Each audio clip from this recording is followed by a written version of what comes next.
照らす。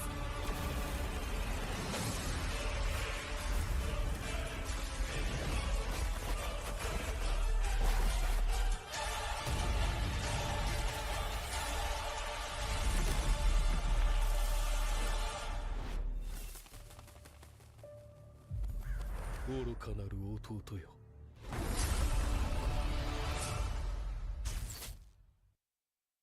Transform diri anda cuma memerlukan 1 tahun.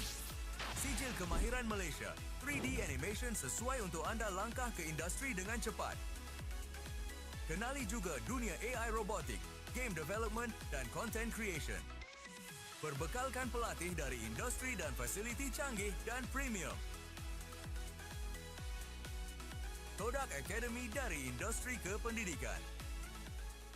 みんな、渦巻きナルトが帰ってきたぞ。飛来神の術。俺ってば父ちゃんを越す火影になる。愚かなる弟よ。子供騙しか。アマテラス。ふっ、行くぜ。これが俺たちの力だってばよ。Transform diri anda cuma memerlukan 1 tahun. Sijil kemahiran Malaysia, 3D animation sesuai untuk anda langkah ke industri dengan cepat. Kenali juga dunia AI robotik, game development dan content creation. Berbekalkan pelatih dari industri dan fasiliti canggih dan premium. Todak Academy dari industri kependidikan.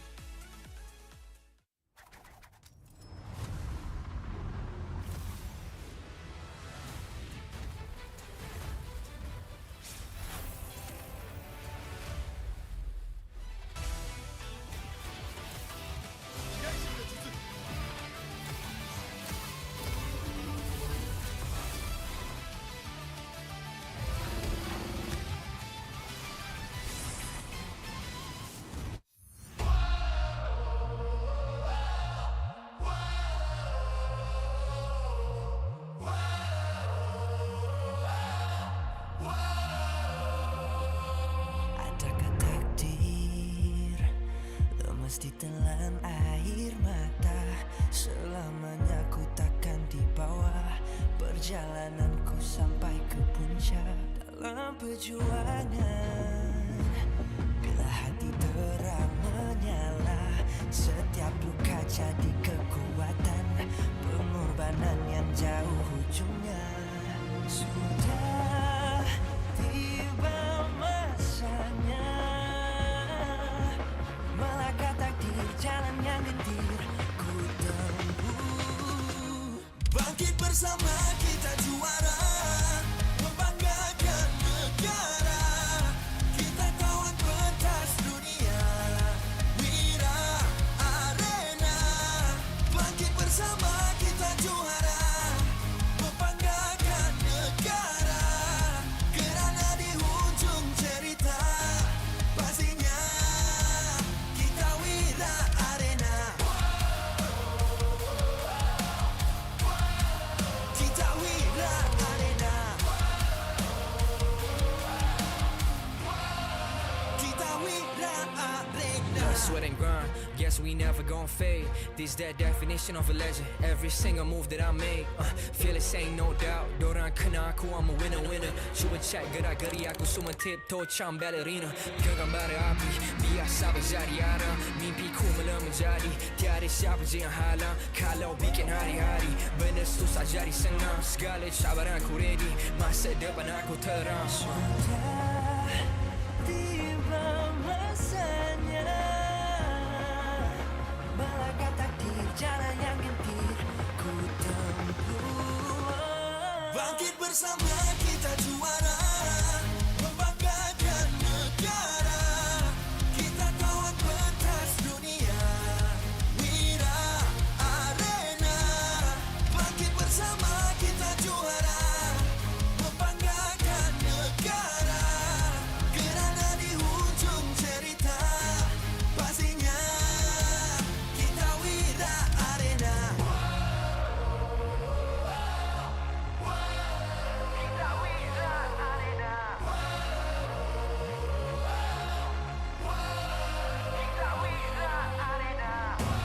Satu hati, satu jiwa, bangkit bersama kita wira arena. Dari bayang kenyala api, nama kita terpahat di bumi. Bangkit bersama kita juara, membanggakan negara. Kita kawan pentas dunia, Wira Arena. Bangkit bersama kita juara, membanggakan negara. Kerana di hujung cerita, pastinya kita Wira Arena. Kita Wira Arena. Kita Wira Arena.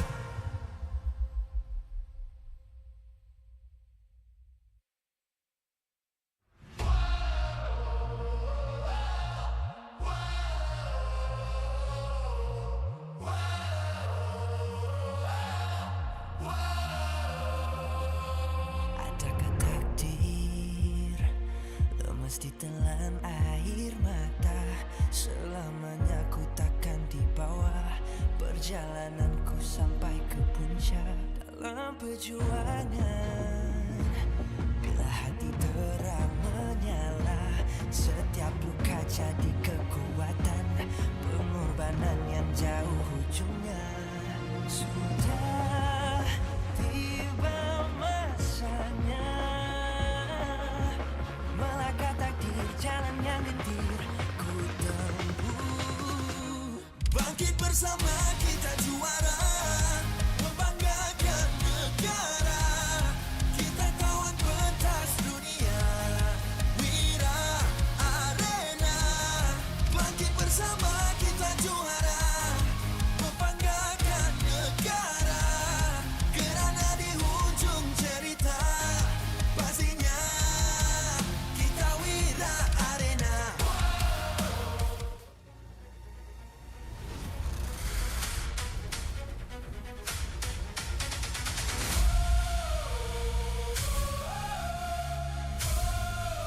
Kita Wira Arena.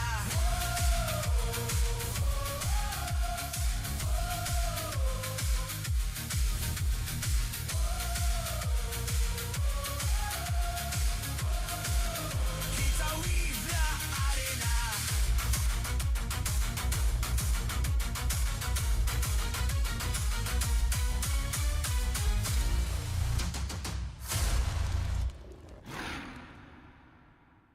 MPL Malaysia Season 17 is powered by Pautan. Presented by Celcom DG. Power up now with Celcom DG Prepaid 5G. Climb to mythical immortal with unlimited 5G power, uncapped hyperspeed, and endless entertainment. Celcom DG Prepaid 5G. Limitless. Made for Gen Now. Infinix Note 60 Pro. It's note what you think. With Snapdragon 7S Gen 4 plus 3D Ice Core Vapor Chamber cooling, active matrix display, and 90-watt wired plus 30-watt wireless charge. Grab your Infinix Note 60 Pro. Available now at Infinix Official Store or TikTok Shop Infinix Malaysia. Official food delivery partner. Grab. Definitely focused when full. When people are hungry, they lose focus and they'll have bad aim or bad performance during game time. Hence, order from GrabFood to stay focused. Cultured by Todak. Todak Culture. Get MPL Malaysia's official merch at Todak's booth or buy online at store.todak.com. MPL Malaysia is now cultured by Todak.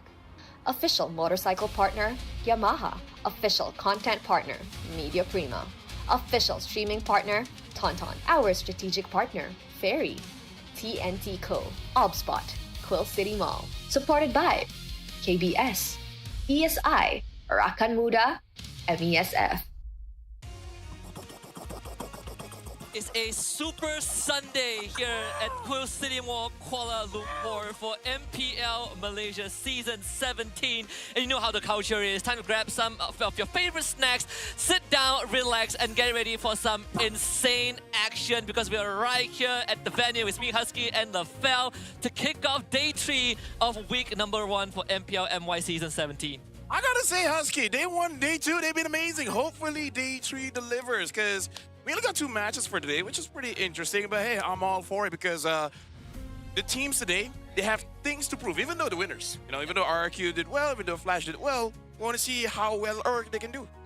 And it ties in very well with the whole my time, my era thing. It's a new legacy waiting to be built. Of course, there are certain narratives. You know, people are looking for a potential 5-peat at the end of the season for SRG. There were some power rankings here across different regions. My expectations have really been affected in a good way. Now, mine did affect. Flash, very interesting, right? Yes. Other teams, they're like my time, my era. They're kind of like my Sugu era, you know? Yeah, it's like I come back. Yeah, and honestly, they did it pretty well. They did pretty well. Starting off the day, right? We got the losers from yesterday, right? We're gonna be seeing AC as well as BTRM. Gonna see how well they do. In fact, you guys can get the QR code there. It's my time. You guys can get stuff there. Yeah. What can you get? I don't know. Something. Something. I think you can see it on the screen, but just in case you have doubts, you guys know how to redeem, right? You guys know, right? It's been 17 seasons. Just by now. Y'all don't need our help. Yeah, there's instructions there. Just rewind. You'll find out how to redeem. Anyways, right now we're going to be looking at the teams here. AC versus BTRM. Pressure is on. Who rises and who falls further? Somehow, I actually don't know which problem is easier to fix. Because BTRM, their gold laner is good. Everyone else kind of meh. For AC, others are kind of meh, but their gold laner is even less meh.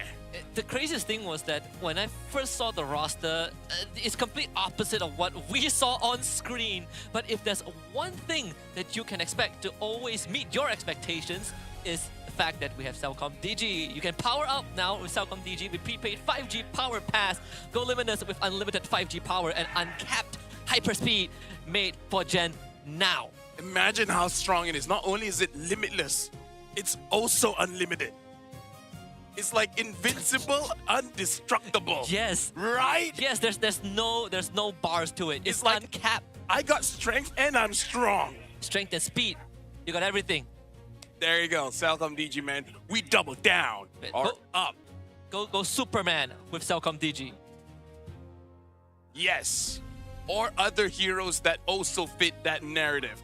Speaking of narrative, Chico seems like a superhero for BTRM. Honestly, I want to see a lot of members step up. Can Kusei fight against Chiku though? As a friend, I kind of don't think so. Yeah, I think the craziest thing was that I remember when I first saw the roster, I told myself that Kusei has a lot to prove, right? He needs to be the one to step up. Then I look at BTRM and I'm like, there's Chiku guys, there's Umzik. Last time they tried to play with that role swap previous season, didn't really work out for them. So I had doubts. But judging by the games we saw, their first series, I have no doubts with Chiku guys. Yeah. But Kusei, you gotta step up, man. It's interesting to be like, he's one of the older guys there, and he's doing well. Everyone else has to catch up. Anyways, right now we gotta talk to you guys. Let's see what the question is for this one. Fact Talk Zone. Who do you think will secure their first win today? AC, because the team is filled with experienced players. Looks like it doesn't matter, coach. Resetting quickly won't be an issue for them. BTRM, if they play more in sync as a team and don't rely on certain players to carry them to victory. I don't know about this one, man. Yeah, I think this one is a tough one. In fact, I looked at AC, you know, there's certain players, I know some of your favorite players, Izanami, Amao, they've been put in this position before. Yeah, 3 seasons ago, where you have a team that doesn't really work as well as expected. I think the best one we saw was Homeboys from 2 seasons ago, and now we're sort of back to the origins of where they were struggling. I think the question is probably easier to fix AC than BTRM. It depends on the coach, though. Yeah, Coach, that's true. Adi doesn't have the best of reputations. Yeah. On paper, with his resume, it looks amazing. But by reputation, there's a... Let's just put it this way. He came here to prove himself. Starting things off doesn't look that great. He has 8 weeks. Yes, 8 weeks. To step up. Yeah, and he's familiar with that format, right? Like the previous team that he came from, he had 8 weeks too. Speaking of, we actually have a critical report here for AC. We got 2 here. Amal, Izanami, and Momo haven't shown improved performance compared to last season. It's kind of like they're roughly where we expected, but we wanted more. And the second one is it seems the team focused more on team fight execution rather than macro play. Struggled to deal with double split strategy from Flash yesterday. Yeah, and I think this is also the roster that when people saw the lineup and they're like, wow, this is the sort of like the first and only roster with 3 different players from 3 different regions, right? We have Widdy, who literally finished 2nd in an M series. We have Husei, who has some great moments, and then we have the Malaysian staples. But I think there were also speculations that say that this is going to take slightly longer to come together, and we are still in that phase where they need to come together. Yeah, so now we're going to be looking at the other problems that they're dealing with. Drafting is suboptimal. You know, it needs to be better respect opponents' comfort picks, as well as Kusei hasn't shown strong hard carry potential, even during his time with Aero. AERO, yes, Aero. He was there, he was doing his job, but nothing more. I feel like so far the season where Kusei gave me the best impression was actually his debut season in MPL MY. I think season 15. Yeah. 16 there were definitely some weird moments. I think the regular season wasn't really the best benchmark because they did have to play around with the coaching staff. Playoffs was where it really was shocking, right? But I feel like that was more of a team issue and Kusei had a good run. Right now, I will give them the benefit of doubt. It's just the first series. This one, I need to see a bit more. I'm kind of hoping for a Team Ray kind of transformation, you know? Oh, yeah. Right? Like, Yeah. you sucked, right? You sucked, and then I don't know what happened in the last 24 hours, and then suddenly you can match up with SRG. I need to see that kind of transformation from AC because that's what people expected. People were saying they would be the grand finalists. Yeah. Starting this off with a loss, not grand finals material yet. Yeah. But I would say, you know, for them, that it's an 8-week thing, so they have a lot of times to adapt to it. But were able to talk to Widdy earlier on, so let's hear what Hoji and Widdy have for us. Istimewa daripada Indonesia, bukan saya, tapi Widdy. Kembali bersama saya Poji untuk beberapa soalan temu bual di antara saya dan dia. Widdy, satu soalan yang simple lah saya nak tanyakan. Apa yang membuatkan awak untuk putuskan keputusan datang ke pentas MPL Malaysia? Apa sasaran awak sebenarnya untuk kali ini? Oke, untuk alasan sebenarnya karena AC ini tim yang serius untuk take me out lah. Jadi mereka serius buat ambil Widdy jadi roster mereka. Jadi ya Widdy pilih mereka lah. Karena emang serius aja. Terus buat goalsnya, first kita mau chasing SRG dulu. Karena emang level dari tim MPL MY emang gapnya agak jauh kan sama SRG. Jadi kita mau chase SRG dulu and then baru kita try beyond the SRG lah. Dah ada sasarannya, nampak tu targetnya dah cukup-cukup bagus. Tapi Widdy, kita bercakap mengenai pengalaman awak. Sebenarnya awak dah menghadapi satu perjalanan yang hebat, tapi ada masanya tetap jatuh sebab pernah berada di tangga pertama untuk satu season tu, kemudiannya jatuh ke tangga yang ke-9. Actually daripada perjalanan dan turun ini, apa pengalaman yang awak dah dapat sebenarnya yang awak boleh kongsikan dengan kita?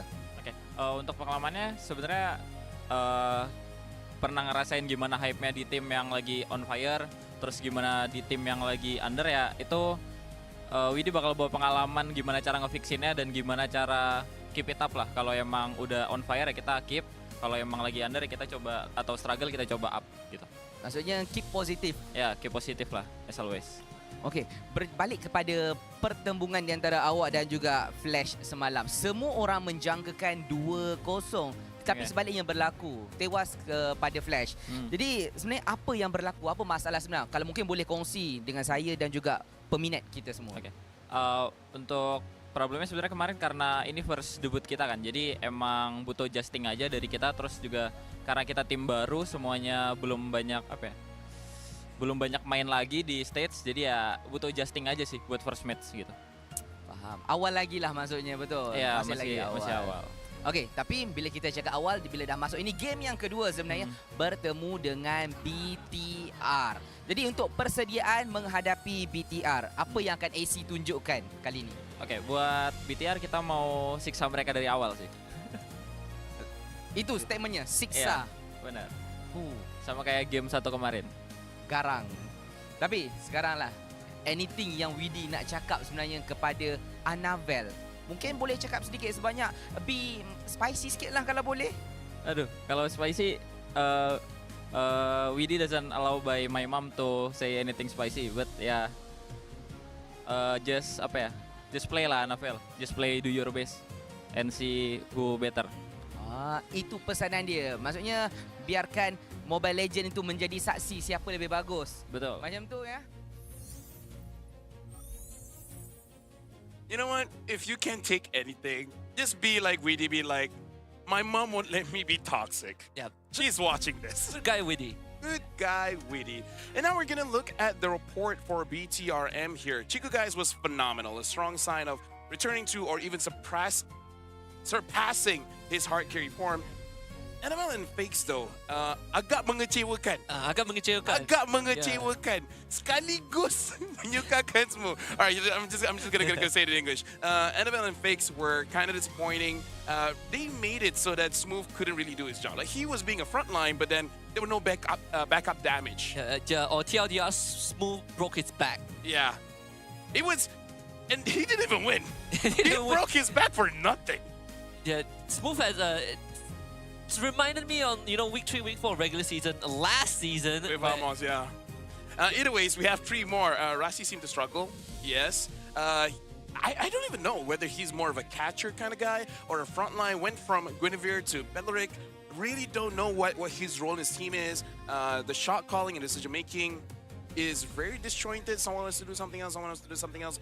And the drafts and playstyle don't seem to be aligned. Like you're using a catch-oriented draft, but you're playing a front line, so it's so weird to watch. I mean, we've seen Rasi for a couple of seasons. I always feel like he is someone that is very driven, right? Like the motivation to win, incredibly driven, but also has very interesting ideas. I think the best form of Rasi we saw was actually when he was with DxO and subsequently became Untitled. I think those two, that 1 year was probably like the peak Rasi season for me, even though... It was top 3, right?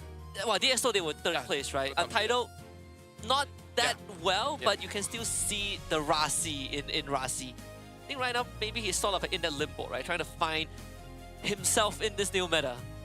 Yeah, I think we're going to be looking at the lineups for AC here, because for Rasi, maybe during the early days of DxO is that, not like everyone doesn't talk much. He has free reign. Now BTRM, quite a lot of people talk, so we'll see. But yeah, for AC Esports, we got Kusei, Weedy, Izanami, Amal, as well as Momo.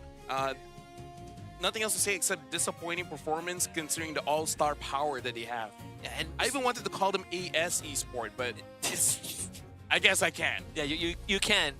You cannot. I think I can if they do really that. All right, go ahead. Yeah, but I think this roster is one of those few examples that really gives you that is evidence that you can't just put 5 superstars together. And this is by no means saying that the players aren't good. We have seen them achieve the highest of highs, but when you put players together, there's a lot more to be considered. And in this case, I think AC just needs time to find themselves. Yeah. Now we're going to look at BTRM here. Bigatron, MY by Vitality. Chico guys, Rasi, Fakes, Annabelle, as well as Smooth. We're not seeing any kind of shift here. Fakes is still going to be in the mid lane. And I really feel like Bigatron, MY by Vitality, the biggest problem is definitely the mid trio. Yeah, I agree. I think for me, the biggest shock was Annabelle, because I was incredibly excited to see Annabelle come to MPL MY. He has a pretty good portfolio back in MPL ID, but the first series was the complete opposite, right? Hasn't really shown us anything. There were a lot of questionable moments that made me feel like, is this the Annabelle I know? Yeah, I gotta say, I even feel like it's been a long time since I see a player hard carry a team that hard. Because I feel like at times, maybe it's just a meta kind of thing, but I still remember like last season, even if you're good, you're not that good where you can solo carry a team, right? Maybe the meta has shifted, making it so that Chico can actually do it. But right now, we will be calling the players on stage. Hopefully with the music, it really bumps them up to make sure that they do really well. With that being said, let's call the players to play the game.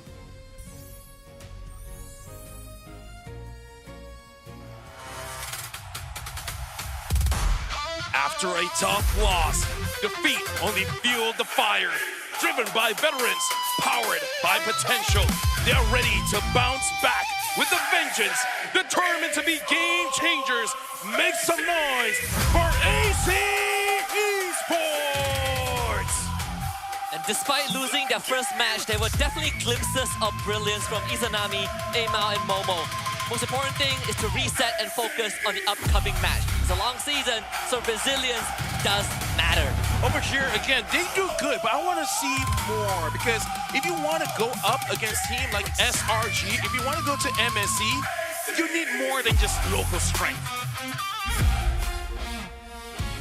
Beep, bop, boop, boop, booty, beep, vitality!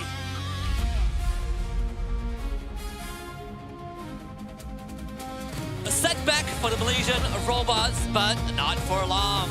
With Chiku guys at the core, they are built to reset with confidence and programmed to win. All systems goes. This is Bigatron Malaysia by Vitality! We love to have fun here. But yeah, Bigatron by Vitality. We even see Chiku guys like, it is what it is. If I have to carry, boy, I will carry. I wouldn't even be surprised if Chico's like, Coach, have 4 tanks and let me do the rest. Speaking of the coaches, we're going to be calling in the coaches coming in from both teams. From AC, we got head coach, Coach Adi and Lung as assistant coach. For Bigatron, MY by Vitality, Barbosa and Kenji as the assistant coach. It's going to be pretty interesting to see how they interact. They always never give room for prep. Poor dude, man. He always has to. You can see the disappointment in his face, like, y'all too big. Yeah, we've done this many times, guys. Guys, come on. We rehearsed this. But yeah, either ways, we got to talk about what's at stake here, right? Both teams lost their match yesterday, right? They got to bounce back today. And the question is, how? I think you have to start with the core issues, which we discussed during the critical report. For AC's side, it's the draft. I think, first of all, can I just segue a little bit?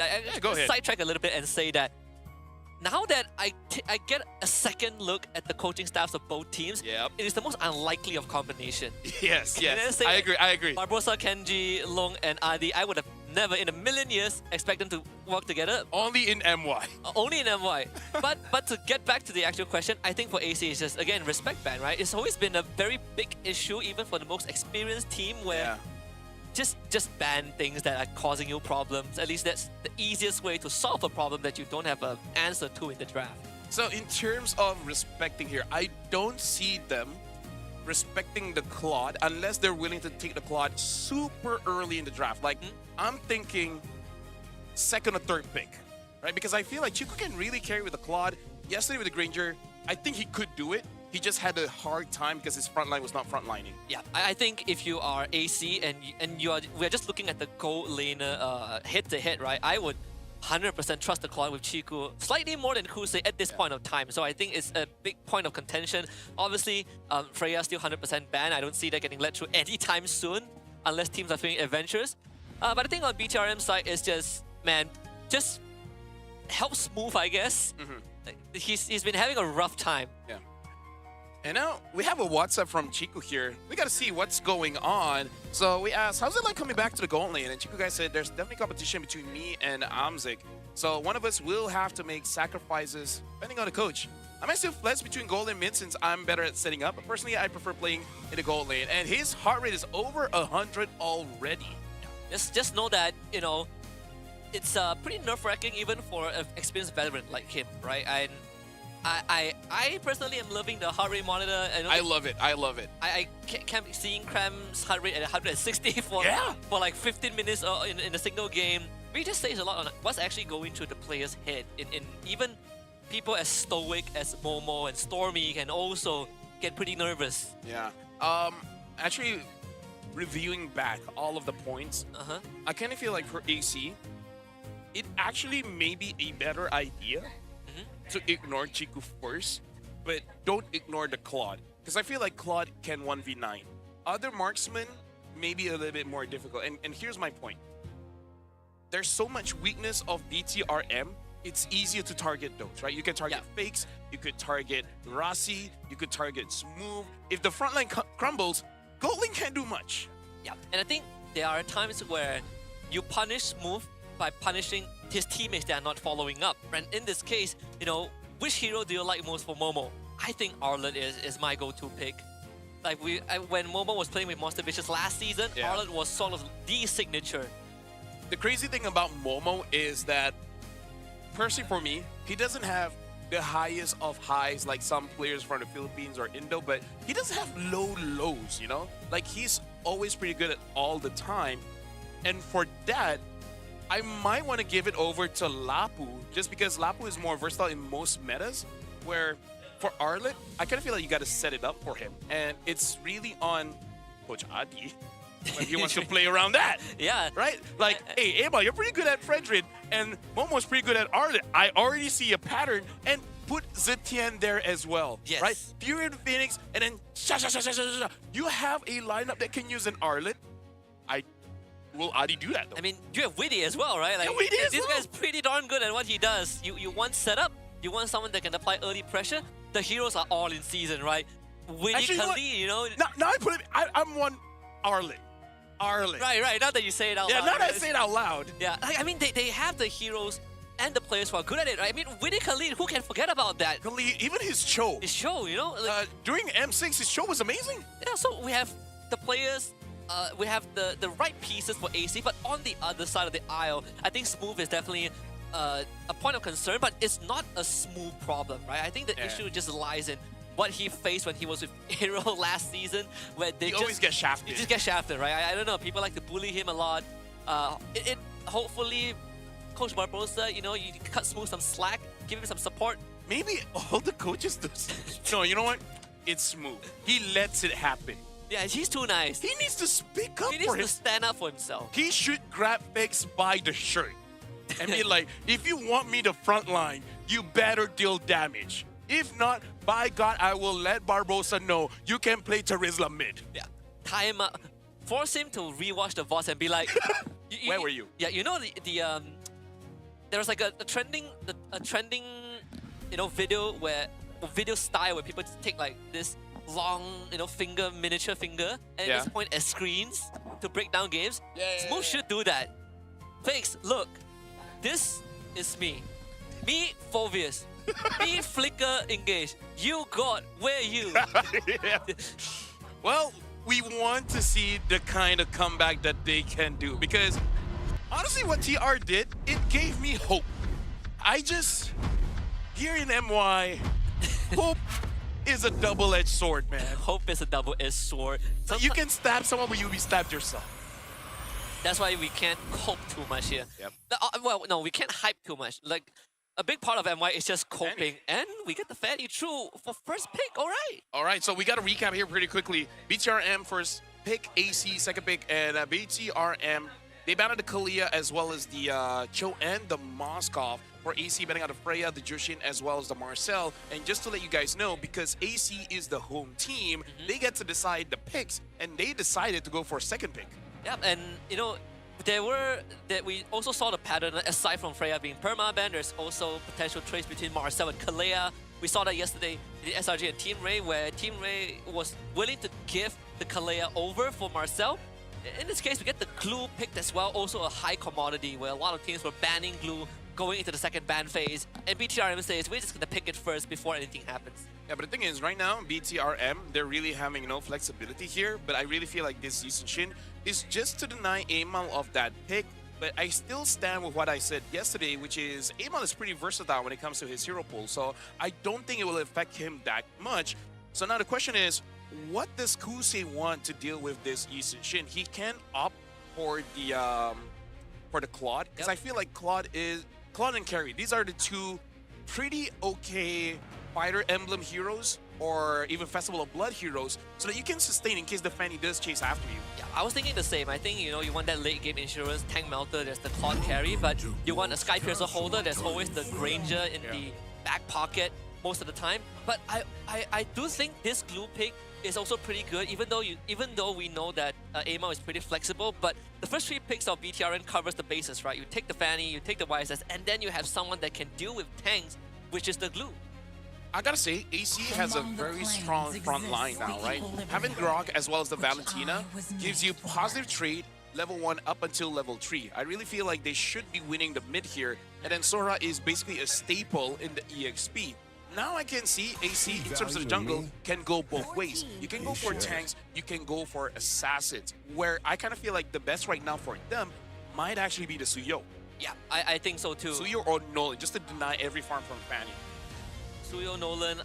Guinevere. Guinevere is also one. It does add on to whatever crowd control they already have. And you can see BTRM is very direct with the approach, right? Just straight up shutting down Aimao as much as possible.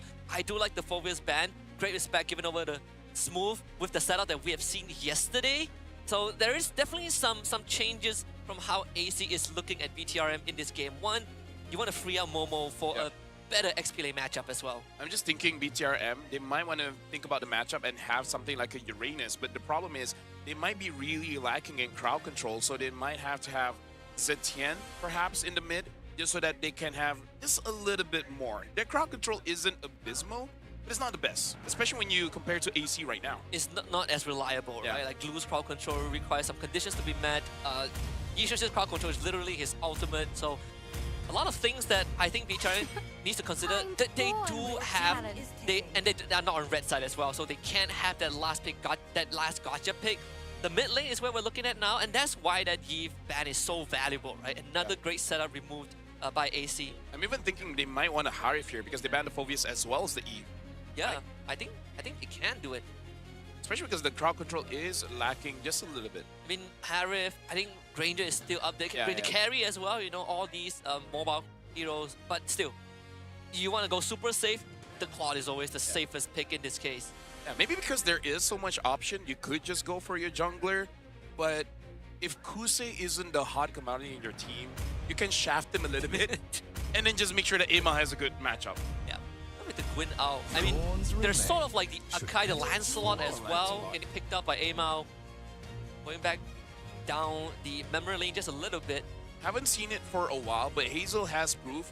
Playing Comfort might be the best right now. Sometimes it's just, this might not be the S tier pick, but still functionable. I think in this case, when you're dealing with heroes that lack crowd control, then Lancelot doesn't feel too bad. And it kind of forces them to have some kind of crowd control. Yeah. Right? Like, if they were planning on Uranus, then Yusenshin might have a problem later on because no one is really protecting him. Yeah. And your setup now comes down to if the mid lane has some sort of way to stop you as well, right? And Zetian doesn't even feel that good anymore. Because you not only would give away the ultimate to Valentina, your ultimate is pretty unreliable to stop the Lancelot. So they pick up the Hilda, amazing pick. They still pick up the Zetian, which I feel like is still okay. Zetian is still a pretty strong pick. Something that we do have to keep in mind, an interaction with Lancelot, War Axe, and the Glue, is that if you hit these small Patricks, you will basically get full stack on every stack that you need, and you will deal massive damage. So that's something that I guess Chiku needs to be careful of, because if Glue is there, gonna give full stack to the Lancelot, you might get 100 to 20 in just one hit. And I gotta say, Coach Adi definitely did his homework, because this is not often that you see a Glue being picked up and XP lane still get removed afterward, because Rasi has shown in that repertoire that he can play that Glue roam. We get a CC double final fighter. pick. That's a double fighter. I mean, CC into the YSS, not that bad. I mean, it's used. You talk about shafting Kusei, but you give him a fighter pick that is functionable in this lineup. So at least for this one, because I wanted to bring this up earlier, what if Kusei is just more comfortable with the fighters? But then I'm like, actually no, I think he's more of a marksman player. More a marksman play, yeah. So I'm very interested to know what is the idea behind the draft here coming in from AC, whether Adi is giving them comfort or Adi is just saying that I know how to draft the previous meta a little bit better. Could be a bit of both, honestly, right? Because I feel like this CC pick works incredibly well against most of the picks that BTRM has brought to the table, but only the players themselves can prove whether that works or not as we head into the land of Dawn for game number 1 between BTRM and AC. Let me tell you, Husky, my eyes is on Annabelle because with yesterday's performance, I would say they're giving quite a lot of confidence to give him the Fanny, because even though Sakai's won with the Fanny, even he was struggling just a little bit. It shows that without practice, it can go pretty bad. I mean, we're literally looking at a jungler that had an incredibly rough series, and then you're giving him one of the highest mechanical hero in this game. But this also could work in their favor, right? If anyone gets a good game, then suddenly faith is restored. And in this case, the classic XP matchup. Kusei almost getting first blood against Chiku, guys. Chiku is out of position though. He's gonna try and fight this out. Kusei, he needs a bit more. Grabs that first blood. Annabelle wants to clean it up, but not able to connect the cables, and that is what you want as EC. Well, good on him, but Chiku guys almost did a Kelra play. Rasi here making it so that Amal is getting delayed. He's getting delayed quite a lot. Izanami and Weedy has to come to give backup, but just from that one move, AC has been slowed down by so much. Yeah. And props to BTRM, they find avenue somewhere else, right? Like, okay, our gold laner got first blooded, unlucky. Our jungler wasted a bit of time, unfortunately, but we're able to slow down Amal. So it's a bit of a trade-off that I think is not going to put BTRM behind by any means, but it definitely puts into perspective how strong this CC can be. Something to note here as well is that Chiku guys is using the fighter emblem. Maybe that's why he tried to go for the 1v1. He has the fighter emblem as well as the killing spree. So 30% HP, he got that heal. It just wasn't enough. Still looks like going up against a real fighter. Oh, waiting. Ooh, Annabelle across the wall. Can't find him with the cutthroat. Well, good on Weedy again. This is why you listen to your mom. And honestly, that I can't blame Annabelle, right? It's just unfortunate that Weedy didn't go down. Annabelle, I think, executed at the best of his abilities, but the good thing is now they can go onto the turtle. With Rasi on the helm, they even use the Mountain Shocker, Vision granted, Momo coming in the wings, Weedy being held back by Rasi. The Terrify is here, but Smooth to the backline. They pull out the turtle, and Momo just unleashes Fury onto Rasi, finds a kill, throughout the finish, connects, Weedy still alive, but Annabelle finds a clean out, Smooth getting absolutely crowd control as Momo finds him, but Annabelle walks away with a double. Yeah, right now, Momo as well as Annabelle, they got a lot of gold in that previous fight. Momo right now, I think he was upset. He was like, you know what? Maybe y'all can take a back seat. You guys just control everything. I come in with the kill, because a fight around the turtle is usually a time where you're like, okay, we're gonna see shifting clouds. It was like, no, I'm coming in with a lightning, with a thunder. I feel like Momo walked into the fight and was like, really? You're gonna let me walk in like this? You sure? And he just takes out two of them. And that means tech charge onto Annabelle. Gets away with the cable. Rasi should be able to disengage, but it gives prio of turtle over the AC. Yeah. And I feel like for Bigatron and Y by Vitality, they shouldn't be focusing too much on the turtle, considering Annabelle using a Fanny is not that kind of hero. Try to go for more kills. So I think they're moving at a very good tempo here. As long as AC doesn't get it, they're pretty happy with this. Yeah. The turtle is a bonus rather than, something that's mandatory. Although I would say the turtle is still around. There's been 2 attempts to take it, but both teams are not willing to give it up. Yeah, it looks like Amal as well. He kind of doesn't want to be involved. He really just wants to focus on the farm here. The aggression does continue, and I think Rasi is doing a great job with being able to back smooth up as well.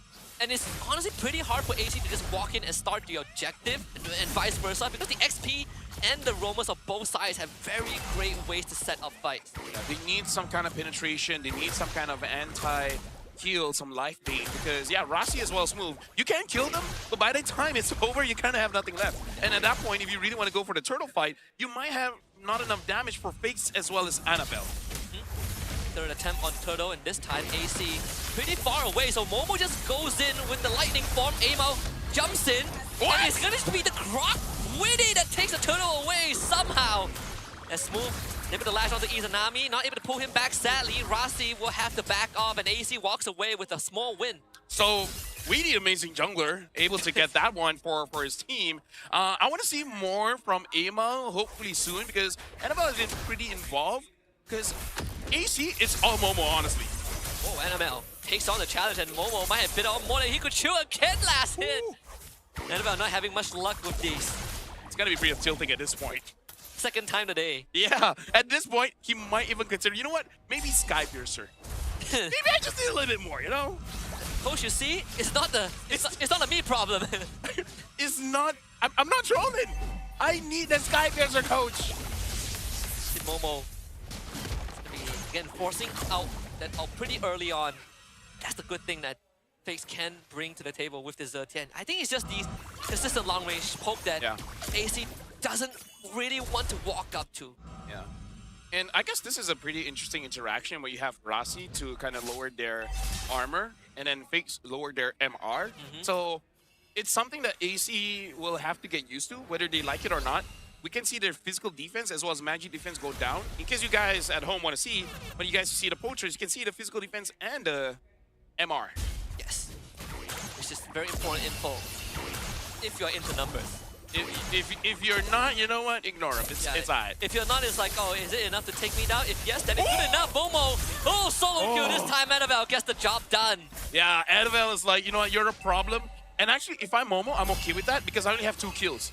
If I had 3 and I gave a shutdown, I would actually be pretty upset. Ah, Momo did that on purpose because now Annabelle has bounty on him. Big brain play. Big brain play. Although they do lose a turret up top, Kusei is going to get ran at. And this is quite a problem because he's losing a lot of health. Fury of the Phoenix does connect. I believe that one was from Izanami. Response with the Mountain Shocker for Chiku. Guys, Rossi continues to hold the front. Izanami forced to flicker away. And Annabelle straight to the back. And instantly finds the execution. They lose Chiku, guys, as Momo rejoins the fight with the Flying Clouds. 4-man root by Smooth. And Kusei goes down again. Annabelle finds a turtle, and this is cleanup time. Amao punctures right through the heart of Rasi. And Weedy gets away. Smooth not able to get the pull back. AC unfortunately loses the fight. I gotta say, a lot of flashy things happened, but Smooth was MVP in that previous fight. He was able to get the targets. He was able to get multiple stunts, and Ama might get caught by Annabelle, and he did. Unstoppable by Annabelle. Talk about getting back your confidence. Yeah, Annabelle 5-0 so far. And this is the BTRM that people have a lot more expectation. That is the Annabelle that I was expecting to see. And this is not the AC people want to see. No, not at all. We've seen it yesterday, but you don't really want a repeat of that. I would say though, this glue is quite a problem if Kusei is removed from the fight. And we saw what BTRM did, right? They basically just put pressure onto Kusei, get him out of the fight, and then Smooth just goes ham. Annabelle is level 12. Amal is level 10. There might be a reason why we haven't seen Lancelot for a while. Smooth should be able to just eat up all the damage. I'm not really sure if you want to keep attacking him though. You're bringing Weedy down to a dangerous health pool. At this point, I need to see the items. Because AC, with a double fighter lineup, they should be more okay with fighting. Yes, the glue is a problem. The glue is 100% a problem. The moment he slams onto you, gets like 3 members, you're all stunned there for a while. That's very annoying. But why does AC play like they have a marksman? Right? Yeah. But not having a marksman is also a bit of the problem because Blue likes it when you are clumped together, right? Exactly. And then you look at AC Esports, they actually fight clumped together. It's crazy we were thinking of Claude, Carry, Yeah, Granger. Harith, Granger. Boom, CC. I mean, it makes sense. Only, this is basically them having a draft and don't use that draft, right? You go for the 5th best option. It looks like they're playing with a Claude. Yeah. This is diminishing returns. And it's not to say that this is a horrible draft by any means, but it's suboptimal. You're just not using it well. Yeah. There are better options for sure, you know. Yeah, I don't know, man. It's tough because Kusei wants to stick onto someone, but then you can't really fully commit because there's so many turns there. Birthday to you! Oh, the retardation! He still burned! Oh, he tried. He really tried. Well, Momo has to try to run away. Recipient of just straight up assassination. Oh, you could see the attempt behind that, the Thorn Rolls into the Phantom Execution, and it still could not dodge the lethal addiction. Yep, Tolong, yep! Yep! Yam is having his own struggles with Navi. And, not having a good time for both of the ex-Onyx coach. Kusei and Rasi can just keep on distracting them, and Kusei cannot find a way in. This is quite a problem. The tech charge connects. They actually follow up with the Fury of the Phoenix. Can they get fixed? Izanami with the secure, and Annabelle can't really get a way in just yet, but Smooth can. It's quite a problem, you know. This glue to start eating a lot of damage and force that flicker out. Momo doing a fantastic job. Yeah, the Heavens Raft coming in from Momo is amazing, but that was pretty. Oh, hold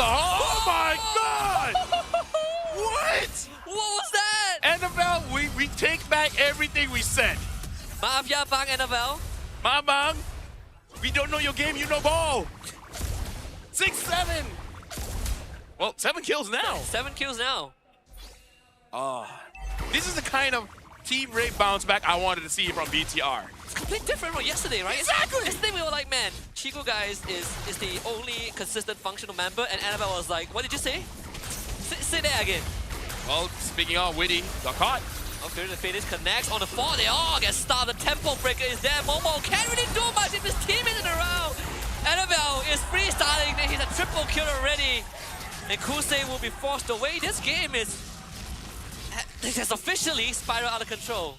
It's kinda over. It's kinda GG. Because Sort of, you know? if Annabelle can one-shot basically everyone, that's already a problem. The other thing is, they have a Yi Sun Shin that keeps on scaling. Yeah, Who's really scaling from AC? Chico guys is secretly the support. He's like, oh, you need vision? Press alt. Annabelle is 10-0-0. I don't know how you come back At from this. at this point, this is more like he will screenshot this and show his coach like, this is why you need Sky Piercer. But then coach will show how he one-shots people. This is why you don't need Sky Piercer. Skype is actually slows you down. Shout out to Infinix Note 60 Pro. Okay, how do you clear Lord? Because this comp is not good with wave clear. Red team turret has been destroyed. I was saying how yesterday Uh-huh. Simon is actually a genius. He got a good roster. Yeah. But in case something goes wrong, he has Adi. So, you know, the players are protected. So far, it's not working out. No, Adi allegations is not looking good right now. He's not escaping the allegation. Onyx ID fans will be like, I told you so. Yeah, yeah. This is what we've been. This is why they had to bring Yep back from the Philippines. Well, AC, for the sake of your coach, y'all need to step up for game 2 and 3. I think you need to turn on social media, regardless of the results, right? Just stay away from the online platform. Delete every app you have except Mobile Legends. Honestly, I think part of me is glad that we have double round robins now. Yeah. Because if this is single round robins, oh boy. See, you say that now. What if you can see them suck twice? You were bad in first leg and second. That is true, but remember what we said about Kodak last season? If Yeah. it was double round Yes. robins, they would have made playoffs. Well, You never know, you never know. can we see a Todak-ish run? That's a pretty low bar to clear, if I gotta admit. Because I gotta say, AC, maybe we hope too much from them. I think it's the roster's fault. Yeah. You agree? Well, that sounds like a podcast kind of thing. But now, AC trying to get their buff, and I'm still trying to see. Oh, Smooth goes in. Minus 2 here in the Phoenix. That's a means to disengage. Annabelle is looking for an angle, and Witty. What is the response now? Tech charge on the tree. Follow up combo. Good stuff. That's what we want to see from AC. But they need more than one though. It's only Annabelle that goes down. I was hoping for a wipeout. I was already hyping it up. I thought, you know, either shifting clouds or even the Heaven's Wrath should deal enough damage. That was the That was a bit disappointing, if I'm not best going to be engage honest. we've seen, right? And then you just wasted it. 4-man tech charge. We did die for that. Man, 4-man, you know, vacuum, 4-man Fury of the Phoenix, and they got Annabelle. That's a good shutdown, Yeah. but they're gonna lose a top inhibitor. Yeah, he's gone. And then just really slowly come in with a... Come on, Witty! Can you do it? Can you do it?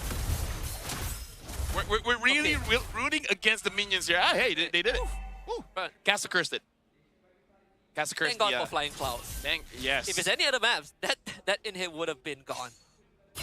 Well, right now, AC, they have a fighting chance-ish. They were able to take down Annabelle. Yep. We'll see whether Chico guys will actually be a problem, because this entire game he's been very quiet. And I think after the previous fight, and not Annabelle, Face would not want to show himself to Izanami anymore. Because that Fury of the Phoenix setup is actually crucial to how AC Esports is going to win subsequent fights. And that's why you see the Zetian is hiding behind as far as possible. Smooth though, very dangerous. Managed to stick onto the members of AC, but still ends up going down. The Bigatron Are they gonna go for any sort of counter engage? The tech charge is there. Annabelle looking for Izanami. Izanami trying to disengage. Annabelle finds one. Chiku, guys, with a flicker across the wall. As Annabelle makes his great escape, Witty also has the flicker, and Annabelle just goes for the inhibitor. Honestly, that was good. Chico guys comes in. Kusei tries to get a kill.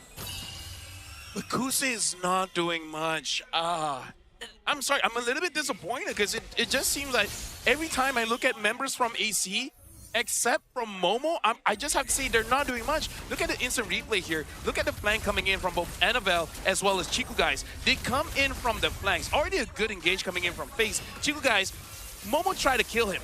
He waited for an opportunity, got onto Momo, stunned him up. Annabelle finished it up, and then everything that AC is doing is not enough. I think the biggest difference maker was exactly what I pointed out, right? Fake's not showing himself. You don't give Izanami the Fury of the Phoenix. There was no tempo breaker for AC Esports. The whole time Izanami was trying to find that Zetian out, just cannot see him on the map. Because all this time AC had a chance because Izanami was able to pull the trigger. But if you take that away, there really isn't any other ult that he wants to steal.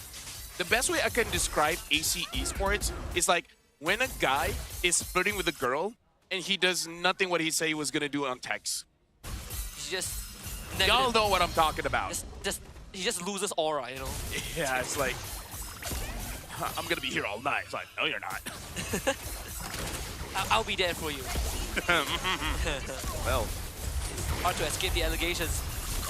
Even taking care of the lore is going to be quite tough with this lineup as they continue to take pokes from BTRM.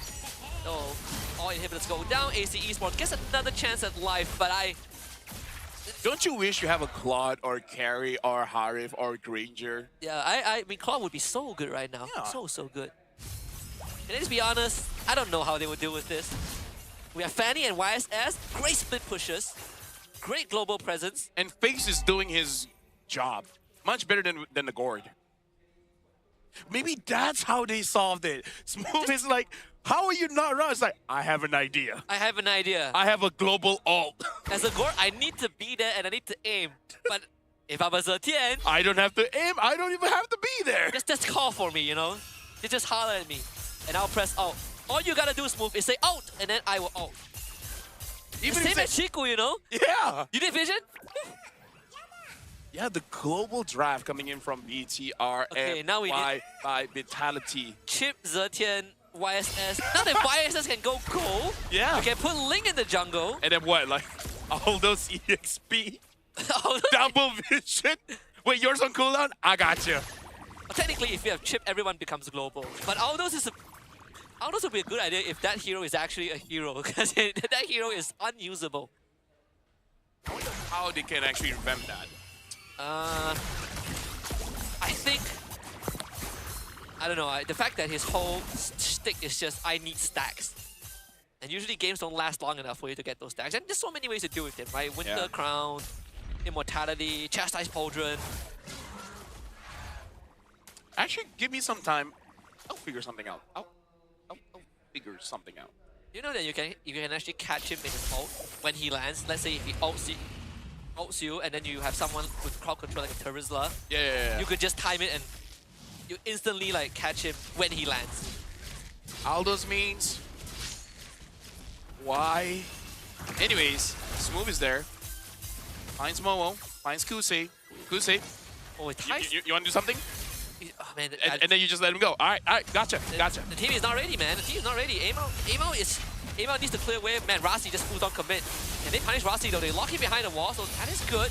Now Fury of the Phoenix gets used by Fakes.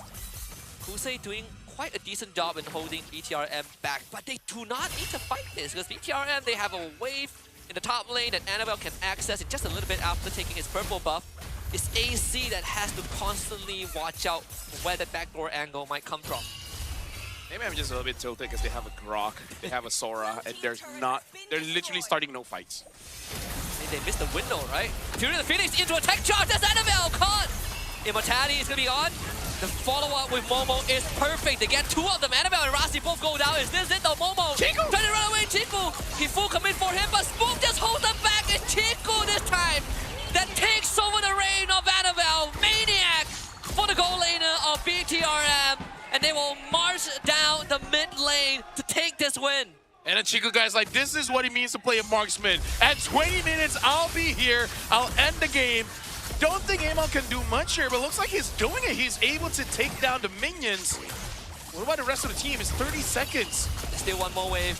The bolt doesn't connect, but Amao is doing his absolute best to stack out the passive damage. It's gonna be Immortality out, but he's gonna go down eventually. And an unofficial Savage for Chiku, guys. And BTRM takes their first game of the series. AC sucked. Like, what was going on in that game? Like, they're not playing as they draft. Admittedly, that last fight was pretty dope, but they just didn't have the damage. And If they did that at 4 minutes instead of 20, I would be okay with it. Smooth was a big problem though. We saw this Glue, or hey, Glue likes people who fight together, and the whole team of AC fights clumped up. Yeah. So that was free for Smooth. The amount of resources it took to kill Annabelle alone tells a big problem.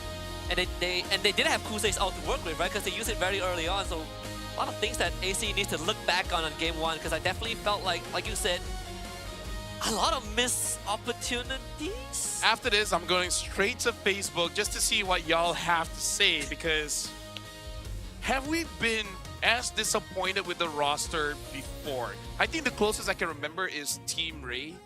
When we chose them? Yeah, because we were like, oh, this is pretty good. Maybe not grand finalist, but pretty good. This one is like looking like a grand finalist team, and then Nani? This is not Daijobu. Who's making the calls? Was it Witty? Is it Witty? I like to think so. I've no clue. I have no clue. Actually, the first thing I want to know is that how the comms are, right? Because I think that's one of the point of discussions for a lot of people. Where how does a team like this communicate? Momo doesn't talk much. Izanami doesn't talk much. Ema doesn't talk much. I don't think Kusei talk much, so it just has to be Witty. And then Witty has to learn like, because this is a low cortisol team. They don't talk much. They talk a bit too less. Yeah, we're gonna be looking at the MVP. Oh, hey, oh, that must hurt. And we were talking about how guys talk a big game. I felt that. Yeah. Sorry, Annabelle, didn't know your game. What if it's just the fan? What if No. What if Adi doesn't ban Fanny? It might happen. It might happen. Imagine Adi be like, hey, Mal, you could have done that yesterday, you know? Yeah. I don't know. I don't think Fanny was a problem, you know? Like, he was like 12-2, but hey, he plays like the first 3 minutes of the game and goes, look, can't even kill you. He failed like three assassination attempts. Yeah. And you guys fed him. So, you know what? Let's just talk how good BTR is, right? Because it went from only Chiku to now Chiku is a bonus, right? Chiku is right? They made it to the point where Rossi was damn annoying, Smooth was super annoying, Fakes was doing quite a lot by pressing a button. Like, they figured out a draft that works on their weaknesses and strengths. Yeah, and it finally is something that I've been wanting to see for so long when a roster has Chiku guys, is that it's not just Chiku guys, right? Now, wow, everyone is functional. And it's not that Chiku guys sucked as well. Yeah. Because that's the balance. Either he's the best or he's the worst. Yeah, either is protect the president or not. Donald Trump. I don't know. Right? I heard he's hospitalized, by the way. I'm not really sure, but Godspeed. I don't know about that, but yeah, still. Kusei didn't do much, Witty didn't do much. My boy Izanami didn't do much. Amal, what were you doing? Only Momo played the game. Honestly, I think if anyone, looks at this draft, it's even if you are not, super knowledgeable about the game, it's pretty obvious that if there's a change that needs to be made in the draft, it's the CC. Yeah. It's come on, man. Why not the Claude? I mean, I know I said that I would put Claude on Chiku more than Kusei in terms of reliability, but I would swap out Lance with Suyo And then, actually, I think even Boxia was open. It is open. Yeah, it is open. They banned Fred and Akai. Although I would say Suyo will also be slightly better because you do some pretty big percentage damage. And the thing is, if you're afraid to go in, just throw a bow. Right? Bow and arrow. Stop. Yeah. Right? There were options. If you want a tank, there's Boxia. If you want an assassin, there's still the CEO. And hey, in case y'all don't know, Suyo is pretty meta right now. Yep. And then in terms of the gold, you have way too many options. It's kind of hard for you to fumble the gold lane, but they figured it out. We literally saw the Valentina problem in the gold lane where there are too many options. Yeah. You get overloaded, and then this happens. I just don't know why I didn't pick up a carry. What can Rossi do in front of a carry? Smooth, honestly, like, Smooth might survive because he probably can jump onto someone, but still. Yeah, but all carry has to do, you take like a Purify or... I'm gobsmacked. I'm shocked. Flabbergasted, godsmacked, bamboozled. This Momo is getting the Smooth experience in this game 1. Yeah. Amo doing 30k, which is less than Witty. Yeah, because a lot of times you can't even really enter the fight. Like you have to deal with the Zertian ult, you have to deal with the boat, and then you have to deal with Smooth as well. They probably told Kusei that, hey dude, you have to deal with the Smooth, and then Rasi, and then the YSS. But Amo never really found a way into the backline. But also at the same time, you can't really blame him because he got completely wrecked in the jungle by Annabelle, and jumping onto the Zertian is actually not an easy thing to do thanks to the passive. AC, you can do better. We hope you do better. You don't want to start week 1 with nothing because 0-2. Because even we had an interview with Witty and say, you know, it's a new team, blah blah blah. But the thing is, you are experienced players. Yep. You can lose early, but then you gotta bounce back. I want to see that bounce back. I mean, they started with Kusei first blood and then avoiding Annabelle. This fight was not bad as well. Like Momo has a decent setup, and I thought, okay, you know, AC, we're on to something. And then Annabelle started coming online, and things started falling apart. We didn't even got a turtle. Yeah, Witty was like, I'll do it myself. Although this is sort of like the beginning of the Annabelle Chronicles. Yeah. Get that. Yeah, I mean, admittedly, Annabelle does make it very difficult. Smooth made it very difficult. Like, if Annabelle was 100% gonna be the MVP, but we gotta shout out Smooth, just because I would say brilliant drafting, where Glue is applicable as Roam and EXP, and going all the way to the end, finding out the picks. In fact, maybe showing that landslide made them feel like, yo, this is Hilda game, no? Yeah. And then just switch it up. And I think that's where we kind of fall back to Rasi as quite an interesting hero pool for the Roam role as well, right? The fact that they can force a Phobia's ban even though a Glue was picked up third. This was sort of like the first time in a long time we saw a very good engage from AC. At 20 minutes. And it didn't matter because it was so late. Yeah. And they didn't have the damage. Like, I feel like Kusei was doing his best, but everyone was just too tanky or too mobile. Like, Smooth was just eating up all the damage. Yep. If y'all are upset that I am being very critical here, let me just say it's better me than Husky. Because he can go even harder. No. We're balancing each other out here. I have a folks. different approach. I am full on just a hype boy this season. Yeah? Yeah. Positive vibes only. Maybe it's the 2-hour jam that I had to deal with yesterday. Today, not so much. Today is just a 1-hour drive, which is still long, but better. So, I'm happy for BTR. I'm happy because everyone did well. They finally play like a team. It's kind of the thing about MPL MY for week 1. It's like, we start doing good when we play as a team. Yeah. AC should try it out. I'm here for the BTR what do you call that? The BTR arc, right? Like, are we going to see the same type of BTR development as we saw from MPL ID? Because it's not to say I don't have faith in them. I think this is the team that can go far. But Wait, ID or MY? In general, right? Like MY one, right? Like, when we go to, we don't want the MY, I have hope. We don't want the Chocotron. Okay, that's what I'm saying. What I'm gonna say is, if Bigatron MY does well here, and then RQ Tora later on does well here as well, maybe we're just absorbing all of the strength from ID and bringing all of it here to Malaysia. Yeah, I hear whispers that people are demanding that we return Dyron. Yeah, Dyron's gonna stay here for a while. But anyways, who do you think will secure their first win today? And looks like a lot of people will be disappointed. Yeah, 67% of you. Well, okay, it's not over just yet. They could do a flash, They which could. game 2 and game 3, all of a sudden becoming top tier teams. I hope. If not, yeah. Yeah, if not now, then when though, right? Because again, the condition, and I said that, oh, it's harder for BTRM to fix the problem because we're looking at 4 people that need to play in sync, and for AC, they just gotta, switch things up a little bit, give Kusei a slightly better experience, and clearly that hasn't worked out in game 1. Or Kusei has to give them a better experience.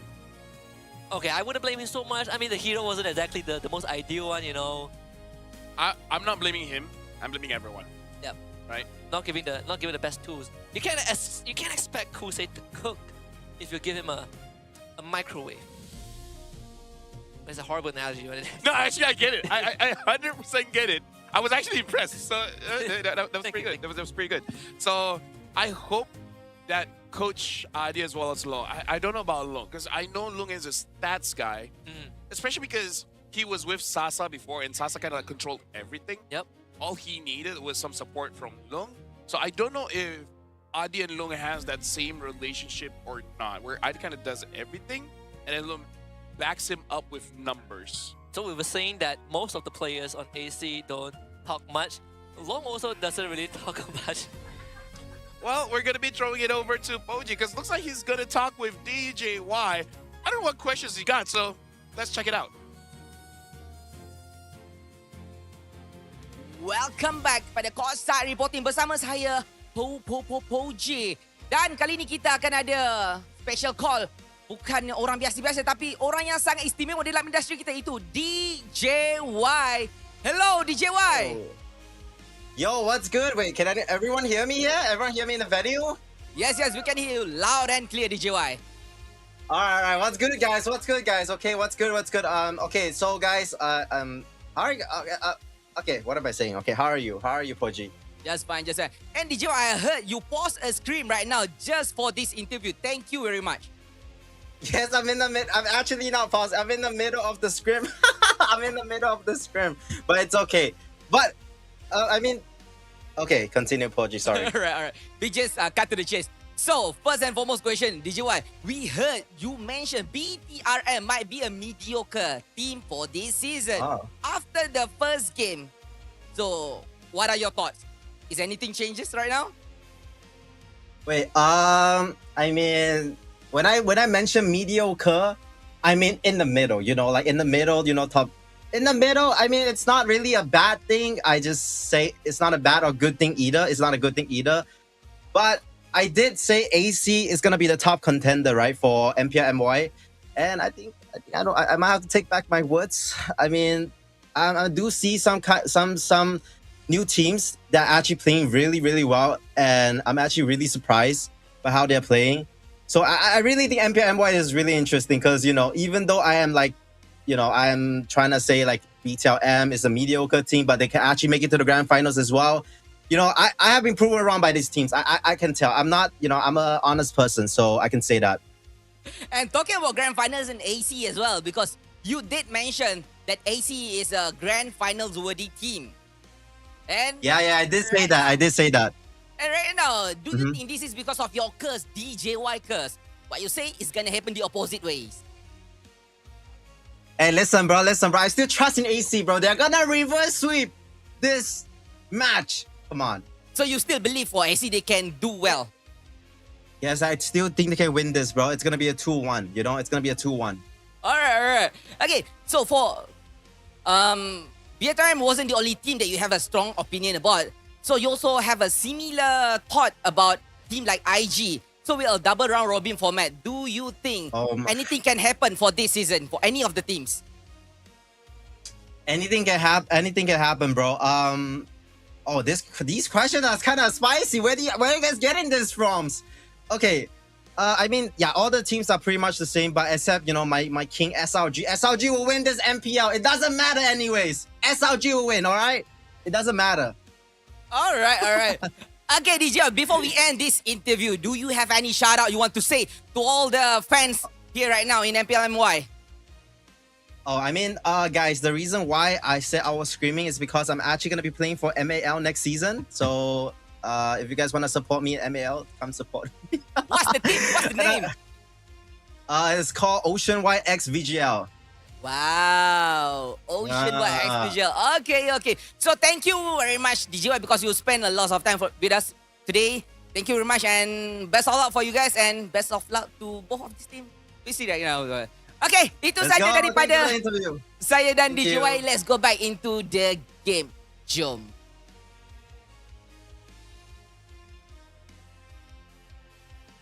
You can see the camera pan back down to Poti.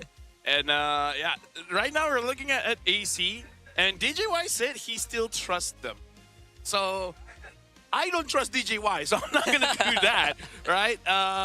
Hey, shout out to him. He wants to go for MAL, which shout outs to MAL, because apparently the development leagues will have their own international tournaments. Yep.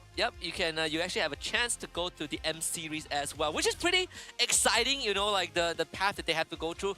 I would say, good on you, DJY. I honestly thought he was joking about the whole Ocean White thing. Yeah. But I have mad respect for the actual commitment to it. Shout outs to Ocean Black. They had to suffer one of the worst defeats in the world for Ocean White to be a thing. DJY. Imagine how bad it feels to be Ocean Black. One day we should ask DJY about the origins of Ocean White. That's what I want to hear. The origin stories. Why did you choose Ocean White? Oh, because Ocean Black would never play me. They keep me subbed the entire time. Hey, but he had a perfect track record. Yeah. You can't Can't argue. They were stashing Ocean. I mean, BTR never lost a game in the World Series. Facts. Never lost. Facts. 100%. 100% not lost. You can't lose if you don't attend. Exactly. Well, ladies and gentlemen, we are jumping into draft here, so we're gonna see what BTR wants to choose, because right now it is on them to make the decision whether they want first pick or second. It looks like they are gonna be having first pick again. So AC, ban Fanny or no? Okay, ban Fanny. Okay. You better ban Adi is safe for now. Yeah, for now. Whew. You can't be racking up allegations that fast. It's not good. Not good for the. Or maybe he's like, it's just first week. I can do this in the middle. In the middle? I can do this in the middle. Kyrie disagrees. That's sort of not what happened a year ago. Though, there's still one more slot they have to dedicate to a Freya, so that's something that we need to look at too. We'll play on Expanding Rivers this time, so we can expect more fights. What if the Freya goes through? Oh my god. Because, I don't know. Look, the last time this happened to us, we lost M Series, okay? Yeah. We can't have that happen here. Carry ban. Even BTR was like, imagine if they had a carry. Yeah. We'd have lost that game. Yeah, they won game one and they're like, wait a minute. They're like, what if they learned their lessons? Like, we won't let them. We trust push Ali, but we play safe. Zushin is also a problem. It is. Freya, and I feel like it's one of the heroes that both Izanami and Fix kind of want. So they ban the Eve. Alright, come on. We know. Come on, this first pick isn't that hard. Right? Actually, I think I'm gonna give credit. I think AC just really wants the Jushin. I think so too. And maybe they trust Kusei enough to use the Freya. What if BTRM just takes the Freya? I think it's better for them to take the Jushin. Yeah, I think Jushin. Because you just don't want Izanami to have that. So they pick up Freya. Okay. Yeah, don't fumble, Jushin. Right, Jushin? Yep, Jushin. Sora? Someone? Not the only one. Phobius? Okay. Maybe they just want to prevent like assassin junglers and Harif. Or maybe it's like, you know what? You can't carry with the Sora. Who do you give to Kusei? That's what I want to know. Claude, if it's open. Actually, I don't know Claude and Freya matchup. Actually, that's interesting. I mean, last time we saw it, Freya sort of dumpsters Claude. Yeah. So what? Harry gets dumpstered 2, I think. Ranger? I feel like there's very minimal marksman matchups that, Yeah. you know, wants to deal with So the double fighter again? I guess Yushin Shin could work. It could, but your early game is... I mean, your early game is bad regardless. It's bad regardless. Regardless. Unless you're Kelra, then it's different. All right. This Zetian. changes things though. They get Zertian and Uranus. Yeah, Uranus to be able to deal with the phobias, and they do pick up the claw. Ah. But again, I kind of feel like it's okay because no CC from Uranus, and you need some kind of shred, and you can jump onto Zetian. Yes, and you can build fighter emblems now, so it's slightly better. Just don't fight Freya. Just don't fight Freya. You have a gun, she has a sword. You have a gun. Your monkey has a gun. She has wings. That's true. Hey, you can't really. It's hard to fight a Valkyrie. Okay, she's literally the what do you call that? Like the elite female warriors. Yep. Valhalla. Yep. It's Valkyrie's #1. And whatever they call that comes from Wakanda.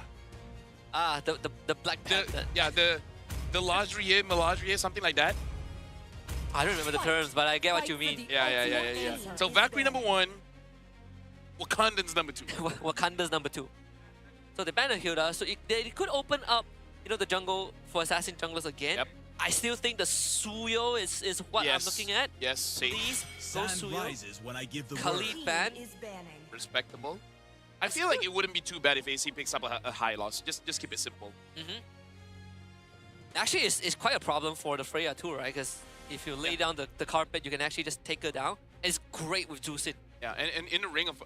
of course. So BTR 100% should ban that. And then force them to pick up a Gatot or something. They should ban Hylos. They should ban the high loss. So AC, what should they ban is a Guinevere maybe. Rossi wasn't that great on it, but I kind of feel like you still respect it. If you don't, what do you ban here? Gwyn, Joy? Valor and royalty in a Oh, Leomar. Okay. There's that too. Leomar hasn't done the best in Malaysia, so it's kind of forgettable for now. Yeah, we had like, it's like 50-50, you know. Certain games are good. But even in games that Leomar lost, like the numbers weren't too bad. You know, like Aero 4-4's Leomar was killing it as well. There should be a high loss ban. If it's not a high loss ban, it's going to be a jungler ban, which I'm looking at either Suyo, Fred, something like that. I think you banned actually both are. Both can be quite a problem, right? Yeah, Like, the only thing is if you have a Fred, you're really hoping that Kusei can carry. yeah. I think you ban Suyo. If the Fred goes through, oh man, they don't. I really feel like Hylos is safest. Yeah, I think Hylos is the safest. Rocks need no They ban the Baxia. I can see that as well. I can see that. But To keep the Uranus safe, I can understand that. if they don't pick up Hylos here, it could be a mistake because then BTRM can take it. Yeah, I think you take Hylos here and then you keep Amal's pick for last. Because now you have like a wide pool of junglers for matchup, so you don't really have to worry about it. And you get to see Annabelle's pick. And then see them pick up that break. A little magic to dream a wonderful dream. Is that Harley? I feel like it's early. Huh. Unless they're too worried that BTRM wants to take it.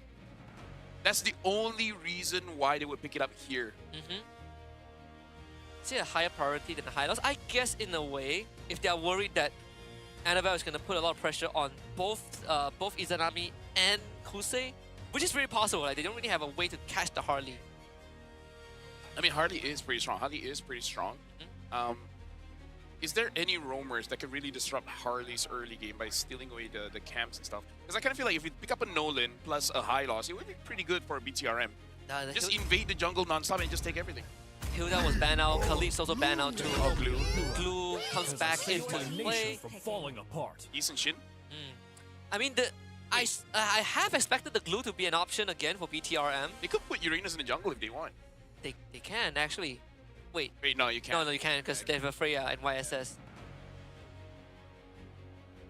We're thinking about it. How? Okay, it's fine. It's whatever. So, Hylos is open. Do you still take Hylos? I mean, the Glue is like the only annoying thing. The one that's okay against the Glue is the Cho, but I Cho. don't know if it's good enough. And they don't even have burst damage other than the Harley. And Harley kind of doesn't need a Cho, you know? Yeah, and the Claw needs time. I mean, they have like Their setup isn't exactly the best, but it's there, you know. Grok is still there, but we saw it wasn't that great. Light incarnate. All right, So let's I go did for the not Kaja. see this. I was thinking suppression for BTRM. My only issue is one, which is no one needs the Kaja. Because Harley is at a point in the meta where he can do things by himself. Yeah. And even if he doesn't get a kill, the other guy has to go back. And who are you really trying to stop? Is it just the Yi Sun Shin? So, question marks here. Question marks. It's the same dilemma that we see with, you know, heroes like Kalea, for example. You need someone to be the finisher, and in this case, the finisher as of the first, you know, 5 to 8 minutes will be the Hardy, right? Yeah. Because everyone else needs time, or they lack burst damage. We'll see. I mean, it does look a lot more promising for Game 2 as we head into the Land of Dawn for expanding rivers this time, with BTRM remaining on the blue side, AC on the red side. Let me just say, I want to be surprised in a good way. In a good way. Because I like the concept of Kaja. I just feel like he needs a little bit more buffs, especially when it comes to his range. But other than that, I think the concept is there. So I want to see the creativity work out. But as of right now, I have doubts. A part of me feels like if this wasn't a glue roam, maybe the high loss would have been the instant pickup for AC. But then again, it's Rasi, right? We know that this glue roam is one of his favorites whenever given a chance. So Kusei should be just expecting to try and absorb as much pressure as possible. You don't really get much priority over Chiku, guys. Thankfully, the jungler is a YSS, and Kusei does take the flicker as well, just for the extra mobility. Yeah, I wonder if Kusei picks up the Festival of Blood or Tenacity. And that's the problem with the Kaja there. You don't really deal with the glue well. In fact, it's not even a threat, right? Like, you don't hurt anyone. At least not from BTRM's side. Yeah, so Kusei is opting for damage here, not going for a Festival of Blood or for Tenacity. So we'll see whether this is, you know, workable or not. I mean, as long as he doesn't die, I guess it works. As long as he doesn't die. Aima already put you behind as they lose one of the camps to Annabelle too. I mean, coming off a 12-2 performance on the ban, yeah, and Annabelle gets a YSS for Game 2, it has to be one of the better days we've seen for him. Yep. Chico guys, so far on the Freya, doing pretty well. Not going to be forcing anything out. Oh, and man. Rasi's here just to make sure that Chico guys is able to join the fight around the turtle. So AC should probably give this up. Yeah. Either that or you find some sort of a kill, right? On this move, that's one of the ways to do it. They only force the flicker out, but they don't have the resources to fight anymore. So better option is just to give up the turtle to BTRM. Well, right now for AC, I'm just feeling just a little bit bad for Izanami because I don't see someone really setting it up for him to pull anyone in. Like, the Kaja has a slow, but it's not constant. And a lot of the times, the heroes that Izanami gets to mark with the Lantern Flare aren't heroes that he wants to pick back up either, True, right? yeah. You don't really want to throw Rasi into your team. But those are the only options he got. There isn't anyone to threaten them. They do get a pullback and instantly broken by Fury of the Phoenix. Rasi still gets lifted up, latches onto Willy on time, and that might just be precious moments for Rasi to survive, and Annabelle gets the first blood. So my doubts is getting stronger. Because, again, they don't need a catch hero like that. And he's not tanky. I don't know. I really don't know. And again, there's no damage, right? I mean, the Fury of the Phoenix did contribute to stopping damage, the tempo, yeah. yep. But even then, right? Even then, you only have Amao to rely on. And Annabelle is going to be burned by Amao. That is exactly what AC needs. Rasi comes in slightly late to lash onto Widdy and Momo, who are now desperately trying to back off. Widdy gets pulled back. Momo tries to re-engage to create a distraction, finds Fakes to the back line as Widdy now gets away with the Cyclone 9 and AC disengages. Yeah. Overall, gotta look at Momo because Momo has been the most, I would say, consistent member of AC Esports, and of course Kusei, because I think it's gonna be roughly like the game earlier. Will be extended to at least 17 minutes. And at that point, Kusei should be able to do something. So this is a game that we have to see where all the chips have been given to Kusei. Can he do something with it? BTRM not making it any easier for him as well. Zero priority in the lane. That means his team will always have to fight at a minor disadvantage. Although I would say that despite losing the first turtle, they still were able to keep in pace. Fury of the Phoenix into a Mountain Shocker bolt, and Chiku guys engages. They look for Witty again. Witty should go down. He's going to grab by as much time as possible, but Smooth just drags him back again. The damage is just not enough from AC.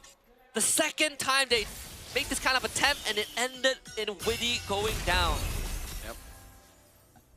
For Bigatron and MY by Vitality, I think it's safe to say that their drive is easier to execute. For AC Esports, it's kind of convoluted in my personal opinion, because they're playing catch and they're delaying so that Kusei can solo carry.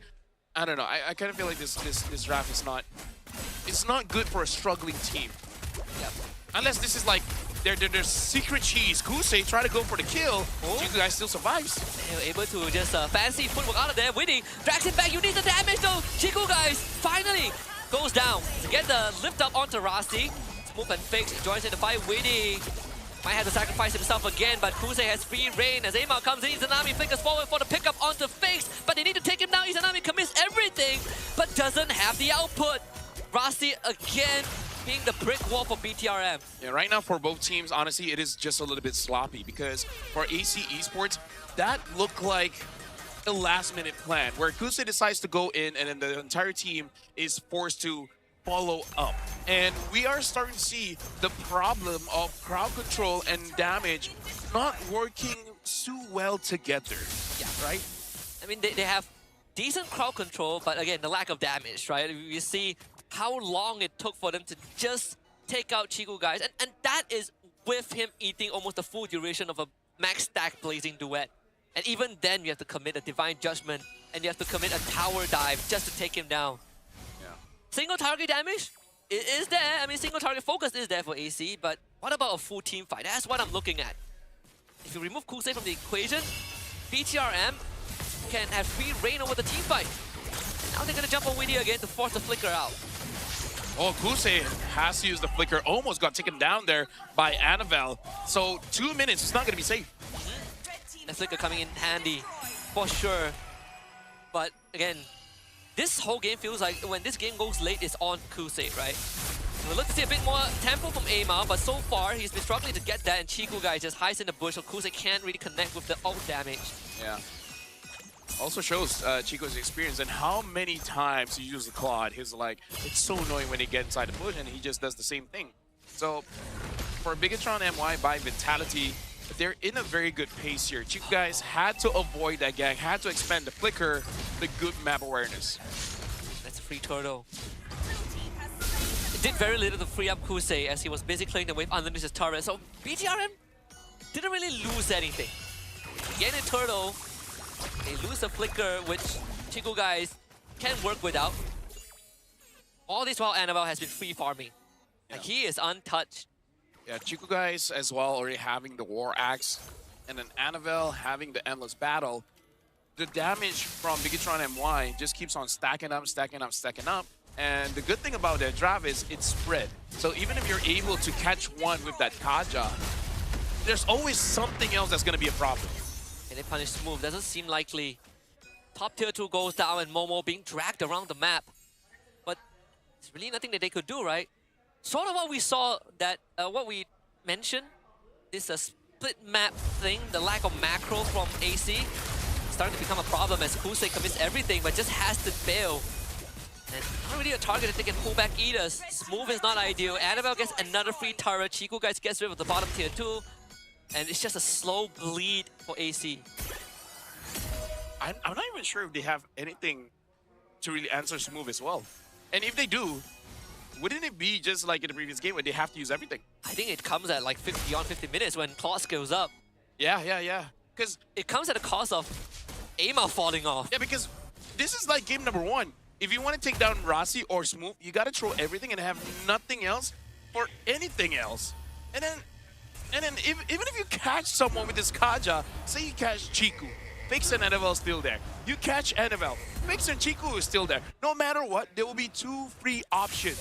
This is it. Can they finish off Chico, guys? They should be able to do so, Wait. right? Oh, the shield! Okay, he pops. And now it's a great disengage. Izanami spots out Annabelle. Kusei goes in, the full commit. Annabelle still escapes. But Witty on the chase.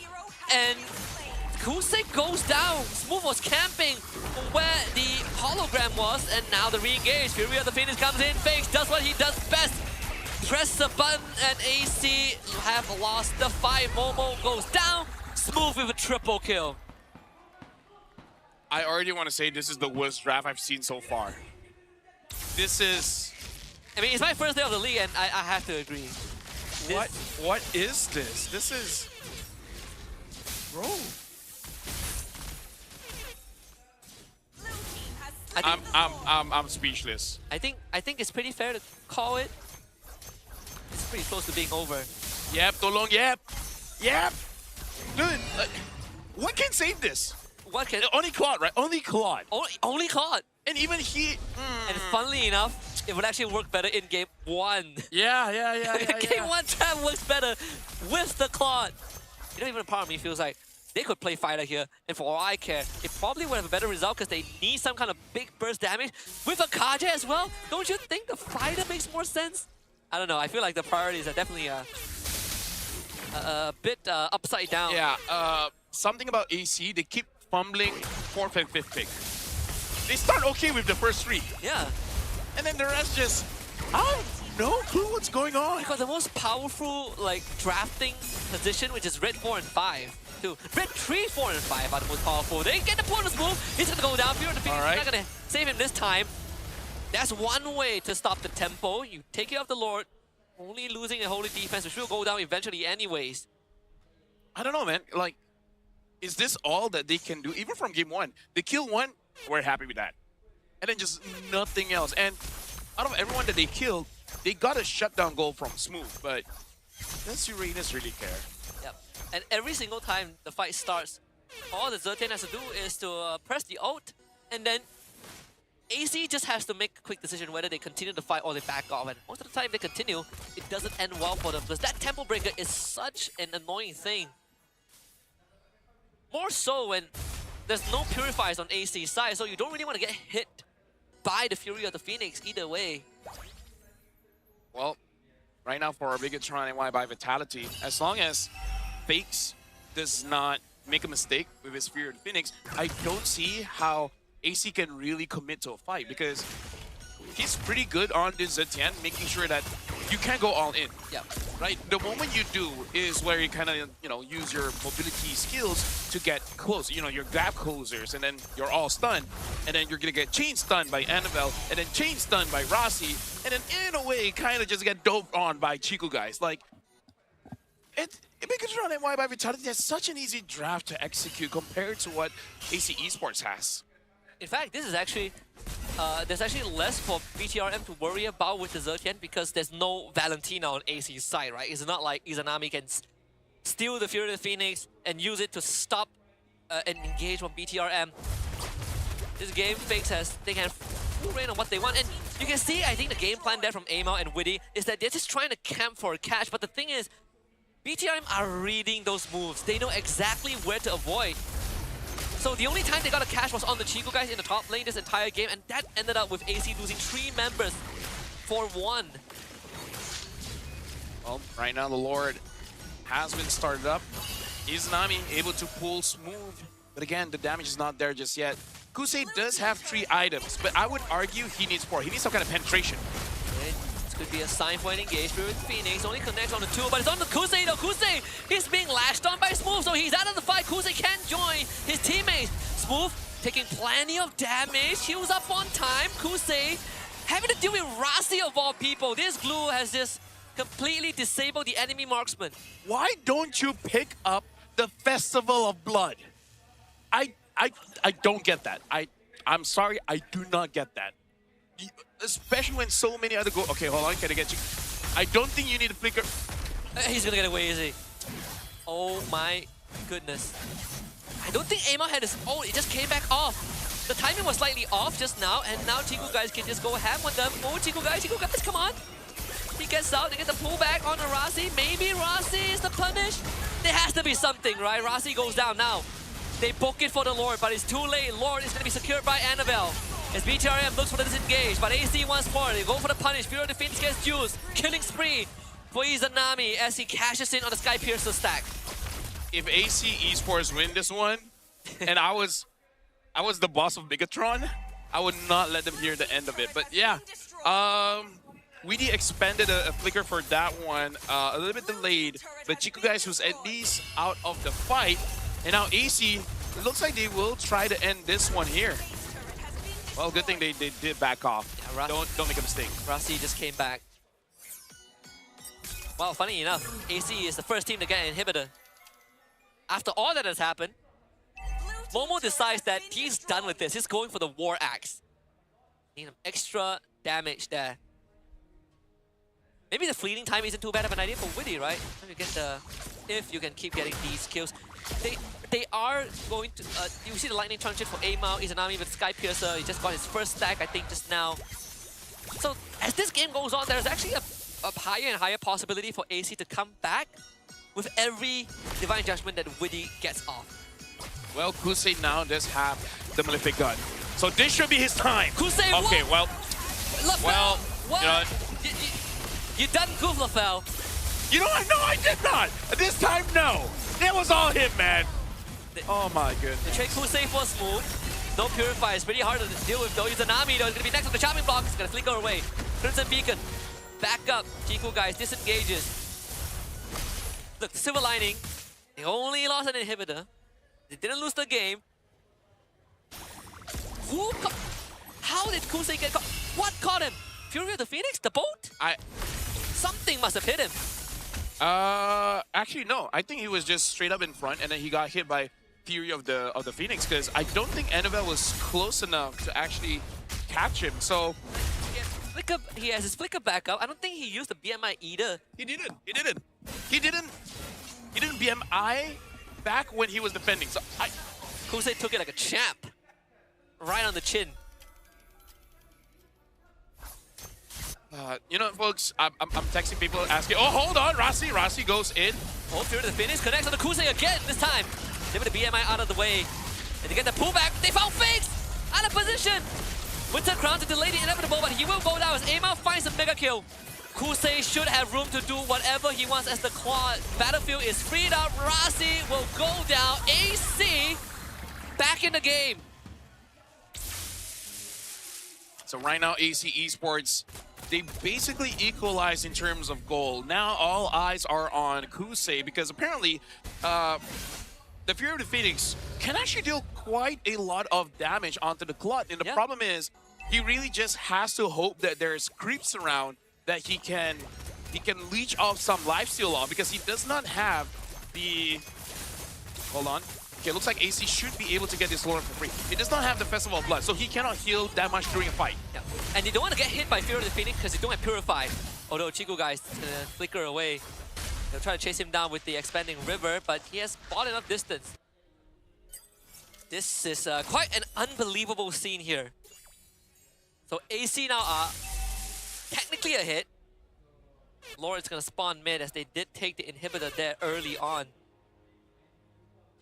Flicker back up for Widdy, so there's a chance for a catch, and now they have more than enough damage to take down whichever target that gets caught. Yeah, but for Megatron, it should be easy in the sense of, if you can get Kusei, you won the game. Yeah, right? Yeah, exactly. Kill Kusei, win the game. Yeah.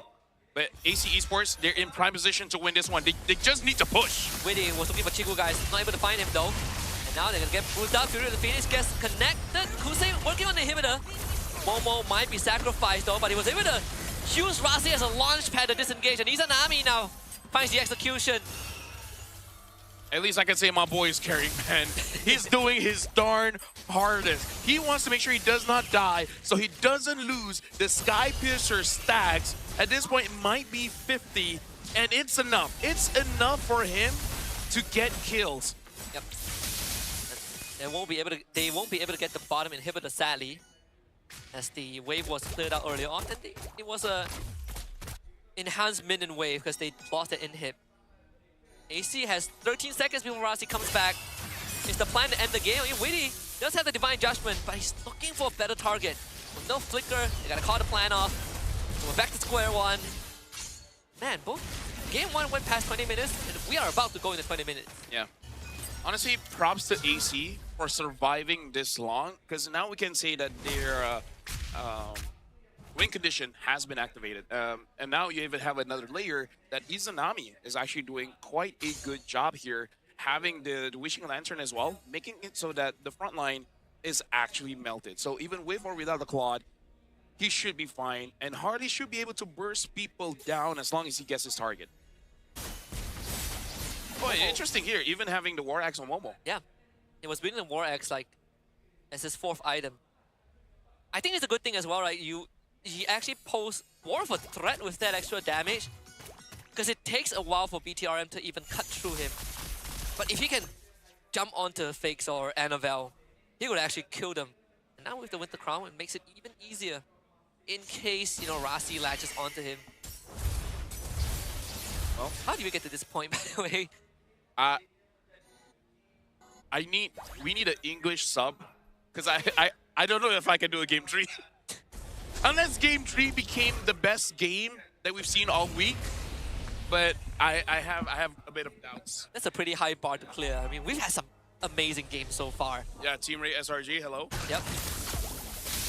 Well, right now, Witty is getting to a point where he's kind of hard to kill, and even if he does die, it's kind of not worth it. Yep. And this is the advantage of a Zetian. It's easier for you to protect your base because you're still there even when you're not. That's one way to say it, but Smooth is going to disappear now. Well, his team arrived in time. Now they're going to go in for the counter engage. They found Izanami. Izanami will flicker away. Blazing away from Kusei right in the middle. The fight splits into two as Chico guys tries to will away at them. Kusei with the Wisdom of Nature protects himself as AC tries to peel front, back, and center. Chico guys goes down as Rasi will be next. They pick him up, throw him down, and a slam dunk. It's godlike for Izanami, and AC Esports have a full 5-man roster. They should be able to end this game. My God, how did they do it? Maybe we cursed them too much. Maybe the doubt was too strong that they got the biggest buff that they need. Yeah! Yeah, I can't believe that this is the result of game number 2. But with God's will, we are going to game 3. BTRM against AC will stretch all the way. Well, ladies and gentlemen, I'm happy that you're here to join the ride. BTR against AC. I don't know how BTR fumbled that one, but definitely we can see that Chico is not super used to the Freya. But other than that, it really is, personally for me, Izanami carrying that game. Oh yeah, it's a good gamble that he got that Jushin. If BTR took the Jushin away from him, actually he may be able to still do it with the Z10. But I digress. Izanami did great. Hey, at least we get a game 3, I guess. What do you mean at least? Oh, well, okay. I need a swap. Well, hey, you know, good games. Say good games. Expect the unexpected. Yeah. Or unexpected expected. You know, both teams are looking for the first win. You can't really blame them, you know. Now the better question is, was it AC or was it BTRM? What was, like, the AC win because they... BTRM. Because I feel like after, like, once the Lord spawned, they were kind of lost. No? Honestly, when I thought they caught Kusei, the game was over. Yeah, no, same. What do you guys think? I don't know. These games are what make MPL MY. Or maybe this game is just a show. We're just in the marksman meta. We right? are. CC didn't do it. Freya couldn't do it. If BTRM, I'm very confident to say this. If BTRM had a Granger, they would have won. Yeah, we literally started the day saying that Freya is banned 100%, and the first time she gets picked up, she lost. So maybe sad noises. And maybe teams would open up Freya more. That would help out the coach, right? That would help out the coach. But now we're gonna look at the MVP of this game. it has to be my boy. I don't see anyone else doing it. And it's Izanami. So far, the only MVP holder of AC Esports. And both times is with the Jushin, actually. Yeah. Like, So just don't give it to him. Or keep giving it to him. just give it to him. You know, like such a fun pick. I'm pretty. I would say I'm pretty satisfied. Although I do feel like the draft kind of felt slightly weird from the side of AC, but at least some of the crucial pieces were given to the respective players. And in this case, I think the Dusin value is so huge. That's why I feel like that's partially why they didn't mind the Freya going over the Chiku guys, because you do have ways to deal with it. And lo and behold, the game dragged long enough for the Kaja value to also be shown when the team started scaling up. I wonder how much damage he dealt though. Ooh, Izanami, because 66,000. oh yeah. Sorry, I didn't see that. No, it's all right. But yeah, That's a great number. yeah, it's a pretty good number, right? Yeah. 86% kill participation. I think for the bigger picture is we got to see the rest of the team, right? How much Kusei did, how much Amal did, so that we have a 66969. Huh? Yeah, That's a very nice number. my man got plus 1,000 aura. He's a Rizzlord this game. Hey, he's the most vampire player. Yesterday he didn't even have a pulse. Somehow, some way, he's cold as ice. It's cold. I mean, Amal ice in his has way. not died though, so I don't think he did much, but he didn't die. immediately they can't catch him either. Yeah, Funny enough, it was maybe easier they to catch, need a Kaja. it was easier to catch Kusei than it was to catch Amal. Yeah, Kusei, I would suggest try Festival of Blood. If not, Tenacity. Both are kind of good. It meant Imagine getting from 10% HP to 100% with a Blazing Duet. That's a great experience. That's true, but imagine winning 1v1 against a Freya with Master Assassin. He almost died to Rasi. That is true. I'd rather die to Freya than die to a Rome Glue. I feel like the Patrick skin ruined my childhood. I didn't have a childhood, so I'm okay with it. I'm really looking forward to see the damage numbers coming in, because is Annabelle only good with just Fanny? No, I mean, Because he's used 3 other heroes, and I completely forgot what he did. I forgot what he did in this game. the YSS isn't that bad. They did create a lot of space on the map, though. I would say, like the side lane presence was there from Annabelle. It's just, I guess a lot of these team fights really came down to how much can Smooth do, Yeah. how much can Smooth disrupt the backline. I mean, he did a lot. It's just kind of the same problem that he's isolated.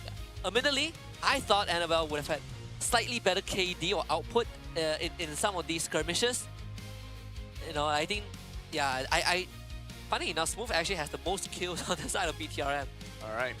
So Izanami only did around 67, Amal almost 80, Kusei doing 70. Oh, Chiku guys actually had the worst time, only 30k.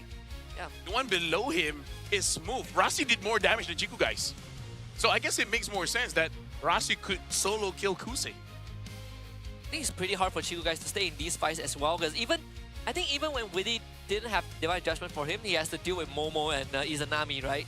Like these very frontline heavy lineup, which is why the Jusin is so valuable for this team. I still can't believe that AC won, not because I don't think they will win, it's just that for this draft to work out, a lot of things have to go right for them. The stars have to align. You got to check your horoscope. Yeah. If your horoscope says yes, then that's a maybe. I would still say no. Rich guy is Amal. Fix deal the most amount of damage, 80k. And Smooth, as always, just the sandbag. Really got best wingman. Literally. Ah, he is a wingman. Yes. Yes, literally. You know what? I'm okay with this now. Because we got that joke in. Wingman. Wingman. That's the other name of Kaja. Pick up the wingman. Honestly, majority of the game, I just remember seeing him with Amal just camping in bushes. Yeah. They were like always tag teaming in the bushes. I'm glad it worked out for them. So basically, this is what I'm hearing, right? Harley plus Kaja is like a Guinevere with extra steps. Yes, sort of. Gwyn can do it by herself. Honestly, Gwyn can even catch 2 or 3 people at the same time. That is true. Just have a concentrated energy and then you're good. Concentrated energy, and then then you're good. You're good to go. So looking at the items here, I would say the progression of Kusei isn't super fast, but I don't know how accurate this is because He got his Trinity at like 12 minutes. okay, yeah, true. Yeah. Looking at everything here, I don't know how the game was as slow as it is because Amal has a lot of penetration by 7+ minutes.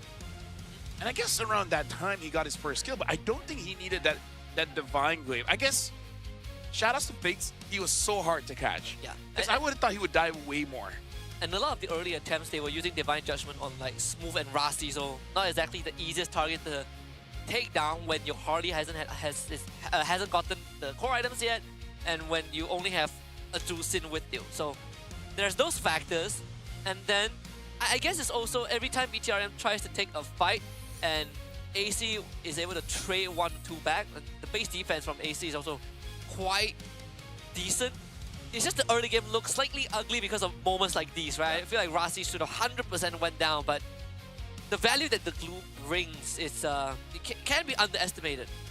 And I feel like this is going to be the balancing act that Bigatron and Y by Vitality have to do, which is you almost have to give Izanami that Jushin, because otherwise, I think they're going to take away the Zetian. Because Zetian has been a problem Game 1 and Game 2, and you just don't know what other heroes that Fakes is capable of using. And I feel like the only reason they don't take the Zetian is if this Jushin is open. Yeah, I think that's a good way to look at it as well. This also reminds me of previous seasons where when you want Izanami to be just entirely utility but reliable, you give him the Jusin, right? That's sort of like one of the angles that a lot of teams that have worked with him have gone down. And even I think in previous seasons, whether with Homeboys or not, this Jusin has always been sort of that hero for him. Yeah. And before the Jushin, he had the Feramis. Valentina was one. Valentina. So yeah, he has that carry potential, but he's just more of a utility kind of guy. I guess he's just molded by the people around him. Yeah. I mean, he said that he doesn't really want to carry the carry type heroes much, right? I mean, like, yeah, because to be fair, he started his esports career as a roamer. Yeah. So it just translates ish.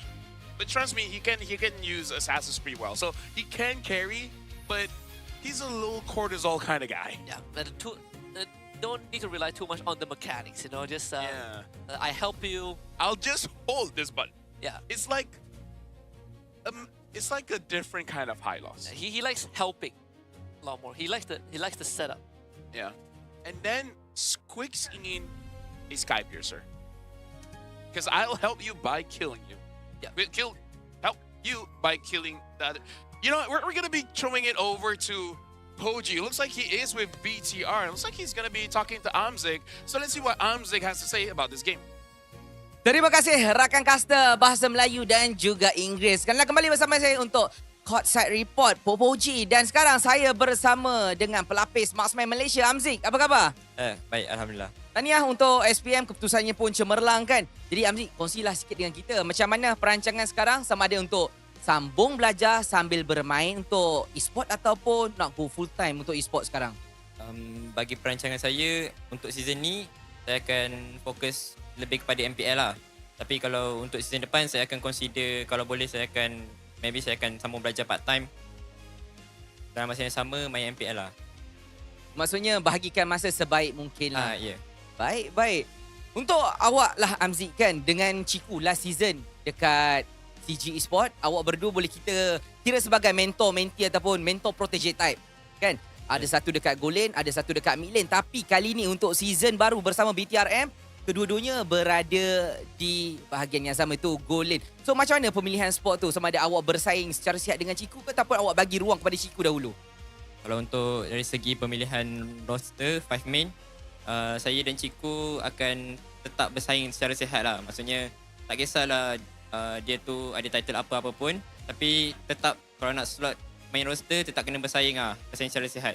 So dia akan ada macam adil lah kat situ. Dia ada fairness kat situ. Biar orang kata performance tu yang buktikan. Ya, biar performance yang buktikan lah. Faham. Tapi bila kita cakap pasal performance yang buktikan, Amzik, sebenarnya bila kita tengok semula recap baliklah ke apa yang awak dah main pada season lepas, kita faham Amzik ni ada orang kata cuman Granger untuk season lepas kan. Adakah kalau kata BTR bagi awak peluang untuk bermain, awak akan keluarkan cuman Granger saja ataupun ada hero-hero kejutan yang baru awak akan keluarkan? Kalau daripada sudut hero, season lepas diorang boleh panggil lah saya cuma Granger. Tapi kalau untuk season ni, saya dah besarkan hero pun saya. Hero pun saya pun dah tak adalah tak ada banyak, tapi boleh main banyak hero lah berbanding dengan season lepas. Salah satu contohnya Cyclops dan mana tahu Zilong got lane ke kan. Faham, maksudnya memang hero-hero kejutan lah sebenarnya. Ya, faham. Baik, sekarang lah kan keadaan seri 1 berbalas 1. Anything can happen sekarang. Mobile Legends tak boleh seri. Yeah. Betul? Jadi pada pandangan awak sendiri, dalam keadaan sekarang siapa yang akan mengunci kemenangan? Sama ada BTR ataupun AC? Kalau daripada sudut saya BTR lah. Support tim sendiri. Nanti Kang, kalau support tim sebelah Kang habis kena kecam nanti. Support kena kejam pula baik, tapi realistiknya awak akan percaya BTR Yeah. boleh buktikan sesuatu. Betul. Maksudnya dalam maksudnya kawan-kawan awak sendiri yang bermain dan juga coach tu inputnya banyak lah. Betul. Baik, faham. Dan Amzik dah pun kongsi sedikit sebanyak apa yang bakal dia keluarkan kalau dia bermain. Dan Ciku semestinya dia boleh buktikan sesuatu untuk goal lane dia di situ. Apa-apa kita harapkan yang terbaik untuk kedua pasukan. Itu saja daripada saya dan Amzik. Jom kita kembali ke dalam permainan. Thank you very much, Poji, as well as Amzik. And Amzik, let me just say, I was already pretty fumed with the draft that we just saw. So I hope you don't play, because I don't want to see no Cyclops. I don't want to see no Zilong. Thank you very much. This is why you don't play Amzik, you know? Unless you want to go to AC, then, you know, maybe you can use those heroes. I wouldn't mind a Granger at this point, you know. Yeah, exactly. Just give me the Granger, man. Just give me that Granger. No. So yesterday, AC lost to Flash 1 and 2. Right now, they have a chance to win 2 and 1. But they might. But there's also a chance for them to lose 1 and 2 again. I want to see the draft first. I want to see the draft because I feel like now it actually favors them more. They've won game 2. Okay, so no Fanny for Annabelle, and then both teams have a marksman. And then I feel BTR can win. Like honest ML. Don't overcomplicate it. Do you not agree? Just give Rasi like a Cho, you know, or Khalid. Yeah. Actually, no. Rasi's still. I think it's still okay with the glue. I feel like BTR having a glue no matter where. I think it's still good. It's really on AC to deal with it. AC has to deal with the glue and the Zetian. Which has been the staple, right? Like the cornerstones of how they really perform in these games. I wonder if that Zetian would be a point of contention in this game 3 drafting phase. I want to see them push Fake's hero pool a bit more as well. Well, we got to see who's the first pick, and it is AC. So BTR, if they ban out, well, they ban out the Jushin. Jushin. I would say Zetian first pick actually. I would say Zetian first pick. The Coach RD with or Marcel and Blue ban. What's your command? Manny ban. Team is banning. Or ban out the Zetian and then pick up a Valentina. And if BTRM takes the Sora, then you're all good. Yeah. And banning the Zetian could also unlock you to take something like a Kalea, right? Like you don't have to worry about that. That ultimate coming down every time you grab someone. That's also one way to approach it. I feel like if you are Coach RD, you are okay with letting the Freya through to a certain degree. Yeah. Now it's up to BTRM. If Barbosa is willing to do the same trade. The Kalea, Freya, the Zetian up there, Sora as well. Yeah, I would say Zetian because they already banned out the glue. I'm already liking the bans. Marcel glue ban. I'm happy. I am not the only one bound. What's that? by these Focus. chains. Okay, I can. So it's sort of like the same approach from game 1, except Yeah. that glue was picked up by BTRM. So another question is, what's going to be the priority here? Is it going to be the Valentina? Is it going to be the Zetian? I kind of want the Zetian over the Valentina for Izanami, actually. Yeah, I think it takes Zetian. Because there are ways that we saw how BTRM literally dealt with Valentina, right? Just don't let her see you. Yeah. So now for BTRM, the final ban here, is there anything that they really have to be careful of? mean, there are a couple, but if you talk about prior, then maybe banning the Zertian is it. Thinking what kind of trade you can force. You could ban the Zertian, and then let's say if Kalea goes through, you have Sora, Freya. I'm You play to the born red with side talent. 2 picks, but no, they banned the Gwyn instead. So, in terms of first pick here, it's either the Valid. This Or is is it Freya. Yep. Well, they gotta make sure that this Freya is better than Chiku, guys. Then There is no Jusin though, so that's one thing. There is Zertian. There is Kalea. If you want hardcore control to stop Freya, there are a couple there. I mean, again, we talk about Hylos, right, being another option. I wonder if they wanted to pick up a jungler here first. Baxia. Yeah, pick up a Baxia. Makes it so that Baxia is pretty good in double fighter, but you gotta make sure that your mid laner kind of does a lot of damage. Lined up in my sights. Your Is team that a is Kimmy? picking. That is Yeah, hitting me. Yeah, so I think they're playing around this Baxia, which I think is pretty smart. Yeah. And I think also because they saw the Freya, so they know that there's no tank shredder per se, right? At least not in the marksman role. So if you want someone to shred tanks, maybe you were starting to look at glowing one, wishing lantern carriers like the Yeef. Yeah, That could be one as well. I would pick up the Eve 100%. Yeef or Zertian, but either or Yeef makes a lot more sense. I agree. Yep. And then maybe pick up a jungler here that can deal with the Baxia, which Akai? admittedly is not a lot. Yeah. You could take No, the against Suyo if Suyo. you want. Is that? Suyo? Wait Show. a minute, that's Show. Okay. Oh, I heard the voice line and I thought it's like the latest skin collab, but that's Iori skin line. Well, so right now for BTRM, I'm looking forward to see a marksman pick up here. Because I feel like pick up something like a Claude and then ban out the carry and then... Oh wait, no, they already have Freya. You could take the... Honestly, Granger isn't too bad, right? The Granger Kimmy, we've seen it. Or you Plenty just of want to pick up a tank, like a Hylos right now. Because at least with the Glorious Pathway, you can kind of negate the RWM-ish, at least when it comes to the slows. And it makes Cho's life very hard. Yeah. Having to deal with Hylos and Baxia. I've been waiting for too Go long. for the... Carry. Is that carry? Yeah. I don't know about the carry though. I would prefer a Claude just because you're maybe it's better in lane against the Freya, but my only issue is you're gonna be inside the RWM, and that's not where you want to be. They call me a hero. But it is one of the Because I saved more, my more nation from comfortable falling picks for apart. Chiku guys too. Playing back to what he's very used to, Sales YSS managing and a for a Kalea real ban. fight. I'm surprised the Kalea didn't get picked up, Yeah, like in first phase, right? especially if you really wanted that carry. Yeah. But either ways, I feel like You could AC, still go Granger afterwards, you know, like there are a couple of options there. I kind of feel like something like a Lapo would work quite well. Something to threaten the Kimmy and the carry. Yeah. And honestly, Or- even the Baxia being on you and your healing is half, it's still good because you're taking so much attention. I was thinking Arlen, but I think Lapu is definitely the better choice here. He showed up Yuzong yesterday, could still be there. Oh, but we gotta be careful of Sora. Sora is still up. Sora is still up. He could take Sora and I feel like BTRM should take Sora. Show of all time. BTR should take Sora. they ban the Harley here. That's why they don't give the Uranus again. I don't think they need that. What? I think you need a bit of setup though. A bit of setup, then Sora is great. Phovis banned out, so Sora, Lapu, Arlet. I want to say Yuzong. Actually, Yuzong is not that bad as well. If only there's like a Hylos or a Kalea out there. I feel like at this point, I think picking up a Sora would be pretty safe because you can set things up and you can deal a lot of damage, right?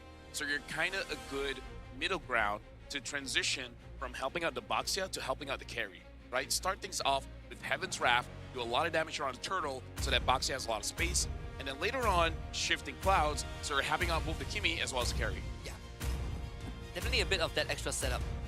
They do have the Kimmy to facilitate that, which is great. They can go for the Tot instead. So they're keeping the XP lane for last. They want Smooth to have great experience up there. Upon the edge of the void. This is going to be Nolan out here for aim out. Very interesting. They want to speed things up. So what will be the EXP? Unless they want to go for this Freya to go into EXP instead. Which I don't think so. The Sora is still up. I mean, if only Hilda XP is more of a thing, then I could see that angle. I think it's difficult just because you're going up against the Baxia Yeah. and the carry. Who else can... I'm thinking Sora, Yuzong, Lapu. Sora, you don't. Yeah. Both are. I think you take the Sora here, right? Yeah, I feel that's the best case scenario. The clouds are ever shifting. Yep, Sora. His heart remains steadfast. Hey. So now I feel like Lapu. Or as long as someone dives that Eve. Esme. Esme, yeah, Esme is one. Esme. Esme, you can even have Purify. So you can't get kicked by the Cho. And they don't really wanna invest so much into you. Yeah. Think about it. This double fighters for AC. If this game goes late enough, Fakes and Chico guys are gonna take over for BTRM. So I agree. AC wants to play this fast. BTRM, they could look to slow it down a bit. And AC is kind of playing around Izanami. Didn't we see Gunpowder XP lane at some point? Yes, yesterday used by Gorgeous. They go high lows again. Okay, Benedetta? Benedetta, yeah. Alright. Alright, smooth Benedetta. Which was pretty good before, but we haven't seen this for a while. And in a way, you can still dive that E. And makes the RWM bad for both teams. Right? RWM is bad for them, and then the Electro Final Blow is kind of bad for AC. Yeah, and it is also pretty hard to catch with a Cho too. Yeah. The Kaja was banned out. Honestly, for now, I'm actually okay with the draft coming in from both teams because I feel like the win condition is pretty solid. Win condition for AC, give Izanami the space, which is, you know, he's an Eve. He wants space and the universe. And then for Bigatron and MY by Vitality, you want a good early game, but if that doesn't work, you got carry. Yeah, both teams have good late game insurance. This looks to be a promising game tree between BTRM and AC. This time AC going to be on blue side, BTRM on red side. And we are back, I believe, on flying clouds for this game. So expect to have a slightly faster game pace. Yep. Right now, looking at the lanes here, we're looking at the gold as well as the EXP. Kusei, I want to see how he deals with this carry because I'm actually not too... I don't know much about the matchup between Freya and carry. Ideally, it should be Freya centric. Freya should have the upper hand. Freya favored. Yeah, sorry, that was the one. That's the term I'm looking for. Yeah, because you get that shoe anyways, right? So you are guaranteed to win these trades. Should be able to absorb the pressure, and if you have someone like a Nolan that can really go fast, then you can create immense pressure, shove that wave in, and always threaten a kill angle on the Chico guys at level 4. Yep. We can already see the early rotation coming in from Amal, taking away some camps at the bottom side of the map. So he should be able to get his level 4 quite early and smooth, winning out against Momo quite a lot here. Oh, Momo has to flicker away. Wow. Yeah, if Annabelle bumps him, he's straight up dead. Yeah. Don't really have much of a choice there. Smooth did expend the Petrify, so it's still a plus for Smooth because of that lower cooldown on the battle spell. But for Momo, he's not going to have that setup at level 4 for the turtle fight. Yeah. Which I feel like it's okay. You're able to get Weedy though, and Weedy's able to escape. I kind of feel like maybe don't invest too much on the turtle, considering you're going up against a Boxia. A lot of crowd control from the side of BTRM as well. They can easily chain it together, right? They can Pautan into the Shield Unity, and then into the Traction Pulse. It's a lot of ways for BTRM to walk a target now, and that's not counting the Electro Final Blow. Not really sure if AC should contest this, but they're gonna make an attempt to commit the ultimate and instantly finds Annabelle, but they will lose the turtle as 2 kills go over to AC Esports. Kusei late to the party, BTRM forced to retreat. I would say that's a good trade for AC because they're able to give 2 assists on Weedy and Izanami. 1 kill over to Amal, 1 kill over to Momo. Like overall, getting 2 kills and giving away 1 turtle is probably best case scenario for AC's draft. Weedy hasn't hit 4 just yet as well. I mean, again, the big combos from AC, even though Momo didn't have Flicker, if you can just walk up into Heaven's Wrath, that's sort of the easiest way to set things up as well. Right now, my only concern is that AC usually has a pretty good opener. They just don't transition that well into mid or late. So I hope that they're able to transition much better. Again, because they are using double fighters here. The only reason why this double fighters is not bad is because they have an Eve. Because Eve scales quite well. Because most of the items that she likes to build anyways has gotten quite a significant buff. I mean, that has been the storyline for majority of, I think the big part of the series, right? Where AC generally has a good start, and it's all about the translation. This is not dead. Looking for Chiku guys. Forced out a purified Chiku guys who escaped AOG. Doesn't really connect on anyone. BTRM brings in backup to keep Chiku safe. And even though AC didn't get much value down there, but they were able to draw a lot of firepower away. Yeah. I feel like overall it's good because, again, for Chiku, his job is just not to die, farm up as safe as he can. And Izanami hasn't rotated a lot because I also feel like his aim is not to help out for this one. This might be the rare occasion where Izanami understands that he is the carry, so he's going to play a little bit more selfishly. Yeah. Because as much as, you know, BTRM have the Kimmy and the carry, AC does have the Eve, which can be a big problem. Kusei actually proxying the wave right in front of the BTR inhibitor. There's nothing the Chiku guys can do about it.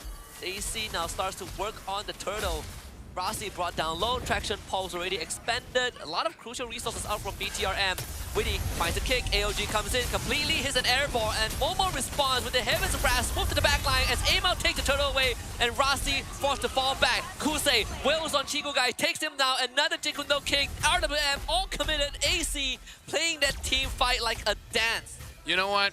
I don't even blame the observers. You don't know which fight you want to watch because they were splitting up, going top and mid there.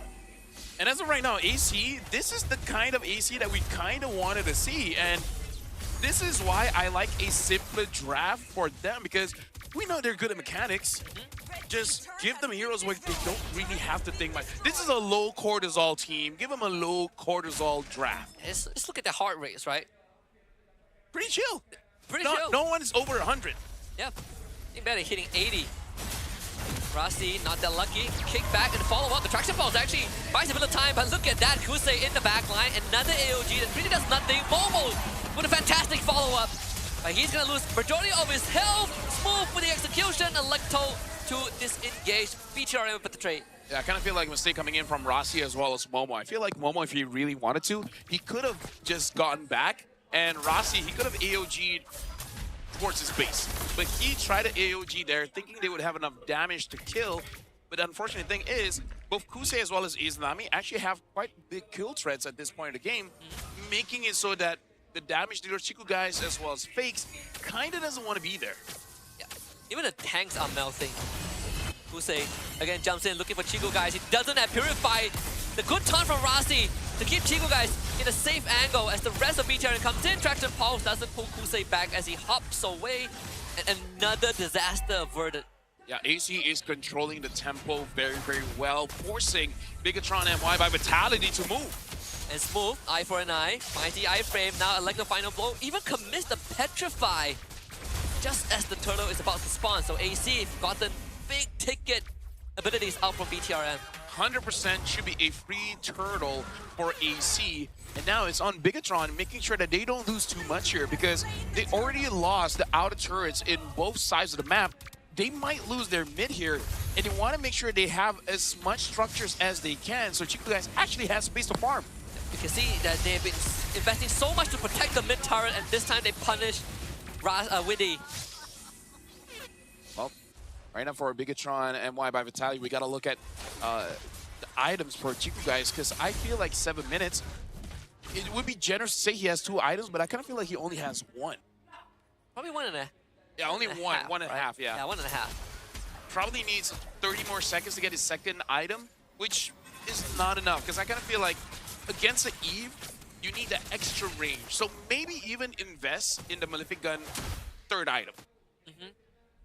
The Corridor side, I mean, getting the kill on the Witty definitely sped that up just by a bit.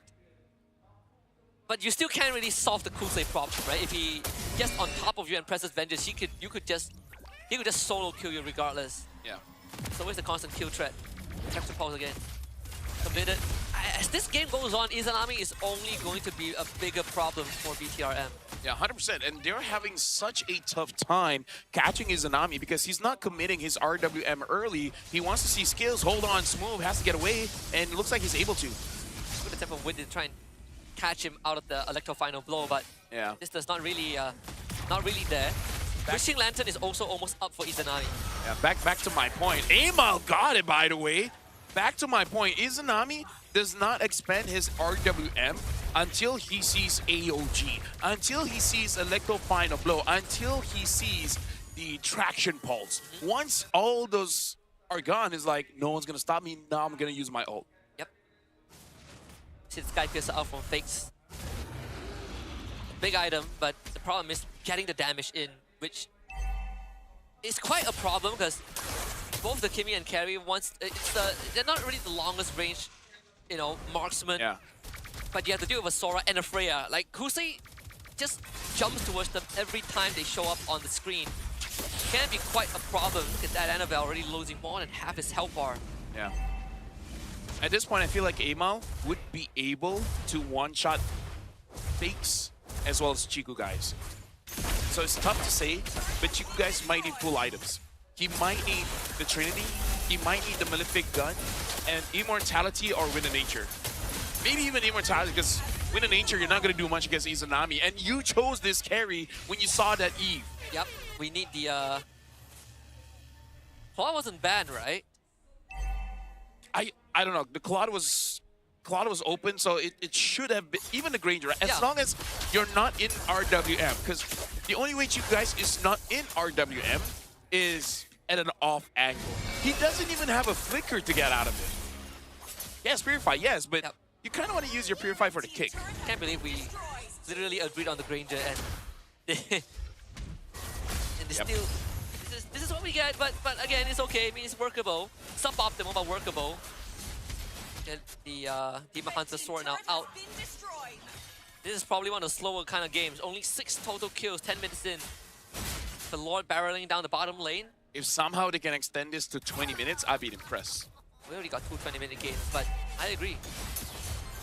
I guess the way to win is to go late game. Yeah, and hope AC makes a mistake and Chiku guys capitalize.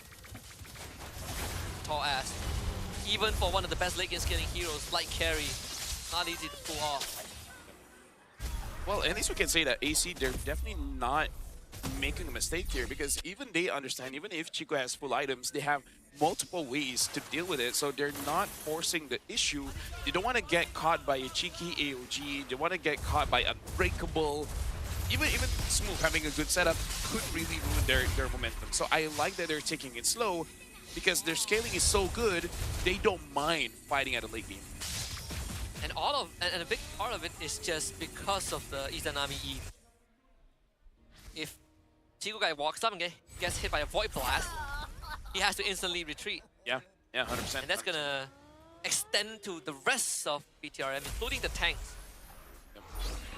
Well, right now for Bigatron MY by Vitality, it's unfortunate. Annabelle only has one good game. Only on the Fanny. That's true. I think the YSS wasn't his fault, but this Baxia game is rough. Yeah. Very, very rough.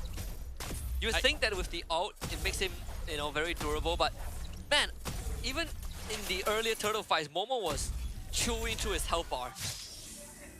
And look at this, I like what AC is doing. Even Amal is giving the Little Wanderer to Izanami for the extra movement speed around the river, and no wonder there's no way that Bigatron MY can catch him. As a hero with no dash, he's been avoiding everything. So a bit of a tech here that Amal and Izanami has done for themselves. Can't even get close to him. I mean, so far we haven't seen impactful AOGs as well. There were a couple of attempts, but not really much return here. This should be a free Lord. I think that's the saddest thing. On Flying Clouds, you think that BTR is trying to look for a way to speed things up, but they don't really have the tools to do so. Traction Pulse use, that's the RWM. Chiku guys gets jumped on by Momo, who flickers to safety. Chiku guys being forced away is all they need. Annabelle ends up going down. Yeah, and that's the case. Eve counters everything. Counters Baxia, counters the carry.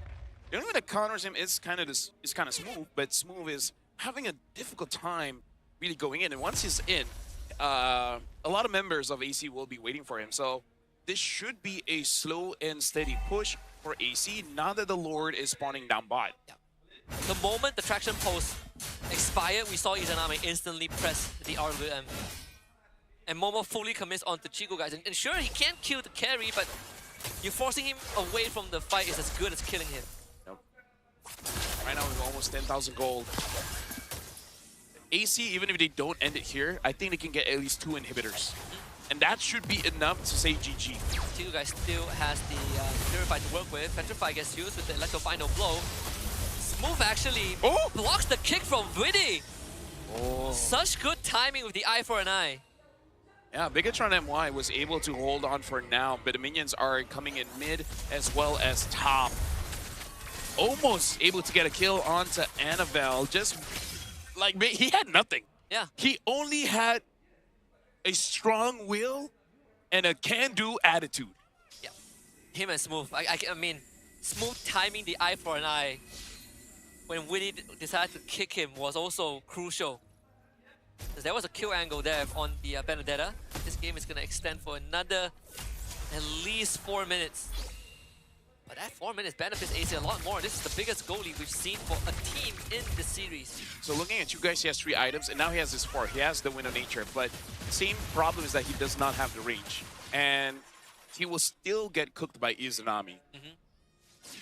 All it takes is one good catch. Yeah. One good catch without the Purify, and this lights out. Honestly, I feel like if they are able to get Smooth or Annabelle, that could also be lights out because Chico really needs that front line. I think with enough like sure dive, they could just bypass the Purify. Yeah. They have so much raw damage. Like if Momo can't handle all the output with this tank build, you have the Vengeance on Fusei. He's gonna fight to the death. Right now, fighting for the buff. Chico guys was able to get it. Lord about to spawn in 22 seconds here. I think the biggest headache right now is the struggle to find where Widdy is. And that's been a pretty good setup as well at the bottom lane. They let the wave shove in, and then Widdy was guarding that area the entire time. Momo doing the exact same thing, committing onto Rasi. There is the AOG, but they'll commit the kick first. Widdy though, overextended. Not really what they were looking for. AOG, traction pulse, connects on the Izanami, and now Spook comes in. Izanami flickers away, Widdy goes down. And first time in a long time, BTRM finds the punish. Yeah, so as I was saying, AC makes a mistake. And then Bigatron capitalized. Chico got the kill there, so hey, they got a turret. That's something. Oh, definitely something. Now they fight Izanami again. And he didn't have the flicker, he had to use it early on. This could be the comeback angle for BTRM. Kusei desperately pushing out the middle wave, but there's no minions there, so no room for punish. BTRM secures the Lord. Husky, I'm supposed to be the color, the analyst, but even I don't understand what's going on. What? How? Why did Weedy do that? And why? Like, how was Izanami caught? Like, you've been doing such a good job the entire... I'm done. I am surprised I'm done. that Winnie committed the kick. Because I thought up to that point, you just want to, you know, like, shave off the health bar. But then he full committed. And then it caused Izanami to blow his flicker. And then they just got chased down by Annabelle. Although, Amon will salvage that game state a little bit with that kill. Yeah. Whew. It's good and bad because it's good for AC, but for Bigatron, why y'all getting caught? But okay, you know what? Whatever. That's the Lord, you know. So the game goes on, and we're gonna go past 20 minutes, guaranteed. This is promised to them a few thousand years ago, I guess. Some things don't change. Yeah. Right, Kusei gonna solo the Lord, of course. Rasi was found out by Kusei, so no mistakes here coming in from AC. Oh. Momo! Full commit on the Chico, guys. Here comes Winnie. Flicker kick onto Fakes. Fakes able to fly away. Now the RWM out from Izanami. Rasi responds. AOG onto Tree, but Kusei is wailing away, just absolutely shredding their health bars. Amon gets the mid inhibitor, and AC finds the team fight win. That was one of the cleaner engages that we see from AC. Cleaner follow-ups. But again, they only get one. So it's kind of like a weird thing for AC. They make a cool play, but they only get one. I mean, poor Rasi, man. Like, he took a sip of water. His heart rate is it's almost 150. He did his best. That was a 3-man AOG. You couldn't have asked for a better AOG, but sadly, they just weren't in the right spot to fight. Yeah, we gotta look at an instant replay here because Momo engaged first, Weedy flickered in, got fakes, and this is the Chico, guys, you can see the damage is there. Weedy is getting dropped down so much, but once the RWM is there, he's always in threat of getting damaged. And he even it's good that he didn't expend the Purify, I think, but if push comes to shove, it would have been expended, and then he would have no other escape tools, essentially. Well, I mean, he has a dash, but AC kind of outrages that dash. Yep. And they might not be able to kill Fakes, but forcing him out of the fight is good enough. And Kusei just man-fights everyone who's in front of him. Like, he couldn't care less. So, that's the 20 seconds until the 4th Lord of the game spawns. 1 minute until we hit the 20. Yep. Yeah, I mean, AC could let it simmer, reach 20-minute mark, get the strongest Lord, and then end the game. This is their game to lose, by the way. I am, with utmost certainty, at this game state, it is quite hard to lose unless something catastrophic happens. They could have ended this long ago. By the way, I'm looking at Chico Guy's items. He's holding on to the Magic Blade so that he can transition it into the Rose Gold Meteor so he can stack up on that shield. Yep. The last inhibitor is going to go down as well. Widdy and Aim are putting on the pressure. I'm not really sure you want to hold aggro here though if you're BTRM. Not a good spot to be in. Momo is going to full send it. The RWM catches Chico, guys. It still holds on to the Purify, but the rest of his team is going to get gone on. What a kick there from Widdy. They find Fakes, AOG connects, Razi hits an air ball, and AC have found the fight that they've been longing for the entire game. Smooth, the only one left alive, and he has to do everything on his own against the entirety of AC. The footwork is there, but the damage, not so.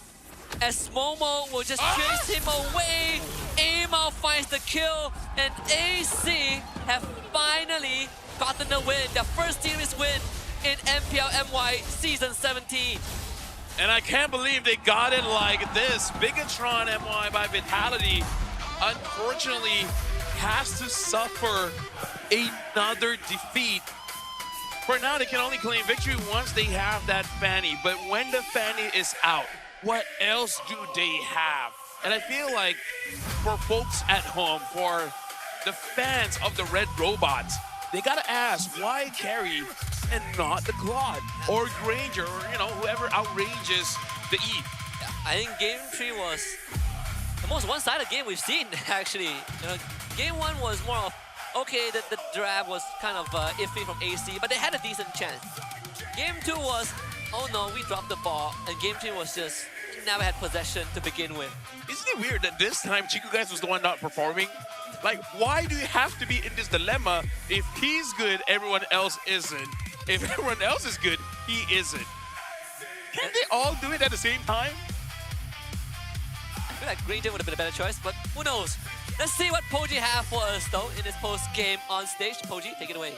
Terima kasih, Caster, bahasa Melayu dan juga bahasa Inggeris. Anda kembali bersama saya dan juga Poji. Tahniah sekali lagi pada AC Sport! Baik, sekarang kita bersama dengan Izanami dan Go. Jadi, Izanami, kita mulakan dengan awak lah ya. Dekat game 1 tadi, sebenarnya apa yang berlaku? Dekat mana kesilapan tu boleh terjadi dan macam mana korang reset sebenarnya? Kalau bagi pendapat saya, first game tu sebenarnya kami di league game tu kami banyak enemy buat move and kami pun macam kena trap lah dengan movement dong. So di situ kami fail lah early game and then kami cuba untuk reset game sebab semalam pun kami menangan first game menentang Team Flash dan end up kami kalah. So game hari ni pun sama juga lah, still boleh menang walaupun game pertama kalah. Ya. Maksudnya macam game 1 tu macam ada sikit silap tapi reset balik buat semula. Ya, betul. Faham. Tapi sekarang Izanami kan bila kita bercakap tentang pasukan awak sendiri untuk pasukan AC, ramai orang yang letakkan jangkaan yang tinggi sebenarnya. Adakah bila orang letakkan jangkaan untuk pasukan yang adalah pasukan pencabar kejuaraan untuk musim kali ini, benda tu sedikit sebanyak memberikan tekanan kepada awak dan juga pasukan? Kalau dari side saya mungkin benda tu dia boleh jadi macam dia boleh jadi tekanan and dia boleh jadi semangat lah, boleh buat kami semangat juga. So bagi saya itu just tambahan lah untuk tim kami lah ya. Faham. Okey, jawapannya hebat. Coach Adi. Oh. Apa khabar Coach Adi? Selamat datang ke Malaysia. Alhamdulillah, halo Malaysia. Alright, Coach Adi. Bila dah datang dekat Malaysia ni kan, kita tahu pasukan awak sebenarnya dipenuhi dengan pemain-pemain yang star. Nama-nama hebat, permainan yang hebat. Adakah bila anda dipenuhi dengan pemain-pemain hebat ni, jadi susah nak kawal mereka? Macam kita pemain pun dah star kan. Macam mana awak kontrol mereka semua? Nak handle ego mereka ke? Yang pasti mereka datang dari berbagai tim kan, beda-beda. Yang pasti lebih menyatukan visi dan misi sih. Karena mereka dari budaya yang beda-beda di setiap tim, jadi caranya ya lebih menyatukan lah. Kita AC punya budaya, jadi kita mau start dari awal lah, start fresh. Maksudnya tak kisahlah awak star ke macam mana sekalipun, kita start from zero semula. Yes. Faham, maksudnya tak ada siapa lebih tinggi. Yes. Faham. Okey, Coach Adi. Untuk pasukan AC juga soalannya lebih kurang macam Izanami tadilah juga kan. Sebagai coach yang berpengalaman lah sebenarnya. Adakah coach yakin boleh mencapai expectation untuk AC untuk season kali ni? Kalau tak berjaya macam mana? Orang letak harapan yang tinggi ni untuk AC. Semua tim mau juara lah, bukan hanya untuk AC. Tapi yang AC bakal lakukan pasti kasih yang terbaik dan kita bakal keep improving dan trust the process lah. Karena yang namanya tim baru is not easy to build lah. So we will start from zero and we will start strong. Faham. Tak kisah apa jadi, buat semula. Tapi Coach Adi ni sedikit personal lah soalan ni kan.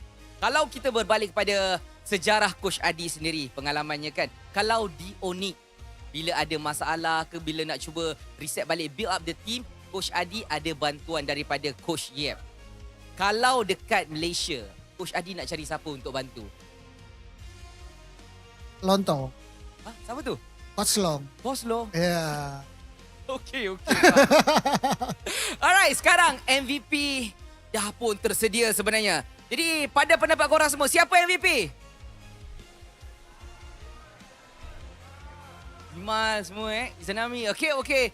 In 3, 2, 1, MVP anda.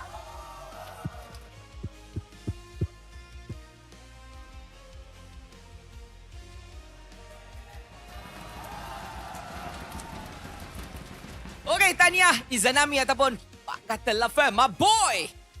Izanami, muka tak happy, senyumlah happy sikit. Macam tu. Alright, Izanami, sebenarnya kalau boleh kongsikan sebab sekarang awak dapat MVP tau. Actually, macam mana awak reset daripada performance malam macam awak cakap lawan dengan Flash, menang, tak kalah kan. Dan hari ni awak buktikan yang sebenarnya prestasi yang kata seorang Mesh Malaysia yang terhebat tu awak masih lagi boleh pegang, boleh dapat MVP hari ni. Sebenarnya kalau pasal macam mana kami nak reset semua tu, bagi saya setiap tim di MPL ni dia kena adapt laju lah. So macam kalau kita kalah first game next tu kita kena cepat-cepat reset and adapt lah, sebab siapa yang boleh adapt cepat dia akan survive lah di MPL. Faham. Okey, untuk awak juga Izanami kan, minggu depan awak akan berjumpa dengan RRQ Tora. Semalam mereka kemarin mereka mengalahkan pasukan Team Ray. Which is Team Ray tu boleh dapat menang satu game dengan SRG. Maksud sangat-sangat kuat. Ya. So apakah persediaan yang AC dah buat sebenarnya untuk bertembur dengan mereka? Kalau persediaan tu kami still kami pun tim yang bagus juga kan. So kami pun still di fasa yang macam adapt dengan stage kan. Macam kami tengok dulu di stage kami main macam mana and apa yang kami perlu improve semasa di stage. Ya, so persediaan tu kami just tunggu untuk next week punya game lah. So akan improve lah daripada minggu ke minggu. Ya, betul. Baik, terima kasih. Okay, Coach Adi, any words untuk bagi tahu kepada semua peminat penyokong yang berada di MPL Arena dan juga yang berada di rumah, mungkin juga berada di Indonesia yang menyokong anda dan juga pasukan? Ya, first thing first lah. Saya senang lah berada di Malaysia because penontonnya so proud, so good lah. for me. Jadi ya alhamdulillah lah, ini kemenangan pertama AC dan kita will keep improving lah. So thank you buat AC, fans AC yang udah support, dan di Indonesia, my family, dan semua yang ada di sini lah yang mungkin tiba-tiba support saya dan tim. Ya thank you lah for supporting us. We will keep improving lah. Terima kasih banyak Coach Adi dan juga Izanami. Dan itu sahaja daripada saya dan juga mereka. Dan sekarang kita akan kembali kepada caster untuk kaji semula apa yang berlaku di dalam game itu tadi. Jom kita bersama dengan mereka. Thank you very much, Boji, Adi, as well as Izanami. And, you know, Adi said, you know, the fans here are great. We will continue to be great if you bat out things like the Fanny, you know? Yeah, we fans are generally great if you are doing your job. Yeah. Yeah. I want to say if you listen to them, but most of the things you can't really listen to them. But yes, I think our fan base are pretty supportive. Yeah. Have you seen? I mean, we have teams that have horrible seasons and yet have a loyal fan base. That's how great we are. And Islam, even he was surprised like how he got the MVP. But this is a very low scoring game. Yeah. So, but his impact is actually quite big in terms of space control. Yeah, I mean, there's a lot of argument that can be made, right? Momo has his moments, Amal as well. But I think overall grand scheme of things is probably between him and Momo. Yeah. They both, you know, like Amal did good, but it's kind of like very late game where he just comes in and then pops 1% and that's it. Yeah, Amal has just been farming. I don't know. It makes me feel a bit off. Don't you think so? Yeah, well, with this game, I guess he didn't have to do too much. No, I mean like for every time he plays, his default is I'm gonna get as much farm as I can. And then you already hit level 15. You already got your items. So like he doesn't know what to do with what he has. I guess that's the best way that I can explain it. Even on the fan, he just farms. No, but I can agree with that.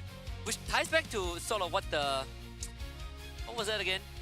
The one of the critical points that was brought up, where I think the macro there's a lot to be desired, right? I will say the game tree show a bit more of that. I think they have a lot more understanding and control on how to navigate that late game. And I think if it's whoever was making the call was definitely making the right call. This is why Islami deserves the MVP. Look at how much damage he did compared to his team. Yeah, he's so good, man. And Chico guys did 51,000, which is good as well, but he didn't get enough space to do more. Yeah, it's like a lot of the damage are damage that doesn't result in a kill. Yeah. Like he has 2 kills that game, but that's pretty much it, right? He wasn't able to do enough to really chew through anyone. Like Momo is just eating it up. I think AC were doing a pretty good job of just juggling Chiku's damage. Every single time they're about to go down, flicker away, and then Chiku has to, focus on someone else. And by that time, you're already looking at RWM, at Kusei diving a backline, BTRM. They've really got room to do much. Something I do have to say, I want to see more coming in from both teams. Because BTRM, it looks like their win is very conditional. And in fact, they would not be in this situation if they just won Game 2. Right? Game 2, they threw it. Right? They threw the lead away. And AC, even this win, is not clean because they almost threw it. They almost did. I think AC, I think Game 2 was just a good example of like, eventually someone will make a mistake. Yeah. Yeah. I kind of feel like this entire game, except for game number 1, is just eventually someone will make a mistake. And I want to see improvements from AC where Amal understands when he can be aggressive and when he needs to farm. And then for Kusei, I don't know. I honestly really don't know. And for Bigatron MY by Vitality, I gotta tell you, Husky, I even saw Chiku guys talking to Vince, and it looked pretty intense. I have no idea what his comments were about the team, but it looked like he had a lot of things to say. Yeah, I think this game 3 was just... I feel like BTRM, they did their part to protect him, right? I mean, Chiku guys was, to his credit, also did his best, but again, I think the conditions just weren't there. This is probably the only major mistake from AC, where Whitney overcommitted and then it resulted in Izanami going down and them losing a Lord. But aside from that, I would have to give it to AC. They played a pretty clean game, Amal catching smooth as well. That was a very big factor on why AC was able to continuously hold on. But then you look at the whole draft in totality, that Granger would have made a lot of difference because they need that extra reach, right? They need the extra artillery. At least when AC is running at you, the Granger has a way to hold them back. I'm gonna bring back to Claude just because that's like the best hero that you guys has used so far. We know he can use a lot of heroes. He's done well on the Claude, not so well on the Freya. And I think carry is just not the right draft for him. And his Granger, we can see that he could do something. It's just that he just doesn't.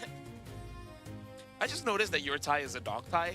Oh yeah. It's shout out to Rose. Rose got it for me. Oh really? It's we had a Secret Santa. It looks pretty cool. So she got me this. And then she got me a phone case. We don't need to show the I phone can only case. show the phone case. Of course, look at this. It's the puppy. Get it because he's husky. Yeah. So, you know, dog material. He got that dog in him, and now he has a dog on him. Yeah. Funnily enough, we had a list on like what we want, and I didn't even specify I want a dog tie. I just say, oh, it'd be nice to have a tie or a phone case. And yeah, so very thoughtful. Thank you, Rose. Give That's me a our host Bugatti. today. Maybe I should have typed that. Yes. Maybe that's on me. That's my bad. I should have asked for more. Well, either way, congrats-ish to AC. But let's be real. If y'all want to beat SRG, if y'all want to go to the grand finals, if y'all want to compete against Philippines, Indonesia, you got to do much more. Yeah. Much more. I think there are definitely teams so far that has shown us the potential, right? I think Team Ray was one of them. I think so far one of the best, and Flash as well. But for you guys out there, remember that the regular season right now, from this season onwards, it's 8 weeks. So there's a lot more days out there for the teams and their matches. So make sure to scan the QR code, buy your tickets if you haven't just yet. Yep. So next week is against RRQ as well as Vamos for BT. All right, so the next one is SRG. Yep. Although I do have to say, SRG, for some reason, is actually having hard games. They fought against Vamos, kind of hard. Yep. They went up against Team Ray, kind of hard. If somehow Bigatron NY by Vitality gave SRG a hard game as well, hey, finally a season that SRG gets to sweat. But I'm not going to hold my... You know what? Team Ray has made me a believer, so let's hope. Let's hope. Yeah, I think there's a chance. I personally just want the season. And it's only just one game that week for them. That's true. So just focus on one thing? Focus on SRG. That's it? Well, I mean, that's what Vamos did previously, and it didn't go well. Again, there's time for teams to deliberate. We're gonna throw you guys to the mic check, see what the teams were commenting about behind the scenes. So, enjoy.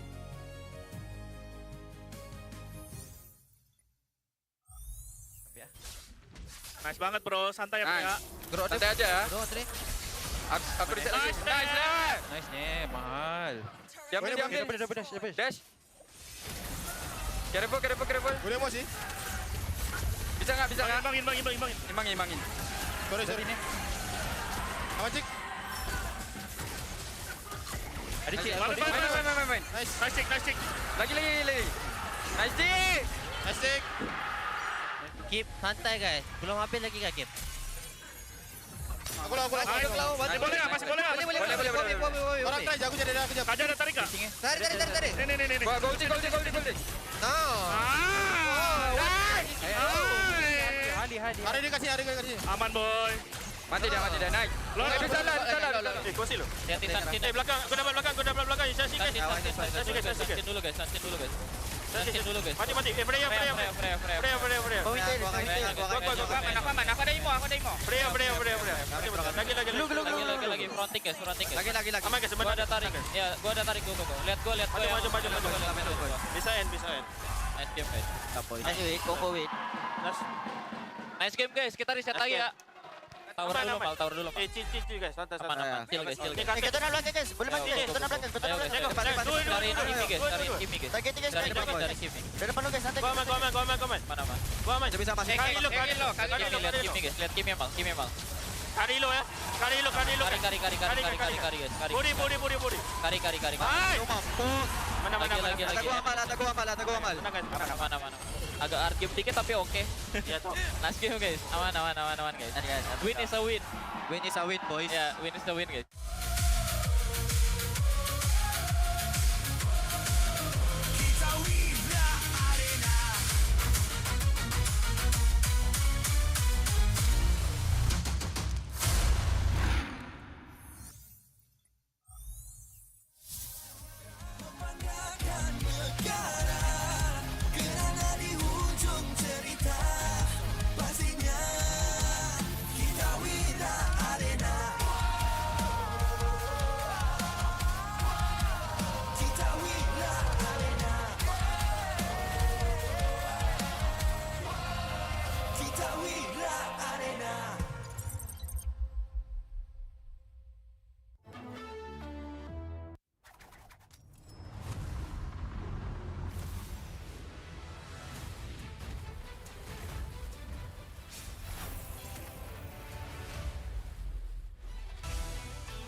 てらす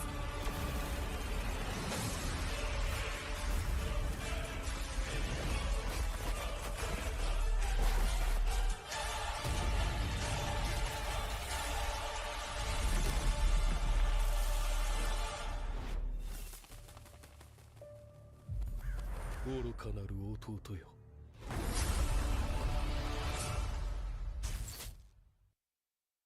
Transform diri anda cuma memerlukan 1 tahun. Sijil kemahiran Malaysia, 3D animation sesuai untuk anda langkah ke industri dengan cepat. Kenali juga dunia AI robotik, game development dan content creation.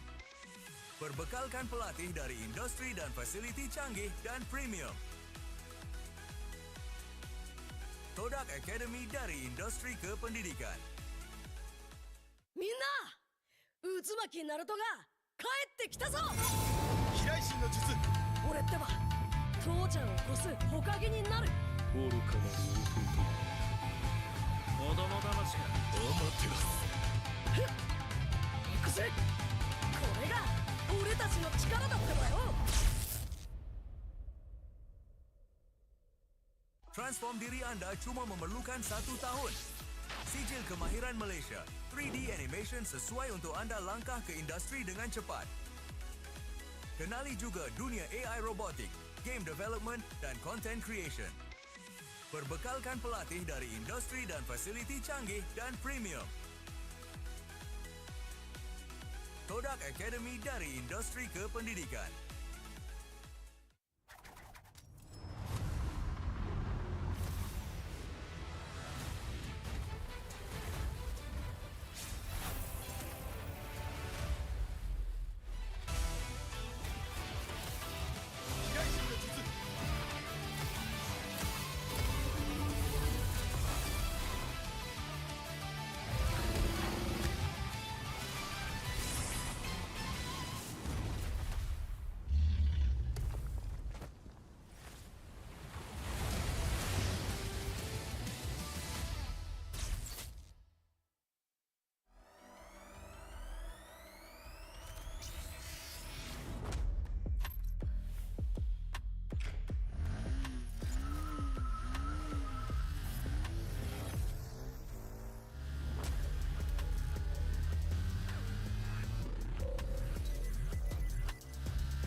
渦巻きナルトが帰ってきたぞ飛来神の術 俺ってば父ちゃんを越す火影になる愚かなる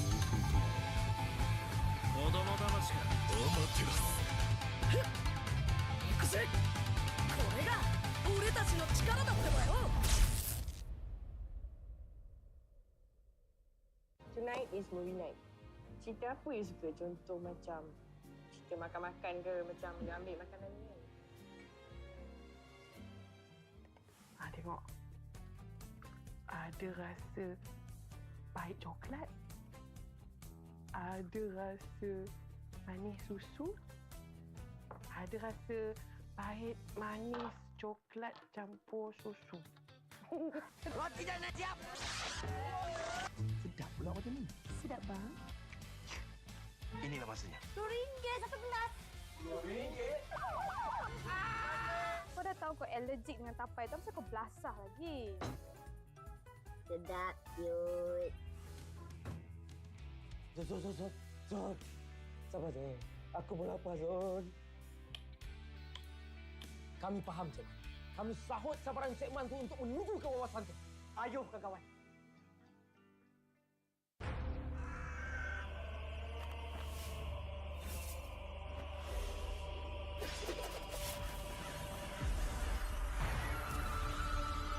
Amaterasu.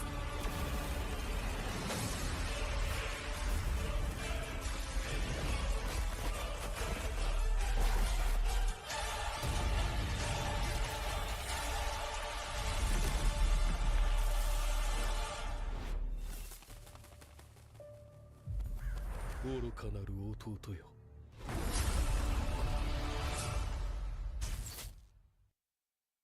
tengok ending semalam? Tak ada tonton. Tak ada tonton. Tak ada tonton. Tak ada tonton. Tak ada tonton. Tak ada tonton. Tak ada tonton. Macam ni baru boleh kawan. Rasa keping je.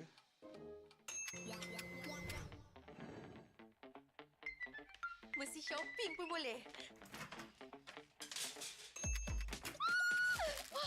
Siap ada diskaun lagi.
愚かなる弟よ。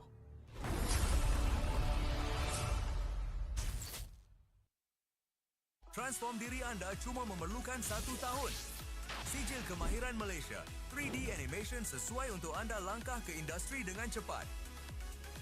Kenali juga dunia AI robotik, game development dan content creation. Berbekalkan pelatih dari industri dan fasiliti canggih dan premium. Todak Academy dari industri ke pendidikan. みんな渦巻きナルトが帰ってきたぞ。飛来神の術。俺ってば父ちゃんを越す火影になる。愚かなる弟よ。子供騙しか。アマテラス。行くぜ。これが俺たちの力だってばよ。 Transform diri anda cuma memerlukan 1 tahun. Sijil kemahiran Malaysia, 3D animation sesuai untuk anda langkah ke industri dengan cepat. Kenali juga dunia AI robotik, game development dan content creation. Berbekalkan pelatih dari industri dan fasiliti canggih dan premium. Todak Academy dari industri ke pendidikan.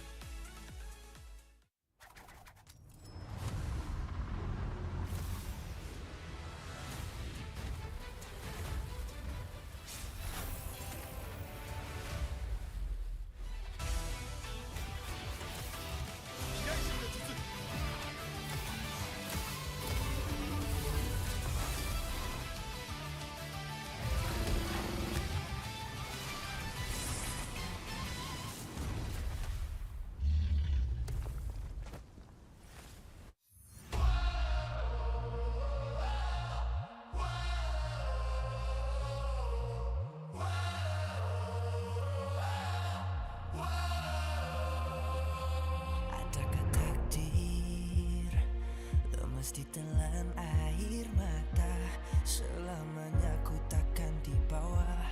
Perjalananku sampai ke puncak dalam perjuangan. Bila hati terang menyala, setiap luka jadi kekuatan. Pengorbanan yang jauh ujungnya. Sudah tiba masanya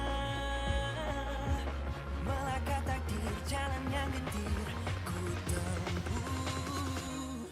Bangkit bersama kita juara, membanggakan negara. Kita kawan pentas dunia, Wira Arena. Bangkit bersama kita juara, membanggakan negara. Kerana di hujung cerita pastinya kita Wira Arena. Kita Wira Arena. Kita Wira Arena. Sweat and grind, guess we never gon' fade. This that definition of a legend. Every single move that I make, feel it ain't no doubt. Dorang kena aku, I'm a winner. Cuba check gerak-geri aku semua tiptoe macam ballerina. Genggam bara api, biasa berjadi arah. Mimpiku mula menjadi, tiada siapa je yang halang. Kalau bikin hari-hari, benda susah jadi senang. Segala cabaran aku ready, masa depan aku terang. Sudah tiba masanya, melangkah takdir, jalan yang gentir ku tempuh. Bangkit bersama kita juara, membanggakan negara. Kita kawan pentas dunia, Wira Arena. Bangkit bersama kita juara, membanggakan negara. Kerana di hujung cerita pastinya kita Wira Arena. Kita Wira Arena. Kita Wira Arena. Satu hati, satu jiwa, bangkit bersama kita Wira Arena. Dari bayang kenyala api, nama kita terpahat di bumi. Bangkit bersama kita juara, membanggakan negara. Kita kawan pentas dunia. Wira Arena, bangkit bersama kita juara. Membanggakan negara, kerana di hujung cerita pastinya kita Wira Arena. Kita Wira Arena. Kita Wira Arena.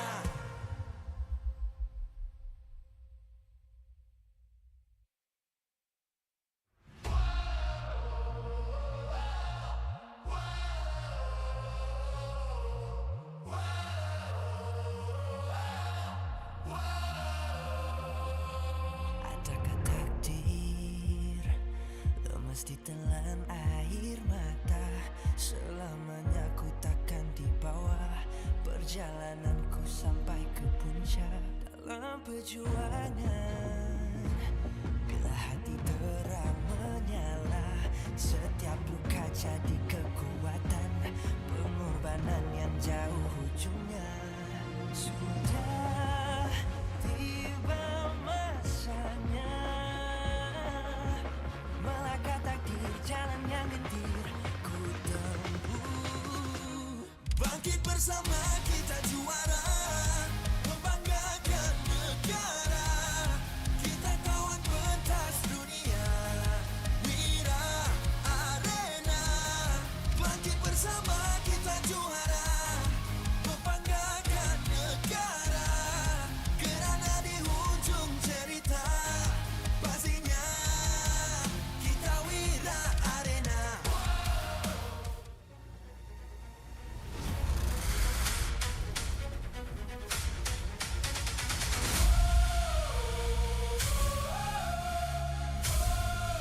Kita Wira Arena.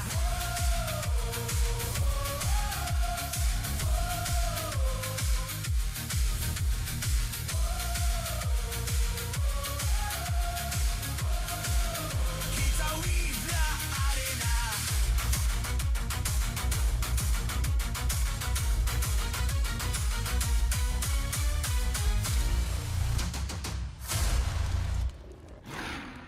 MPL Malaysia Season 17 is powered by Pautan.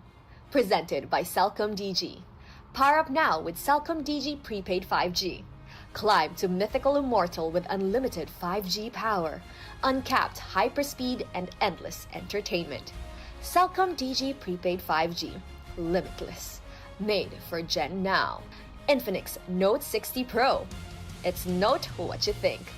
With Snapdragon 7S Gen 4 plus 3D Ice Core Vapor Chamber cooling, active matrix display, and 90-watt wired plus 30-watt wireless charge. Grab your Infinix Note 60 Pro.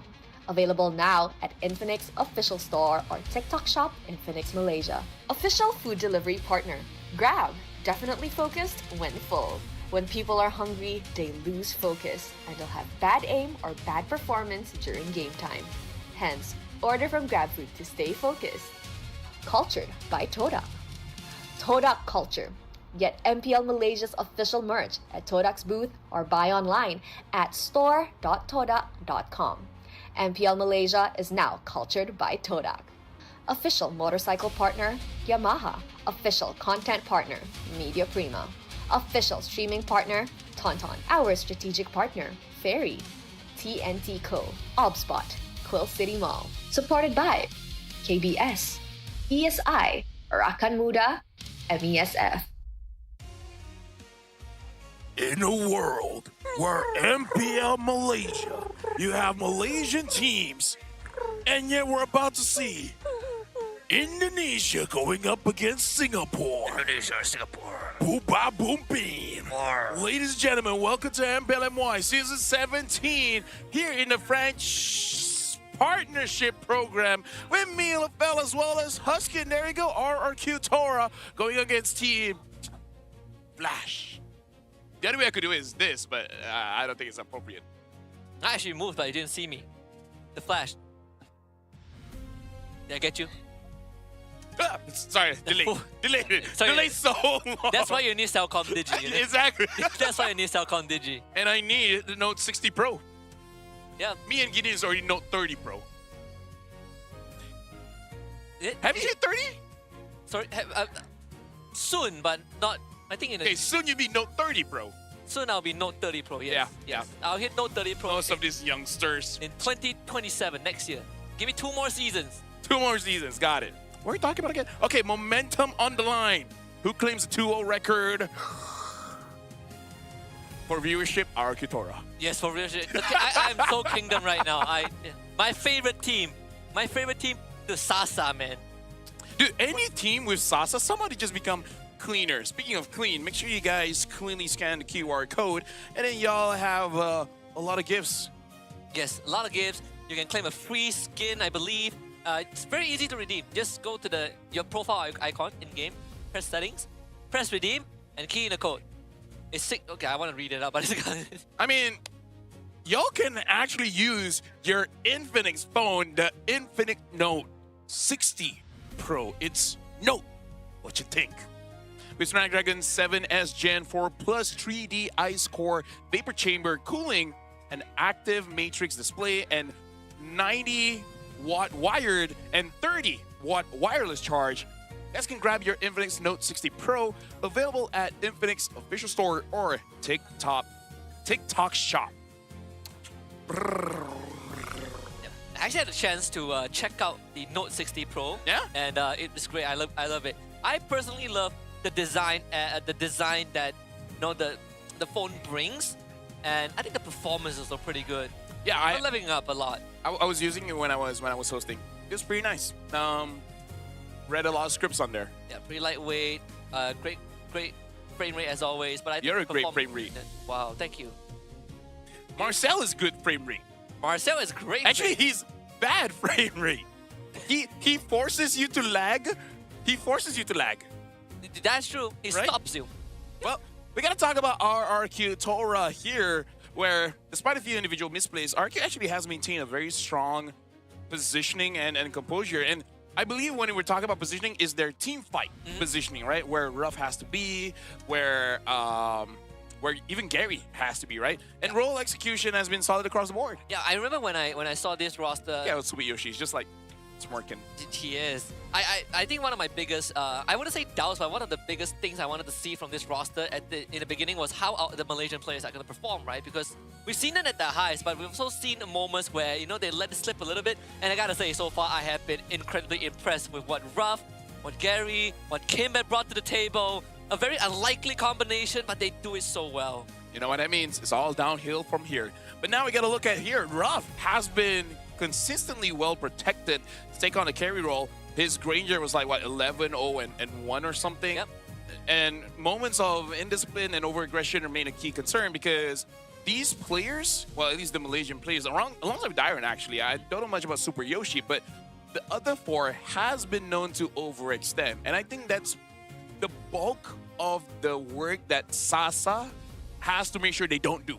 Yeah, because Sasa has been in this environment many, many times in the previous teams that they've been in his goal lane. We know, we've seen him struggling to contain some of his teammates that really go ham. And I think that's great because, we saw him go to China, to coach DFYG, and he's been able to mold them into star players.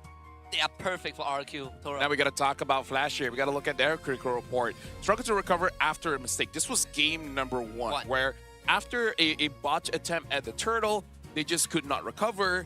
And then Hades, man, especially when it gets that Guinevere, you can definitely see the hard carry potential. Yeah, I mean, Hades has been just phenomenal, right? Ever since we saw his debut in MPL SG, remember the historical finals against RSG Singapore, and up till now, he has always been that consistent player on the team. And him and Diablo, I think these two are, you cannot say Team Flash without these two. Exactly. And unfortunately, it does look like he's more on the utility-based heroes because before the season started, he was actually practicing to be a roamer, and Razin was supposed to be the jungler.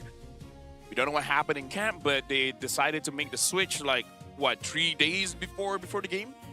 And I think, for all intents and purposes, if this is what is going to give Team Flash the best result, I think so be it, right? And this is pretty unfortunate because I was slightly excited to see Hades in the roam role, but like we sort of agreed on, Ryzen still needs to develop a bit as a roamer, right? You can clearly see like the rawness there. He can use the Cho, but then what else, right? Because he was not the main jungler because of hero pool issues. So from a jungler, which is your main role, and you have a hero pool issue, going to a roam position where it's not your role, there's probably going to be much more problem there. We'll see if RQ Tora will exploit that. SkyZ, he's there. But personally for me, I'm not seeing much of SkyZ. And Courtesy and Diablo has been doing their job above and beyond, I would say. But they're very solid. Yeah, I think there are certain times where you see that some of the players on Team Flash, they perform, well beyond expectations, but it's more of a factor, more of something that's caused by the rest of the team, right? And that's probably a development that we want to see go in a positive way as the league progresses. Rough against SkyZ is what I'm worried about right now. Actually, now that I think about it, we're going to be looking at the lineup of RQ Tora here. They're actually the opposites in the way where in RQ Tora, the Malaysian players are actually doing quite well. Yeah. And in Team Flash, is the Malaysian players that are lacking. Yeah, and in the individual matchups, it doesn't exactly look the best for Team Flash as well. I think when we talk about head-to-head, Ruff definitely looks like he's going to have the upper hand in the gold lane.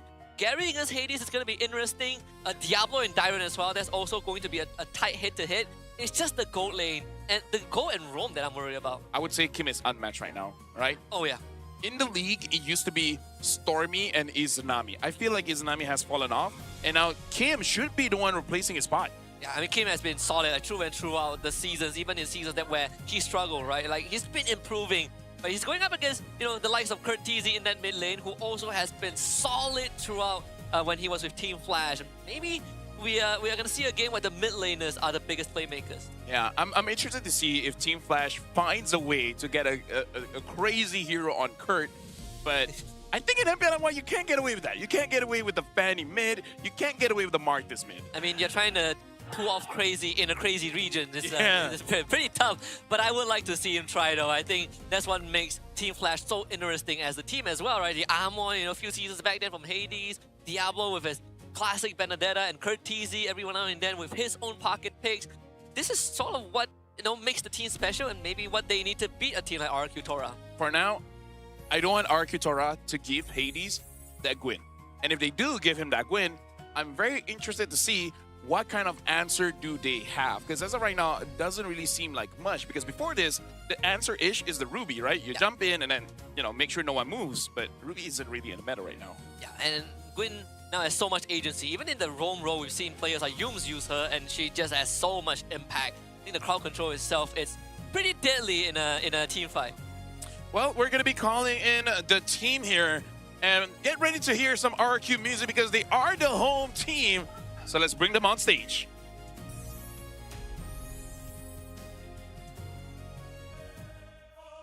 Eyes locked, fangs ready. The Kingdom's Tiger are ready to pounce once more with Dyron and Ruff commanding the flanks. The squad return to hunt. Calculated, patient, deadly. Will this be another clean strike? Viva RQ Tora!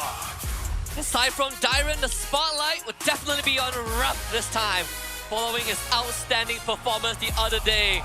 It's time to roar on as the Malaysian Tigers take center stage. And again, usually we'll see when things go wrong, Kim will back them up, but I gotta say this time, Kim seems like he's had an easy time on RQ Tora.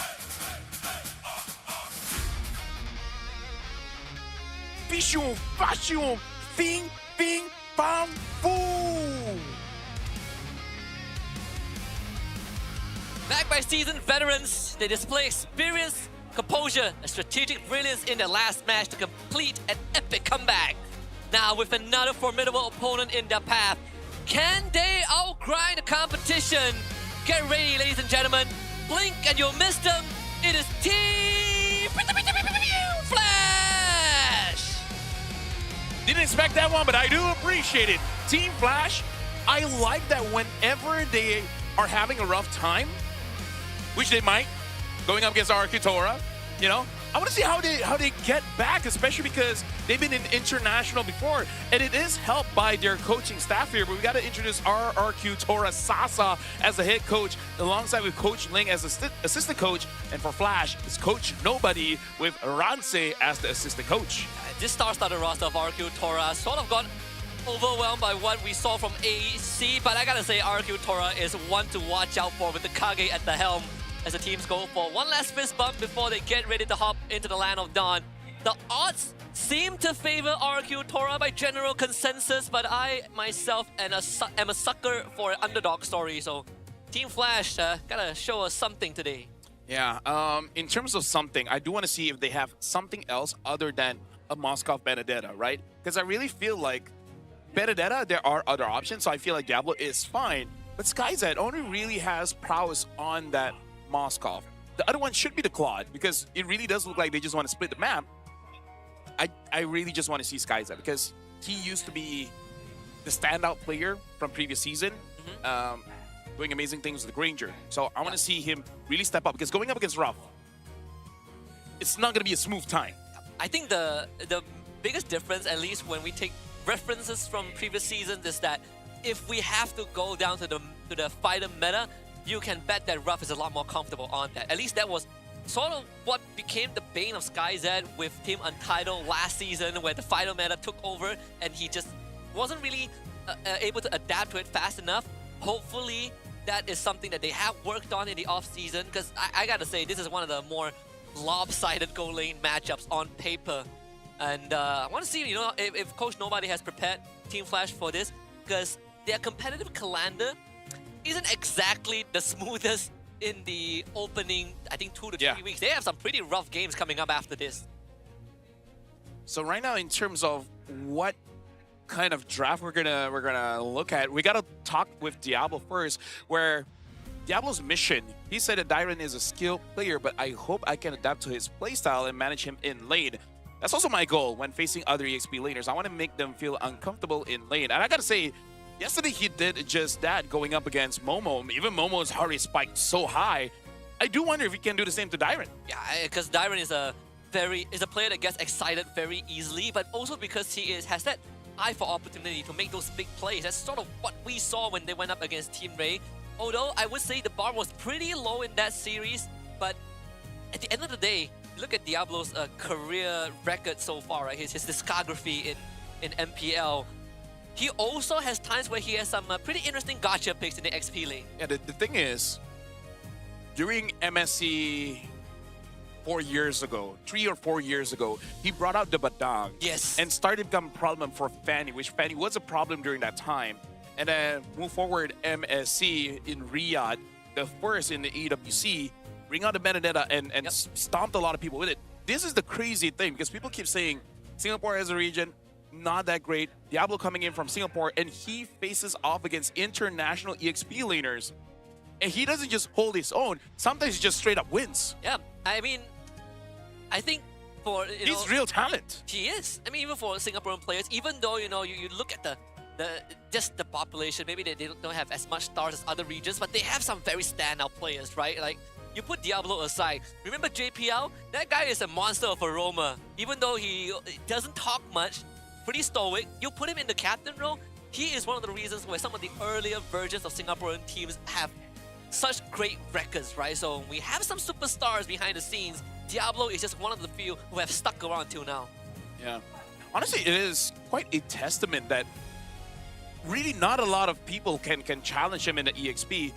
But now you guys got to choose your side. Which home jersey do you like? Do you like RQ Toras or Team Flash? I'm actually voting for Flash. Let's see. I'm a Kingdom dude. So RQ Tora all the way. Because I like that they have this like baseball style of jersey for the home team. Sorry, home for Flash. And I think it's just something new. Yeah. There's I've seen a couple of other teams, you know, not just within MPL that have done it, but I personally think, you know, it's a very cool concept, right? It gives you a very sporty, modern feeling. I remember like Team Ray has the what do you call it? The sweatpants that also is pretty cool, like the full purple one. Yeah. Yeah. I do have to say my favorite jersey right now is still the SRG jersey. The OG one, and the one before that. The one before that is kind of like more fitted, so it shows off your body better. And then the OG one is just stylish, man. It looks so good on camera. Yeah. Jersey aside, I think the jacket, the SRG jacket, is one of the Pretty better bomb. ones. Pretty bomb. Yeah. In a good way. Pretty good. This one is also pretty, Actually, straightforward. Yeah, RQ's jacket also looks good. It looks good on rough. If It the does. camera goes to rough. There it is. Yeah. Yeah, see, it looks good. Yeah, I like it. It's pretty clean. I think the And it's good branding as well. It's like, I wonder which team they're from. yeah, exactly. In case you don't recognize the logo. Yeah. Actually, Flash is also quite good because I'm only okay with orange as apparel, not as people. Can you can I just say that this actually reminded me a little bit of the jacket from jacket or jersey from DFYG at 1.2 years ago. Yes. And by a little bit of the color scheme. And it's definitely the jacket. Yeah, The jacket, right? Yeah. Even M6 jacket. Wait, M6 or it's one of the M series. They had a jacket, like that. But yeah, either way, we gotta talk back about the draft here. Something that we do have to see is that Dyron on that Sora will be a problem, same as Diablo. So I'm actually looking to see Sora either be highly contested or just straight up banned. And after the performances that we saw from AC as well as BTRM, I wonder if they still want to put a lot of emphasis on that Freya. Another thing is, yeah, I was about to bring that point up as well. Whether the Freya now is going to be, less of a concern. It seems like for Team Flash, they are going to take the safer route first and still ban out the Freya, and along with the Marcel and the Jusin, as I believe we go on Broken Walls for Game 1. So this Sora should be picked up instantly by RRQ Tora. I really like the bans coming in from RRQ. No hesitation. Ban out the Gwyn, ban out the Valen, ban out the Baxia, and these are the heroes that Team Flash has shown to have a lot of impact on. Yeah, and I think that's also a very good way to approach, especially early on into the season, where you don't really have too much data on a team. You ban out what they have won with to force them into sort of like the second tier of pool, right? And see how they perform with that. It's one of the ways to attack the pain points. You do get the carry and the Fredrin. Very interesting here. Wow, okay. RRQ should pick up an Eve here. Already counters both. So I hope that Team Flash has an answer. And the way that I see this, I kind of feel like Flash will finish up with something like a Benedetta.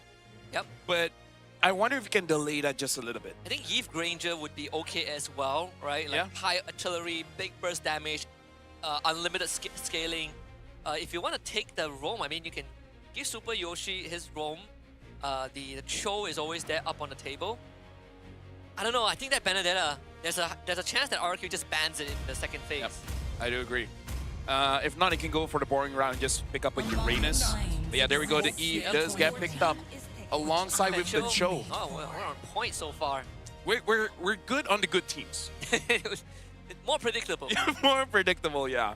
So it's either the Benedetta or they want to pick up their core mid right now. I feel like Zetian is a good pick. Yep, I think Zetian is a good pick. I agree. Yeah, but they go for the Benedetta instead. And I think this is okay because let's talk about some of Kim's heroes that he could use. Haven't seen the Louis for a while, but that was one of his signatures. And having a carry as well as a Fredrin, I kind of feel like it's a draft that is doable with that. I mean, if you want... Oh, wait, sorry. I got it... You got mix. it. Mix. Yeah. I mean, they have a Cho on RQ's Tora side. I mean, for Team Flash, if you want to look for a roamer, someone that can pressure the Eve. We've seen the example from BTRM with the Gatot Kacha. That's one of it. The Hylos is another one. If you want to be a bit more cheeky, which I think right now is not the most optimal way, the chip is also sort of something you can look for. I wonder if Flash, Kurt wants to use something like a Kagura. Because I heard it is something that some teams have been practicing. Some mid laners do like it, but it is not a... Like, it's situational. It's very situational, If not, you go for something safe like the Farsa. Farsa seems to be the safer approach here. Yeah, no Jusin, no Valentina, no Eve. We're looking at the Farsa as probably the fourth option. I mean, Zetian is still out there. Yep. If you RWSM, you can just press Fury of the Phoenix. You won't cancel the ult, but you just delay the damage out. I wonder if they go for something crazy like a Novaria. Ooh, Novaria actually wouldn't be too bad. Yeah, it's not too bad. They need a roamer that can make use of that. I mean, I'm thinking of a Khalid. If you want to You think pair of it, Khalid? yeah. Okay. If you want to pair it up, not saying you should, but it's an option. part of me was thinking about Kaja at some point. I'm done with that. 100% win rate though. 100% win 100% rate. rate, yeah. Don't doubt it. It was AC that won. So in terms of the ban here, is there any mid? Because I don't think there's any mid that RQ really has to worry about, except for Zetian. Yeah. So they do ban out the Zetian. legacy shall endure. Now we're going down like Barca, Kagura. I'm thinking Kagura might do well, but pick up your roamer first, just so that you can see if it's Kagurable. Is that a word? Kagurable? Yeah. Kagura-able? Kagurable. If you can Kagura. But in terms of the roamer, I feel like an okay pick is that Khalid. If you want to go for more aggression, which having a Fredrin I think won't be that bad of an answer. Yeah. If you want to be safe, Hylos. Hylos, I was thinking Hilda also at some point. The Oh, Badang. Badang. At least we know it's not a Diablo Badang. Although I do have to say, this Badang might be more of a pick where they think Arcutora, no matter what, will just clump up. Because they want to protect Rough. There is a chance for that, though it's not really the absolute solution to the Yeef, but there are windows where you can make plays. I would say though, it's not the... How is the Badang gonna play It's it a up? question mark for sure. It's a question mark. Like, it's one of those heroes. It is more on execution rather than meta or not. Not easy to play up also, especially when you have a Cho and a Sora. Of course, the Deathless Marksman so far is rough. Went 20-0 against Team Ray. Yeah, Nolan has been picked up alongside with the Harif. Arcutora definitely has a very aggressive draft here. I'm really liking with what they have. Now for Team Flash, only having their mid laner here, I'm feeling Kagura. If not, they can go for Farsa. I think Farsa probably... Is there any other control mages that we're not thinking about? Selena been very, but has been quite out of the equation for a while.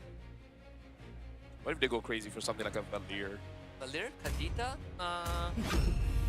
Payback time. yeah, Yeah, Farsa. Farsa, Probably just- like the most optimal pick. I would say this RQ draft does remind me a little bit of what Homeboys and Vam was used to like the draft, right? Just hyper aggression.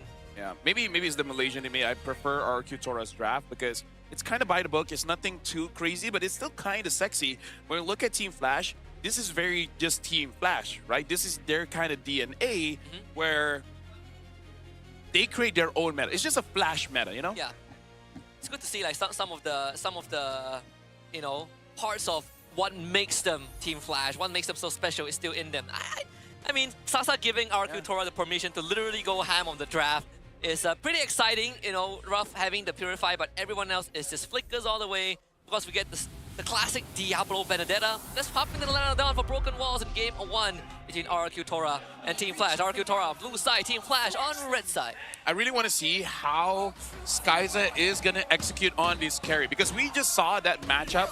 Carry, that one was boxing. This time it's a Fredrin going up against Eve. Right, no matter what, it's always Eve favored. So I really want to see what Team Flash will do differently to make sure that Kim doesn't have that big of an impact. Because as of right now, honestly, Husky, I don't see it. I feel like Kim will control the game too much. Yeah, I agree with you there. And I also Flash, they saw the Yi pick very early on, right? So you would think it would elicit some sort of a response. But this XP lane is what I'm looking for a very even matchup, and the goal lane is where I'm looking for to see if the cup spills over a bit too early on with, you know, Ruff into Skyzet. Tyron already taking quite a lot of damage going up against Diablo. And I think this is to point out, maybe the bottom pick is really just because of Razin, right?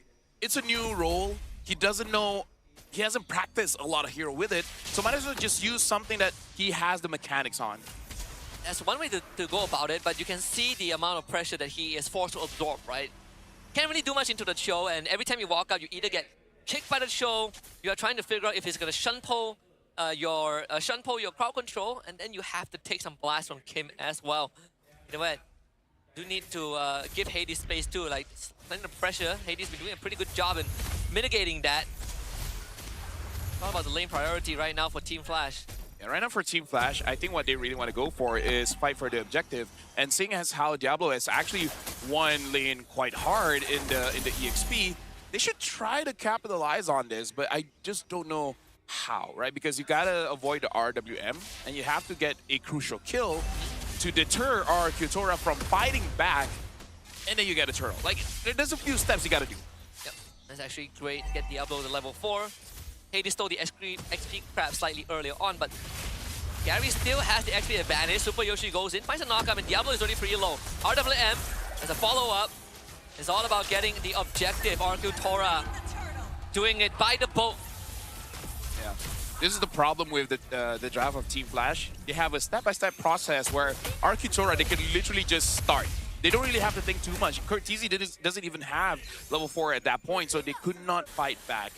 So this just looks like a draft that they're playing for either SkyZ or Diablo. They're just having options on side lanes.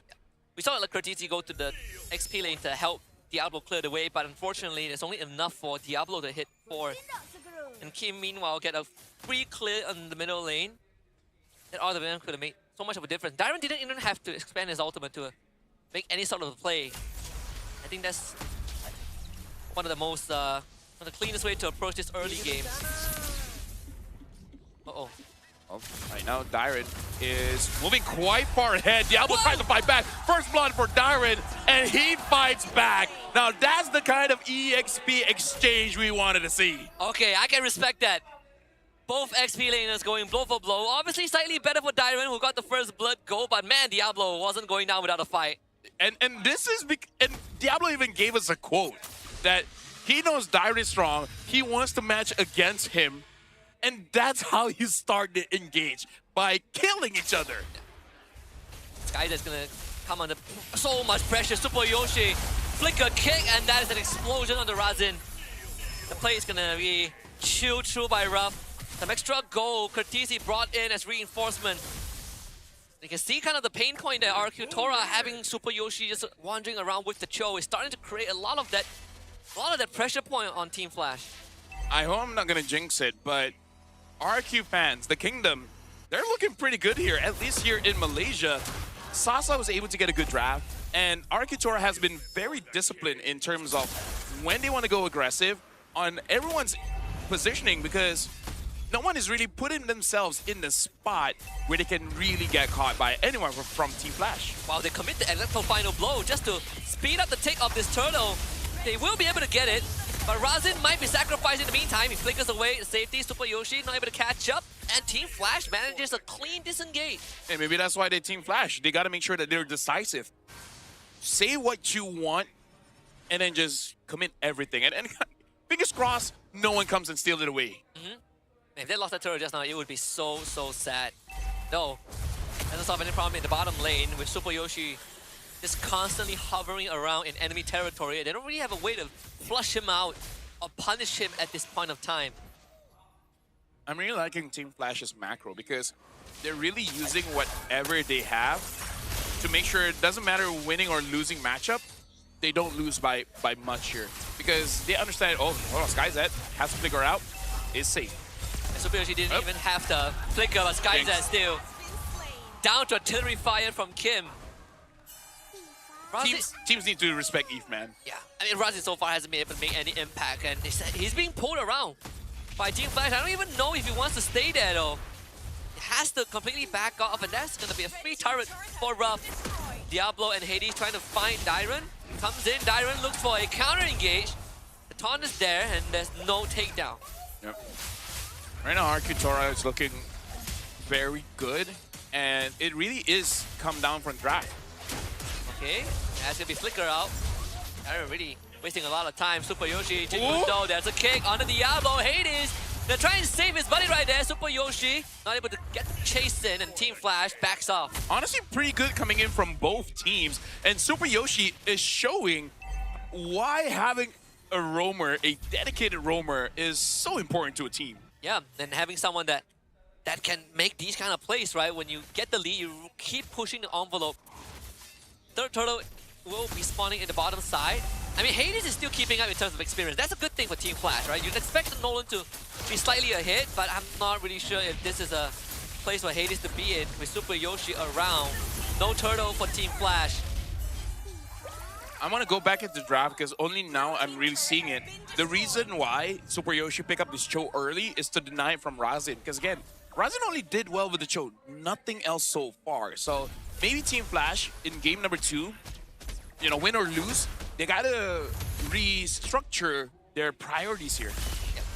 RWM on the 2, they engage, forcing quick retreat from the team of Team Flash. Dyron overextends and SkyZ. Great punish. Super Yoshi finds the king underneath the turret. Doesn't get hit by the Appraisal's Wrath. Able to back off, but Team Flash didn't lose anything. And then look at this. Diablo even gets a turret down bot. So Team Flash, they're playing their own thing, which is smoke and mirrors. Something is happening here. Someone, either SkyZ or Diablo, will be influencing the map another kind of way. So I'm really liking that Team Flash, with all the tools that they have and Arkitora has, they're playing around this quite well. They're waiting for Arkitora to be very, very aggressive and try to punish it with this Fredrin. Yeah. Kind of brings back to what you were saying earlier on and what we saw in the critical talking points, where Team Flash focuses a lot on split map tempo. Super Yoshi melted. SkyZ finds a second kill. Again, we talk about this because we can look at history. The players that they have here for Arkitora tend to get just a little bit impatient and try to make for those flashy plays. And that's the reason why they have fans. So hold on, Gary. The Petrify play from Diablo. Oh, almost resulted in Gary's death, but good attempt. Yeah, as I was saying, it's their tendency. And Team Flash is, in a way, making them aggravated. They're playing in a way that makes Arkitora feel like unless they start something, Team Flash will not do anything. And I guess Team Flash just pushing their buttons. Throw them into a trap. I say Diablo, I think, has the pull yourself together. That's why the Petrify cooldown is 75 seconds instead of 90. Catch where Arkitora is at. Electro final book committed. They want to bomb rush this Lord. They commit the Feather Airstrike. They better win the Rectify, and Hades does good on it, but it might cost them a couple of members in the process. Hades completely stuck, trying to dash away. Appraisal's Wrath not available. He used it earlier on. A double kill for Gary. Team Flash loses 3 to get the Lord. I gotta say, Razin, no way that Hades is letting go of that jungle position, man. He's been hitting these retributions. Like, you can discuss whether that was worth it or not. I feel like not so much, but I think the idea that Team Flash has is that unless we do something, we can't get anything. It's kind of the same idea coming in from both teams. Arkitora and Team Flash, they understand they got to be decisive, and Team Flash is being decisive on those objectives. Arkitora, they're trying to be decisive in those catches. Yeah. Zero hesitation in doing that, right? They did it with the turtle early on too. Super Yoshi finds a king. Diablo, can he get out of this? Whoa. Petrify! Yo! And the eye for a knife, Diablo. Too freaking good. I want to see the heartbeat. Yep. Oh, hold on. Kurt almost gets it. Oh! He still got the stun. Oh, burn. Got him. And that's what we like. Where's the heartbeat? I want to know. Bro! The Super Yoshi is peaking at 150 beats per minute, dude. Man. Dyron is just 57. Diablo is around 100, which, you know, okay, considering that he got a good escape. That was a... This is refreshing coming off from the game we just had. Yeah, this is a high. Everyone just flexing the mechanics. This is good MLBB, finally. We only had to wait 2 hours or something. Yeah, as much as we like Arcatora's draft a bit more, I gotta say Team Flash is doing good on their draft. This is really like what we were talking about. This is just identity, right? Like, these are our heroes. We don't care which tier they land on any influencer's tier list. We just know how to use this as a team. And I feel like that's the biggest thing. Team Flash, despite language barriers and blah, blah, blah, they're playing as a team very, very well. Yeah. Despite not having a proper rover. I mean, it is mitigated by the fact that, you know, Hades, Kurt, and Diablo played together for quite an extended period of time. So you already have that groundwork laid out. And in all things considered, I think the biggest goal lead Arcatoria got this game was almost closing in on 3,000. Team Flash has been doing a great job, you know, in keeping that in check. Although you can't just bomb rush the Lord after this, it's not going to be as easy as the first time. And that's say that. I say that, yeah. I mean, I think maybe that's one of the reasons why they pick up the carry. Right, you can really melt the Lord quite fast. Oh, they saw Super Yoshi. The taunt from Hades missed. It's a good attempt. They find the king. Feather Airstrike comes back in. Oh, runs in! Super Yoshi still gets out. That felt like it could have been something, but the damage was not really there. Hades now will have to retreat, and that's where Gary comes in for the pickup. And Team Flash loses only one. And I think they really don't care. Right? Team Flash somehow has mastered the art of not needing everyone to get kills. Diablo 1v1 Super Yoshi. Gary gets the Lord. Big whoop. Diablo gets a kill. But look at Dyron. Doesn't even need it. Super Yoshi gets the kill. And Gary almost found Kurt. I gotta say, Super Yoshi might have went down, but he shunpoed the Petrify. If he did not, maybe Diablo would have killed him. Got the in-hit before he went down, but still, the in-hit will still crack. Diablo with the side lane plays, making sure that Team Flash are still in it. Team Flash, allow me to change my rankings. I didn't know your game. Yeah, Win or lose, I don't know, man. This looks like an A-tier team. Man, I said that, hey, Team Flash don't finish last in the league, coming back to MY, and I'm wrong. I'm sorry. Yeah. I humbly apologize. They made me say it, all right? That wasn't my actual thoughts. I was forced to say something like that, and now you understand why I was reluctant. Respect given where respect is due. They're doing so well here. Right now, Gary almost got SkyZ. And I gotta say, SkyZ hasn't been punished too hard by him. Hold on, Super Yoshi. Doesn't look like he has any opportunities to actually kick someone. Yeah. If Razin gets another great fist break, fist crack like just now, that could turn the tide. Here comes Gary looking for SkyZ as his flicker out. Very premature Feather Airstrike. It's a response from Team Flash, but they don't lose any inhibitors. That's good enough. I think this is the thing about Team Flash. They're not stingy, right? I feel like everyone on the team has a good understanding on each other's cooldowns. So you're able to use your ult prematurely, and then everyone can calculate by themselves when it will be back up and then re-engage. As much as Razin is on this Badang, and there were definitely moments where we felt like he's slightly uncomfortable, he's been doing good on it. Yep. You know, he's been really being able to absorb the pressure. The crowd control is there. Dyron needs to get out. Barely makes it out with his life. That was very close. I think Dyron is going to consider getting an immortality as soon as possible because Kurt is starting to hurt. Despite Farsa getting nerfed, and despite not always having the best situations to use the Feather Airstrike, Kurt has been finding opportunities. Looking at the items now, Kurt has quite a bit of penetration, having the Lightning Truncheon as well.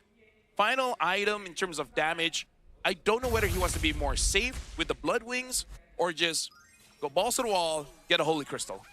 Or just a Wishing Lantern wouldn't be too bad too, I think. True. Either or, depending on how this game goes, I feel like Kurt could just go Holy Crystal and be done with it. Because he just needs an extra punch to, you know, blow through Gary's health bar. Speaking of, right now in terms of items here, Ruff also basically has full items here, only having one more slot. Does look like to be a damage item. Same question, I guess. But probably the Blood Wings, I guess. Make sure he doesn't die. Yep. Dyron sees this, knows that the Lord is being started up. I know Team Flash might be decisive and Super Yoshi from the back. Kurt, does he see this though? Kurt, gonna flicker away. They're gonna chase him now. Kurt is dead. What a great wraparound from RQ Tora. Without Kurt, there's no way Team Flash can even attempt to take this fight. Hades will have to be taken now. The Artemis and perfect is Diablo. Finds the kill on the kid, but at the cost of his life. Respectable still, RQ Tora. They had to work for that one. Team Flash, I would say Kurt didn't really make a mistake in that position. It's just that while concealed, Super Yoshi was able to get there. And SkyZ taking quite a lot of damage onto Razin. Might get taken down here. Gary gets the Lord. RQ Tora, they're in endgame position here. Yep. I think the saving grace right now is that Team Flash did get the bottom inhibitor of RQ Tora earlier on, so they will respawn in time, so there is still a way back into this game. And that one was on RQ Tora, being a bit more innovative with how they maneuver, but you gotta give respect to Diablo, man. If Kim didn't go down, I think RQ Tora would have been able to run it down mid for the win. So Diablo still, with his dying breath, keeps his team in the game. I gotta say, everyone from Arkitora has been doing quite well, but Super Yoshi has really. Oh, Diablo. Oh my God, the iframes. Oh, I gotta say, Diablo, you're a braver man than me. Man, these mechanic checks are getting out of hand. I love it though. It's the feint though, you know, like Gary was like, he's gonna eventually, like Diablo is gonna flinch, and he made Diablo flinch, but man. I love it though. That's the kind of job. Again? Oh my goodness. All right. That one was an outplay by Gary. Man, Diablo came close though. No, I think it's because Diablo doesn't have the Petrify anymore. Yeah, damage not enough. They find the kick this time on the Kurt again. Kurt cannot get out. He just uses the feather as much as he can, but Arkitora is better with it. Game 1 for the Tigers. Now that's a game both teams can honestly be proud of. And I feel like for Team Flash, the adjustment isn't that difficult. I feel like just change on the order of your picks. I feel like Carry could be delayed, right? Yeah. Pick up Joe Fredrin, and you would have had a better time. Yeah, I agree. But even then, they were able to make use of the carry pretty well. It's so good. Like, be proud, Team Flash. That was actually pretty good. That was actually a pretty good game. I mean, Gary came in for round 2 to fight Diablo, right? Like, it could have gone either way. This game was by no means a landslide. The numbers might say otherwise, but I think Team Flash had at any point of time would have had a very good chance of getting the win. Team Flash, I'm liking what Diablo is showing. Like, if someone just posts a screenshot, people would think that Team Flash sucked. No, dude. The macro on Team Flash is good. It's just that Team Arkitora, the thing, let's talk about how good Arkitora was in the sense that they want to be aggressive and they understood how they were punished, so they just stopped doing that. And instead, they got creative with their angles and then just find their opportunities, find their openings. If you're an RQ fan, come to Malaysia, man. Yeah, this is where it's at. I think the main difference was also how both the Romas interacted, you know, with the enemy team, right? For Cho, you just have a lot more breathing room to walk around with the conceal. But for Razin, he's stuck on guard duty. He has to stand in front, protect his teammates. You can't let Fredrin be there alone, and that unfortunately opens them up for a backstab, and that really kicked off everything. Despite all that, I think Diablo is on my list of one of the top XP leaders right now. Like, just pure 100%. mechanics alone. 100%. I wonder if they want to consider just running that back, but try to get rid of the Eve. Eve is a very big problem. But for now, we got to look at the MVP for this game. Honestly, don't know who it's going to be, but looks like it's going to be Super Yoshi, if I believe so. Yeah, Super Yoshi on that Cho really created so much problems for Team Flash. Yeah, and from the early game, minute 1 onward, he's living in Team Flash's jungle. He's giving vision, and he's always making sure that he threatens the core members, right? He threatens both Skyzet and Kurt, and he was also the ones that got the crucial engages to take them down. I mean, just great performance on the Cho. They got to get Razin on a comfortable hero. Whatever that hero is, he has wins on the Cho. In fact, I believe this is the 6th Cho game, and Cho has a 100% win rate here in Malaysia. Yep. Still 100%, 6 out of 6. And all the while, I like that both teams showed amazing prowess in using their draft. Their mechanics has been showcased many times, but also the macro. RRQ Tora is looking to be one of the top tier teams here in Malaysia. Now I really want to see how they fare up against SRG. Yeah, and I think we don't have to wait long for that to happen, right? I think it's like coming next week or something. So this is we're getting pretty close to that epic showdown. But I gotta say, you know, the individual members of Arkitora, we already know that they are very good in what they do. But then you see it come together, and it feels like another level with the way they execute the plays. Yeah. This feels like the Gary that won his first trophy on his debut, right? This feels like Gary on his peak. Ruff continues to evolve. I feel like the less we talk about Gary, the better he becomes. I think so too. Right? When we try to hype him up, something happens. Like he will use a Boxia or something, right? And actually looking back, maybe if this Badang was changed to something like a glue, maybe you could control that Cho just a little bit more, right? Yeah, Maybe you perhaps. can control most of the members of RQ just a little bit more. Yeah, the Glue, I guess High Loss, even the Khalid, right, to a certain degree, there's an argument to be made for that. But I do have to say, Razim played Khalid once, and he was clearly uncomfortable. So it's a good hero, but maybe just not his hero. Yeah, it's something that they have some time to figure it out, but not much. So I think there's a conversation that they will need to have behind the scenes. I just hope that, when push comes to shove, this is what they stick with instead of, putting Hades back in the roam role like the initial plan, because I think that would be the... He's kind of in the roam role. He's a tank. Sort of, yeah. Pseudo roam junk. He's a roamer with a retribution. Yeah, he's a roamer that gets farmed. Yeah. Maybe Team Flash is like, what if they just forget the Bandiguin, right? That could be an angle. But yeah, I feel like Team Flash, with the better draft, it would have been 100%. But I hesitate to say that just because of how good they actually perform with this draft. Like, by all means, this draft is slightly harder to pull off than what RQ has. Slightly more conditions as well to meet, and they were able to make RQ sweat just a little bit, just a little bit. Get some good punishes in, and the fact that Flash are not afraid to punch back, I think that's the most respectable thing. There's been a lot of times when you face off against a team like RQ or like SRG who goes ham at you, you start slowing down and playing safe. But Team Flash, they just kept fighting back. Yep, rough. Having an amazing time farming up 815 gold per minute. And Kim being the carry as well as the best wingman. I don't know, man. Kim, we don't talk enough about him just because everyone else from RQ Tora is doing so well. But he has a lot of team fight participation and he does a lot of damage, never gets caught.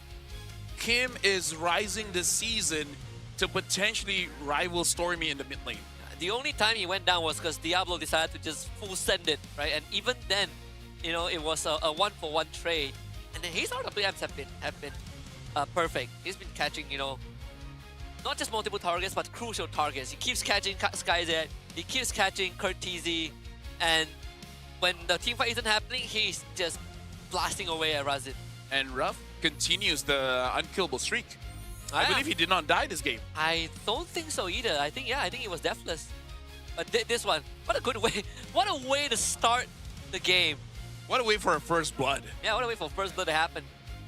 Yeah. A lot of highlights showcasing just raw mechanics coming in from both teams. And I'm quite impressed with Kurt TZ. This is not an easy game for a Farsight to shine, and yet he does it.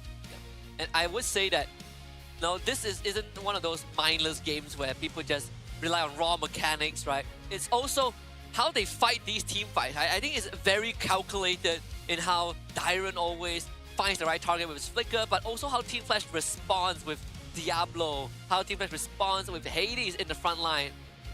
And it's these moments that I think make the game so close, because Team Flash, they just keep on fighting. They don't really get intimidated.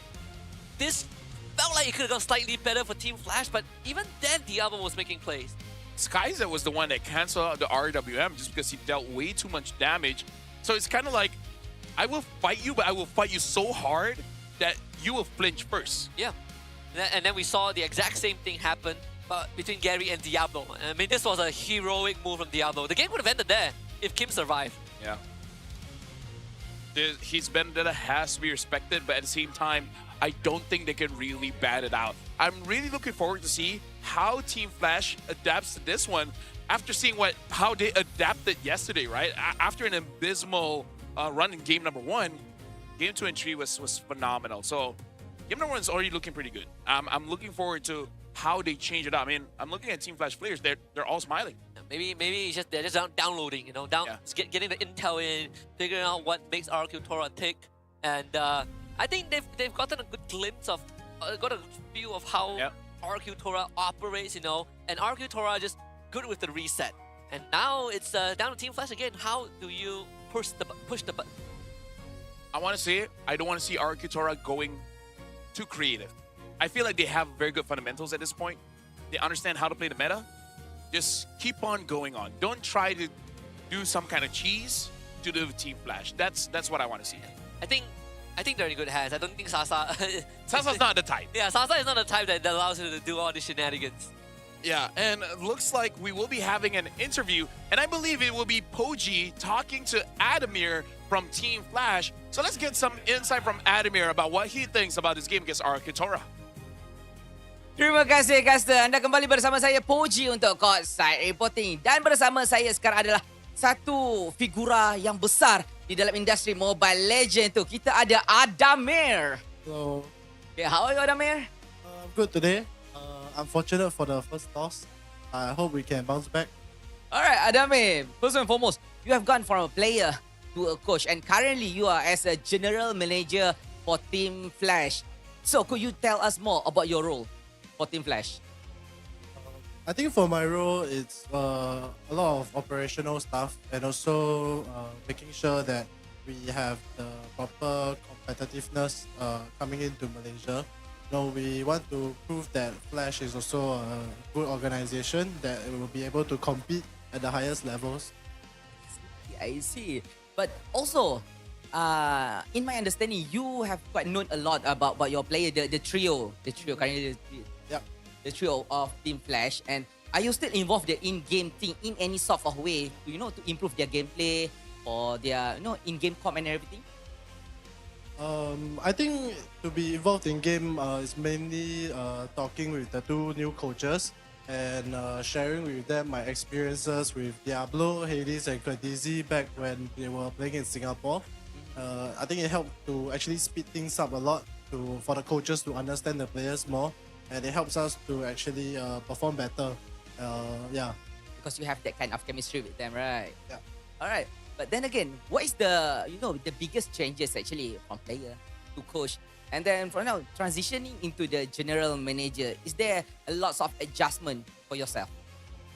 I think for myself, it actually opened up my eyes a lot to esports.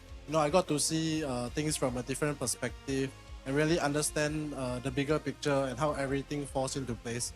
There's a piece for everything in esports, and I think that's quite an insightful journey for me so far. Understand. So, for right now, Team Flash, currently they are losing their first game. And right now, they need to, even the game right now to win the series. Is there anything you want to say to your team right now? I think everything that I can say to my team has been said. But what I can say to everyone else is that I believe in our players. And they have proven themselves that they are able to compete in MPL MY. And I have full trust in them. Alright. Awak dia cakap dia meletakkan sepenuh-penuhnya kepercayaan kepada Team Flash. And thank you very much, Adami. Spend some time together with me. And itu sahaja daripada saya dan juga Adamir. Tanpa kita membuang masa, jom kita masuk dekat dalam game untuk tengok siapa menang, siapa kalah. Thank you very much, Poji, as well as Adamir. And just by the way he speaks, you know that he's been here for a very long time. He trusts his team, and I would trust them too. Even Mars came over and he's like, "Yo, Flash is strong. What the hell?" Yeah, I think if there is a team that people probably have a lot of questions about, I feel like it's just tied to the fact that people identify them, people categorize them as a team from MPL SG, right? But then if you look at the bigger picture, now that we're in this enhanced partnership format, it's not just about the MPL SG, it's what the players can do. And sure, the players are from there, but we know for a long time that they are pretty good at the game. I mean, they 4-peat their region as well. Yeah, they did. Right? So right now we do have a WhatsApp here coming in from Kim.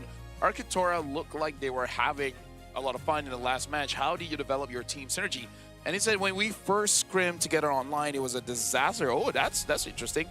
But once we met offline at the gaming house, our personalities really clicked. All 5 of us have a similar vibe in game. We hype each other up. And if Darius starts shouting, the rest of us follow. Oh, interesting. My follow-up question is, how loud does it get? Because I know Kim is very loud. Oh, yeah. But this time, he's been shouting with his team, not at the opponents. That's true. Yeah. That's true. Yeah. If it gets to that point. Now he has Dyron he has Dyron to back him up. He's got a bro now. I want to see the heart rate thingy. Did they remove it because of the fans? Oh my god. Don't listen to the fans, man. Don't listen to the fans, man.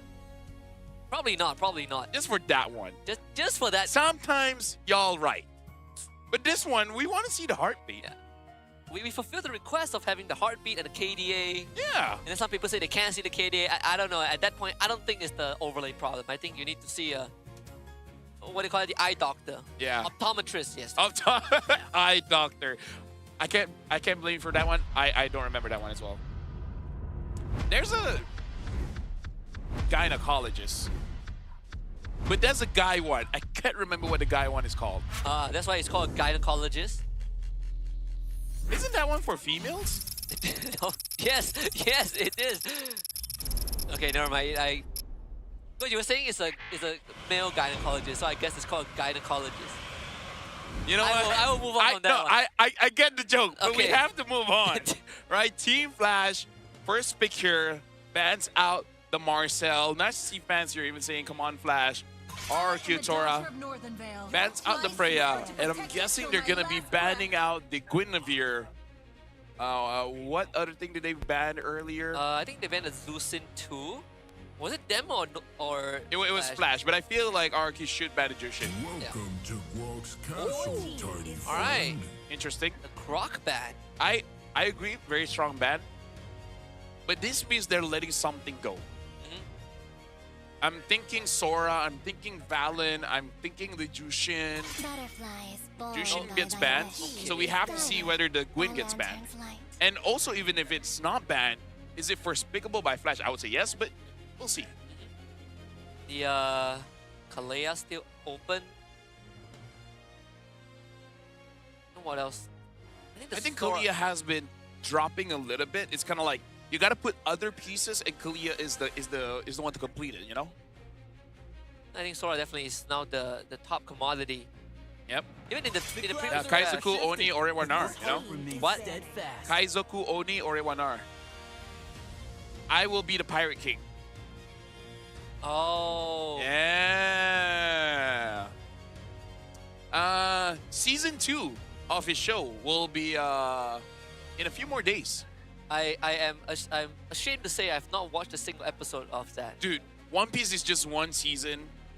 The next season is coming up, maybe like a week or something. Like one season of like 1,000 episodes or something. Dude, one season only takes about a year plus. That's okay. I have like 10 years. No, just watch it now. By the time Emmett comes, okay, you might be close to ending it. Okay. Of season 1, I mean. Hopefully, by the time I finish, I wouldn't have missed out much. Yeah, no. One Piece is slowing down right now. They pick only up right now? Yeah. Because instead of going episode by episode, they're doing season by season. And they're releasing like either 12 or 24 throws like that. That's good to know. I like E first pick though. Yes, because it ruins their draft. It does. It not only that, it forces RQ Tora to think more on how hard they can go, but at the same time, it's just a great pick. Valentina is available, you know. If Kim wants to go down that route, I mean, they still have the Sora. I think I they remember have the show. Urologist. Okay, that's completely different, That's right? the guy one, right? No? Yeah, because yes. Well, in a way, yeah. Well, I've never met one, but I read the dictionary. Okay. Yes. Valentina as well as Cho. So in a way, RQ still has a way to deal with tank jungles. And they take the Cho away. So now for Team Flash, question mark on Razin. Yeah, what can he get? I feel like this Cho Valentina was expected. Man, I want to say like high loss maybe. What was that? I mean, the Moscow gets picked up. One of the picks that can allow them to play cross map, and the Phobius too. So comfort picks there for Sky Z. Should be a Uranus here, I think. Uranus to deal with the Phobius. Other than that, I'm not so sure. I guess you can pick up a jungler now and start targeting the jungle spot, because that's like what? Fredrin, Baxia, Akai? Yep. Ban out the Baxia and Fredrin, and then you should be good. Or you pick up the Lapu instead. I guess he just wants to fight. Yep. Knowing Dyron, that feels like it. That's more Dyron. It's safe to ban out Fred and Baxia, right? Yes. And then later on pick up say, a Suyo. Yeah, I mean, you get first pick anyways on red side. You could ban those two, and then you take Suyo, and then you probably leave Hades with Nolan. They ban Kalea first, which I think is very understandable. I mean, for a draft that really wants to be in your face, the last thing you want is to get grabbed. The Harif ban, good respect as well. Maybe the Harif Ranger, I guess, or like maybe Claude, because Claude can deal with the Eve, yeah. Or if they want to make sure that Diablo is safe, ban out the carry. Because even though carry is countered by the Eve, if Diablo jumps too far ahead, he might get chunked down. But I feel like the safest one is definitely the Claude. So now RQ Tora, maybe they can deal with the Baxia. Maybe they should be more worried about the Fredrin, unless they trust Kim and say just get the RWM, and it will be able to deal with the Fred. They ban the Baxia. I want to say they themselves can take the Fredrin, but actually, I think they can. I think they can, right? I think they can. You need like a hyper marksman, which in this case, if the Claw is not banned out, you have a very clear direction on where to go. I actually think it's carryable as well because they have a Cho. Upon the edge, right? So I feel like Claude carry, they created a draft either or works. I will reforge this world in hellfire. Oh, Leomord. Leomord, yeah. I like Sasa's draft, man. They do need a bit of damage profile, so the Leomord does make sense. I'm okay with it, and it doesn't really it doesn't really care too much about whether there's a Fredrin on the other side. Like eventually he can just run you down, and it's great for securing objectives. I'm not too worried about Hades here. I'm still thinking about Razin. Ooh, something that could. Oh, do you, man? I lost. I mean, I actually like the glue here. There's some good options, but Valentina stops it. Glue feels like the only, like one of the. Like you can stop ones, Leomord, right? you can stop the Cho, and Valen is kind of mid-range, so you could catch the Valen as well. Yeah. But it's not the easiest to execute, right, in the roam role, and that's what I'm worried about. They take the Khalid and the Uranus. Oh, Uranus jungle. Wow. I'm not too upset with it. I think it's okay. But there is the argument to be made that now if there's a carry or a Claude, either or, plus the Leomord, they can actually just eat through the Uranus health bar. Yeah. That is the point of concern. There's no way RRQ can really ruin this draft unless they pick up a CC. That's true. Or a Ruby. I wouldn't mind even if it's just a Granger at this point. They have more than enough ways to execute the members of Team Flash. Carry Claude. It's just carry Claude. This is any if you want to be cool, Obsidia. I think that's a bit too cool. Rough is cool. Rough is cool. Carry. Alright. Well, I like RQ Tora's draft. But seeing as how Team Flash played, they are playing their own identity, which I have no... I just respect. Yeah. I have nothing but respect for them. Yeah, nothing but respect. I mean, for Team Flash, it's probably just a meta is subjective. It's optional. Technically, it is. Yeah. People follow the meta, but it's not mandatory to. They make the meta bend to them. Yes, yes. The final verse given a Hades, and I mean, again, we did come into this saying that RQ Tora has majority of the odds, but I want to put it past Team Flash to at least take a game off of them. Yeah, I'm okay with it because we actually have a good game for this one. So RQ Tora going up against Team Flash here. Two big organization, one coming in from Indonesia, one coming in from Singapore. You guys gotta watch MPL Malaysia, man. It feels like internationals. Yeah, this is we're mini M series right now. We got teams from China. We used to have a team from Kelantan. We do. Now we have a player from China called Sasa. Wait, no. That is travel around the world, man. Multi-region winner. I think that's one of the coolest flex you can have. Yep. Well, I'm glad to see that the heart rate is back here. Dyron already having high heart rate, same as Super Yoshi. Wow, Hades didn't flinch at all. Yes. Imagine if like Super Yoshi just ties the Jikundo and steals the buff. Imagine what actually happened was he was sliding his map, so he didn't even see it. It's like, oh, okay. Oh, Diablo though. Yeah, this time Dyron has the upper hand. This is a tough matchup to play. Can't really fight him head on.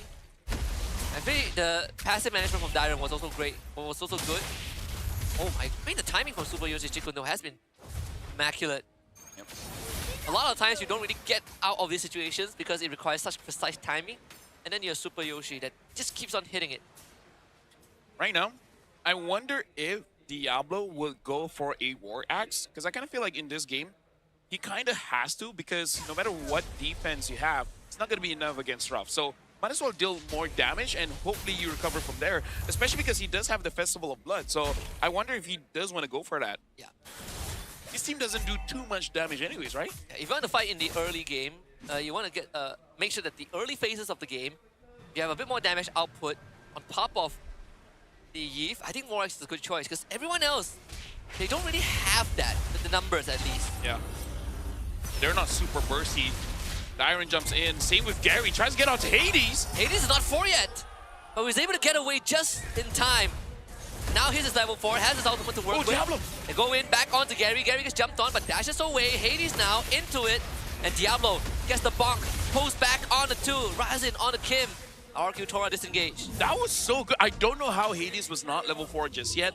Maybe some of his camps were taken away, or he just camped the EXP for a little bit too long. But good calculation by both sides. Make sure that no one died there. Stolen out of M, flicker, kick, Curtizi out of position, and the response is there, but Diablo will find Super Yoshi. Dyron, the bravest fighter, now looks for a second one, and Gary will be the one that finds the double. The less we talk about Gary, the better he becomes. So I'm not going to talk much about him. Team Flash? Okay. Okay. What if, right? What if? What if? A good attempt. It's not over for Team Flash, apart from it, because their draft, they lost just not just oh, hold on. They can punish Gary. And that's what we like. Keep on punching back. Here comes the kick, off angle. Maybe he just wanted to show off. But either ways, what I was about to say is that Team Flash, they only lost that one because Kurt died early. In an extended team fight where he didn't die early, I can see Team Flash winning quite a lot of fights. But Gary is surprising me. He's doing quite well on the Leomord, so I think it's a battle between the Eve and the Leomord, at least for the first 14 minutes of the game. And also the Lapu to the equation. Yeah. Not the easiest to navigate. Here they come, pressure on the Sky Z. Found out by Razin, and Razin will have to flicker away in case a kick comes through. Arcutora, so far maintaining a 1,000-ish lead.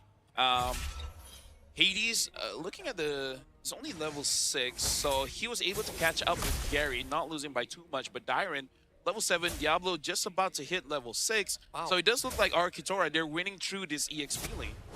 Yeah. Sort of expected for that matchup. I'm like wondering how much more can Hades do, right? Because he is significantly slower in terms of player speed compared to Gary. So what I'm worried right now is that RQ Tora is going to only accelerate faster and faster until they outplace Team Flash. Yeah, Hades gonna get kicked. Man, the Terrify into a kick. The response is dead on the RWM, but you wish there's a bit more damage from both the Yves and the Kali. I can't believe RQ Tora walked away with no casualties. Yeah. Oh, okay. Good try. Oh, Kurt. Kim goes in. Ruff tries to get the kill. Protected by the turret. We gotta look back into that fight. And yeah, I kind of feel like Razin missed opportunities to deal just a little bit more damage. Wait, did he get it? I think Kim got it. Yeah, Kim got it. I wonder what this Uranus is for. Because when you pick up a Uranus, you want to be in the face of someone. The question is, who? Because I feel like if you're in the face of Kim with a double dash, he doesn't care. Against Ruff, also he doesn't care, because he does want to kill you first. Against Gary, he doesn't care either. He just cuts through your health bar. So I still respect it. I just don't know what utility this Uranus provides in this game, because usually we only see Uranus jungle against Shin jungle. And it's absolutely destroyed Curtizi. The Super Yoshi should be safe here. Let's move back to the crowd control. Now he flickers to safety. Razin caught in a rough spot. He now flickers away. And starting to really see the lead build up for RQ Tora. Dyron basically forces Skyzer to get the recall in. Maybe we can market that. RQ Tora is putting them in a rough spot. Get it? Yeah. A rough day for Team Flash. Yeah. Like, rough spot is when Ruff is in your face. Yep. RQ Tora likes to do it rough. Rough Tora. Rough Q. Okay, I'll stop. It's funny if you do it because you're husky. Rough Q? Oh. I'm cringing. Let's stop. We'll fine tune it. We'll polish it. Yeah. Maybe for the playoffs. It's for marketing. Just trust the process, guys. Trust the process. Wow, look at Tyron. Dyron is already MVP for me because I really feel like they're winning off of him. Kim now having the RWM. And actually no, probably Gary. Gary's doing so well. This is a pretty tough game for Team Flash to come back. They don't really have the ways like they do in game 1 to sort of pull this game back. This one is significantly harder. Well, if there's any game that SkyZek can prove himself, this is that game. Because Diablo is not the damage dealer, and not a lot of crowd control coming in from Hades. Razin probably can't engage here as well. So Team Flash probably just want to delay as long as possible, and hopefully SkyZek wins against Raw. Yeah, can't even start a split map movement because of how aware Arkitora is. No, the kick does go wide, elicit a response with RWM. And all things considered, we still haven't reached the first Lord yet, so Team Flash don't have to worry about that for now. Darian is untouched here. Diablo had a much better game against him in game number 1, but this time, Darian's solidifying himself as the better EXP in this game. And I think this is the story where every single lane, Arkitora just wins, just dominates. So it's not just Team Flash downloading Arkitora. It looks like Arkitora, they were doing the same. They were getting the tendencies, they were getting the habits, and now they're using those information as a oh, hold on, Super Yoshi. Wow, fully coming on the continued Curtis, straight up dead. The amount of ground that Arkitora can cover with these engages is out of this world. And there's really nothing much that Team Flash can do as Diablo ends up falling down. 2-man pin from SkyZ, but they really don't care. Ruff escapes with a sliver of health and a double kill for Kim. 4 down on Team Flash. Yeah, Ruff, look at Ruff! The effort to make sure he maintains that unkillable marksman and his team as well, understanding they gotta protect this guy. Ruff might be goal winner of the week, man. I think he, at this point, he probably is. I mean, numbers alone, right? Yes, that's numbers alone is good enough.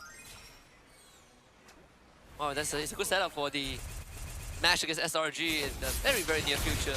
I wonder if that was a shoutable moment for Arkitora. If they were gonna shout at any point, maybe that. I feel like if you ask Kim, every moment is shoutable. Twice as shoutable if he actually doesn't like you. I think he's okay with Flash. I think Hades is dead. Well, Yoshi tried to help him out. Hades goes down, backline. Rav getting no longer perfect. Razin Diablo gets it, but at the cost of their life. Hey, I would take that W any day. Yep. Team Flash, they're like, if we can't win, you have to die. Yeah. It's about ruling the record, you know? Yep. Because Team Flash, they're playing for the long game. They're like, bro, this is just week 1. Yeah. 7 more weeks. We're just gonna destroy you by destroying your record 1 time. Next time we meet, you're gonna go down. Yeah, first we'll ruin your KD, and then we'll ruin your game. So they're not gonna get this Lord for sure. It's a slow burn. This is a barn burner. 9.1k goal lead. It's gonna bridge into the 10k mark. 10 minutes and 20 seconds in. Right now for Arkitora, almost 10k ahead. I think I'm pretty sure they can end it by this push because the wave clear isn't that great, and Arkitora is a team that's known to kind of like to be very, very aggressive, so I don't see why not, especially because Kim does have that RWM. If they synchronize the wave, looking like an angle here for Arkitora. Razin is gonna get kicked back, and he gonna try and get away with the raging standoff, but they stick onto him. Okay, Diablo helping him out. Razin buying so much time, but unfortunately, man, Arceus dive out of this world. This is overwhelming. Just sheer brute force as they absolutely trample over Team Flash. And this is a sure win. Arkitora, really, the kingdom with the royal decree, and Team Flash forced to submit to royalty. Second series win in MPL MY for the Kingdom. Well, RQ fans, man, come to Malaysia. I'm so Kingdom right now, man. This is where it's at. And start the hashtag bring Dyron back. But he's not coming back, man. I think he likes it here. I have a better... Doesn't have a perfect... Kingdom can celebrate. Hey, if you can't have these kind of celebrations in MPL ID, at least do it in Malaysia. You know where is that? Oh my goodness. But I still hold true. Team Flash, I think they're A tier team. Maybe low A or high B, but that's where it's at. But right now we're going over to the stage with Poji with RQ Tora. Inilah dia pemenang anda, RRQ Tora. Congratulations again. So, Super Yoshi, welcome to MPL MY. Super Yoshi, we know that you are the shot caller for RRQ. But you are the only Filipino player in the team. So how's the communication be like? Is there any problem, to communicate with them? Actually, I just practice bahasa, not to talk, but to understand them only. And I just talk in English because they understand English also. So it's easy. I see. Maybe you can share a bit what did you learn for Malay language? Don't bad words, Don't bad words? Semangat. Atas bawah, merah, sabar, biru. What more? Sabar, tengok aku, let go, like that. All the comms in the game. Yes. I see. Good.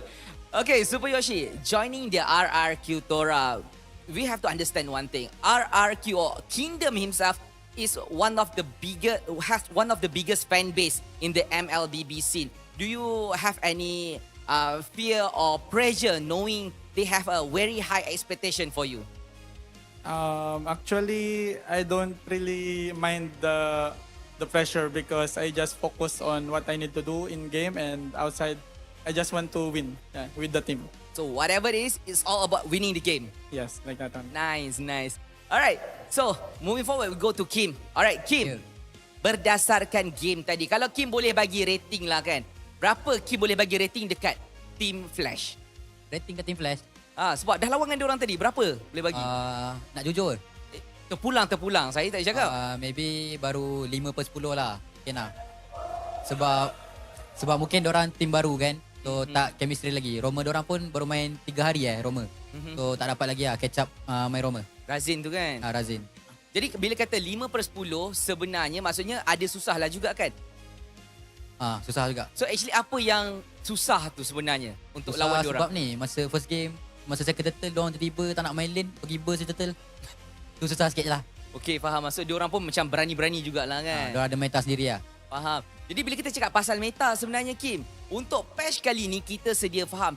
Patch kali ni lebih fokuskan kepada hero mage. Jadi kalau kata Kim boleh kongsi kepada orang yang ada dekat MPL Arena ni dan juga penonton yang berada dekat rumah, kan hero apa yang sedap guna, item apa yang best. Mungkin orang boleh belajar daripada Kim. Untuk mid lane. Untuk mid lane. Mungkin sekarang kalau mid lane banyak perayo dekat Valen lah. Sebab dekat item punya buff lightning. Lepas tu Valen pula dia punya boleh copy ulti banyak sekarang. So sedap lah Valen untuk meta sekarang. Valentina. Apa-apa hal Valentina kena prior pick. Ya. Faham. Baik, tapi sekarang kita dah tanya soalan kepada Super Yoshi. Kita dah tanya Kim. MVP siapa?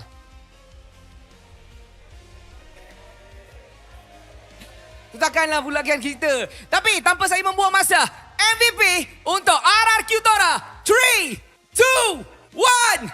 Siapakah?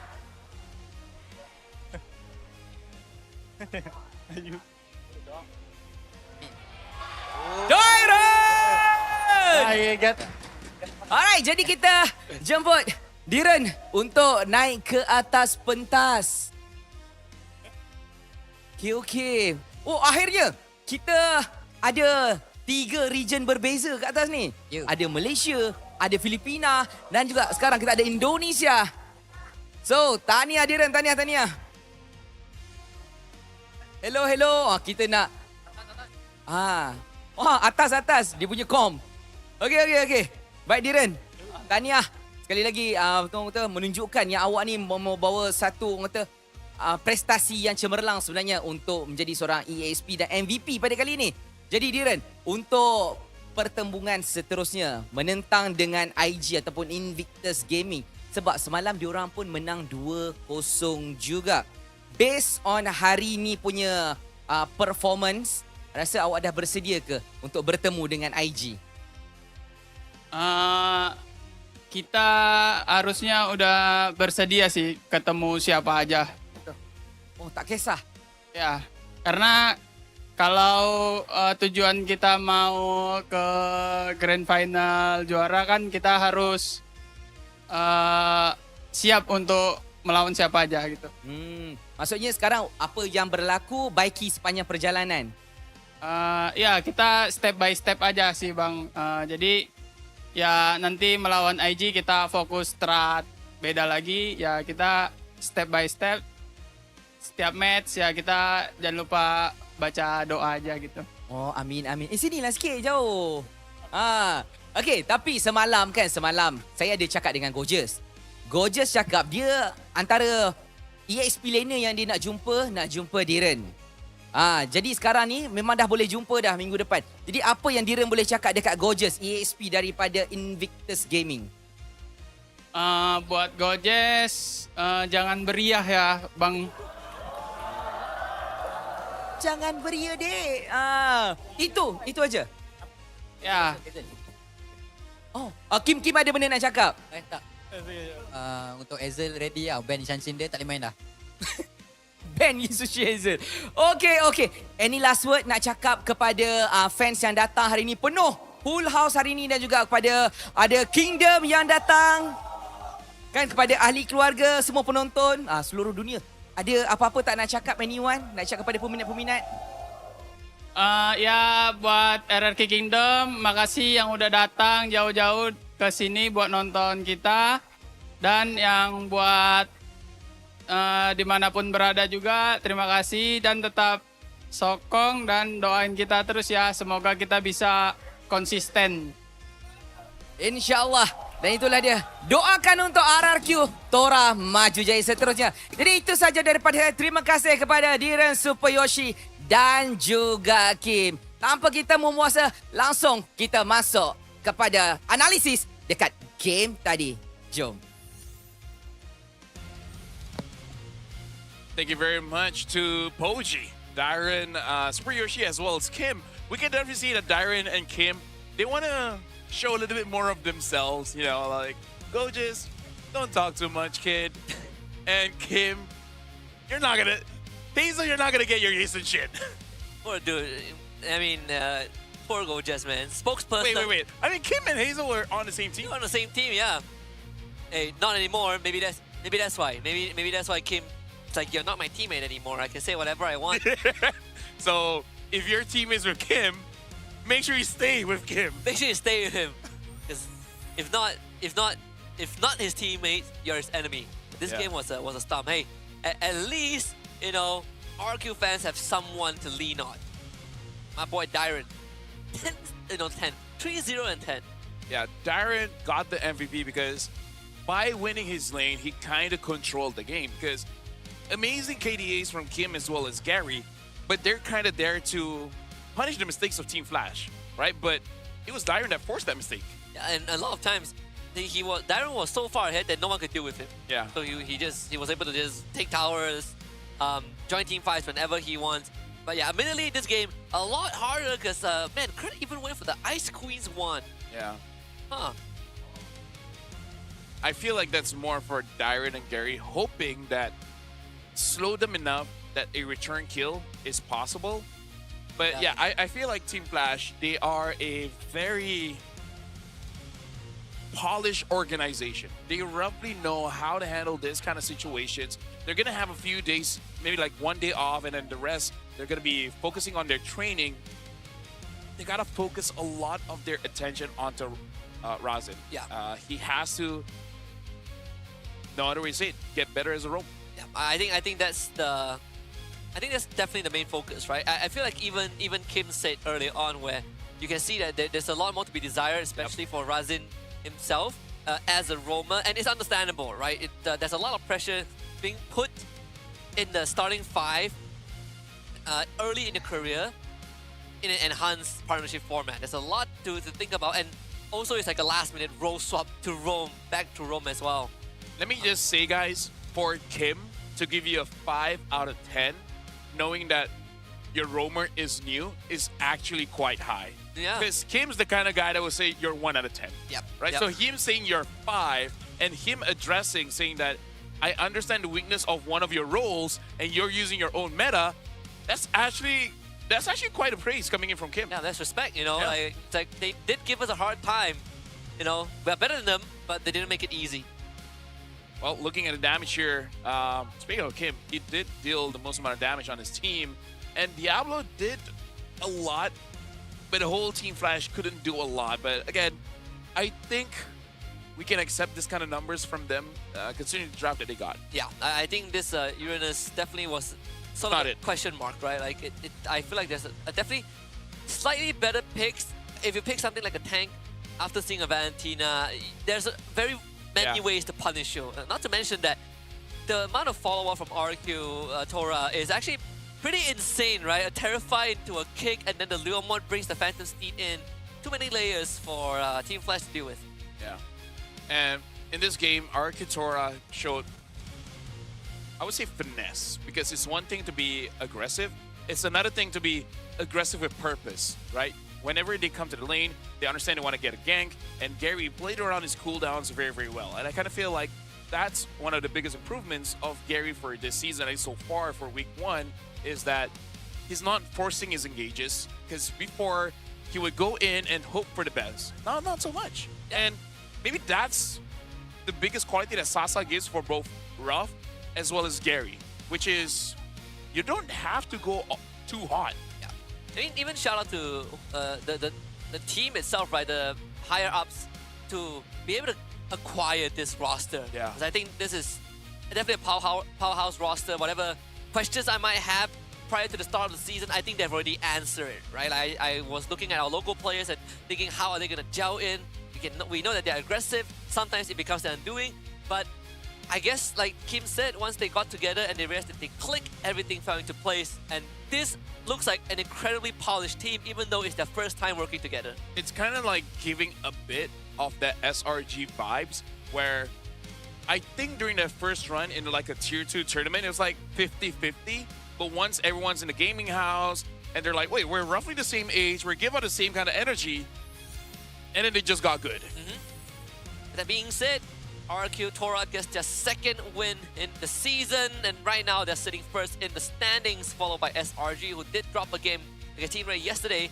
IG coming in third with AC in fourth, Team Flash fifth, Vamos, BTRM, and Team Ray all still sit at the bottom currently. Yeah, and honestly, this does not tell us much just yet, right? Because I kind of feel like BTRM, they kind of deserve there for now, but we can definitely see that they've been improving. Team Ray, huge improvement, so I'm really looking forward to what they do next week. And Team Flash, as Kim said, number 5. Dear Kingdom fans, it's been nice to see RQ first in the standings in quite a while. So come over, you know, come over. The water's pretty hot here. So good food, good vibes, good games. What a week 1, Fel. What a week 1, and I think there's only one bad match. Other than that, especially yesterday was full games. In fact, let's look at next week. What does next week have in store for us? For Friday, we got IG against RRQ, so I like that one, considering what we just heard coming in from both teams. SRJ, BTR, not so much, unless BTR can bounce back somehow. I mean, there's RQ AC on Saturday, so that's also interesting. But Vamos against IG is what I'm excited about. I think that is pretty exciting, you know, like ex-teammates, and there's a lot of fire going on between them. Team Ray and Flash also is a good benchmark to see where they stand. And then Sunday, we got SRG Flash, and then AC Vamos. And I think after SRG Flash, comparatively to the other opponents that they've dealt with, I think Flash will have a smoother ride moving forward. Yeah, and for SRG, that's where you start dipping into the stronger pools, right? We haven't seen them fight IG, haven't seen them fight RQ just yet. And we've seen a mixed results, right? They played Vamos, and even though it was a 2-0, they were sweating. They played Team Ray, and they lost one game.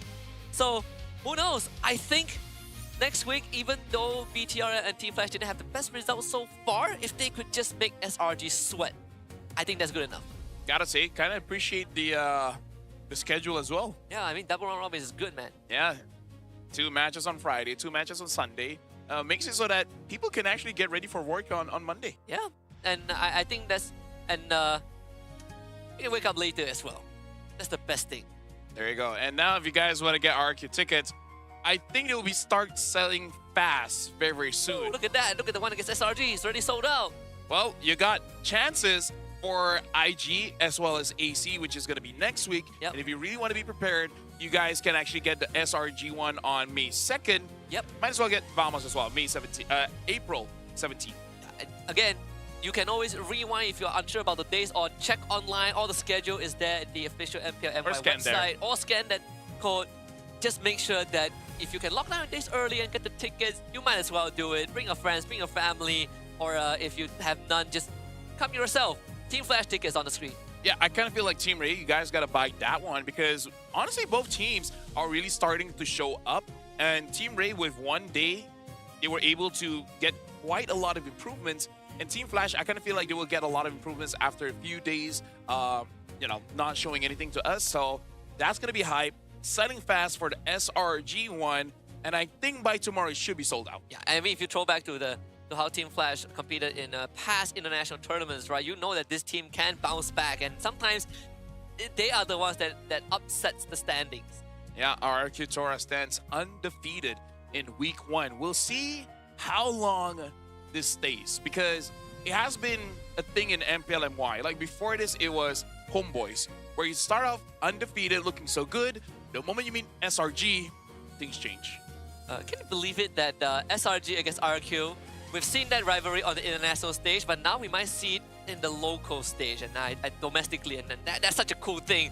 Also, we have this code for you to scan, the redeem code as well, and we implore you to come join us in the land of Dawn. Redeem it, some cool stuffs that we're giving away every now and then. That's the marketing for us, man. MPLMY, Mini M Series. Mini M Series. Mini Internationals. Oh, you don't have to wait for M Series or MSC to see some rivalries. We have it right here on home ground. Well, thank you very much. It's been me, LaFell, as well as Husky. And we'll see you guys next week for more MPLMY action. For now, let's listen to the mic check. Just one by time, ha? Sakim? Bener. Go bawah, go Lord. Mana? Lord. Lord, guys. Yeah, it's okay. I can defend. Go. Padang aku. Let's go, no. Hey, Parsa. Lord, play on Lord. Go. Press.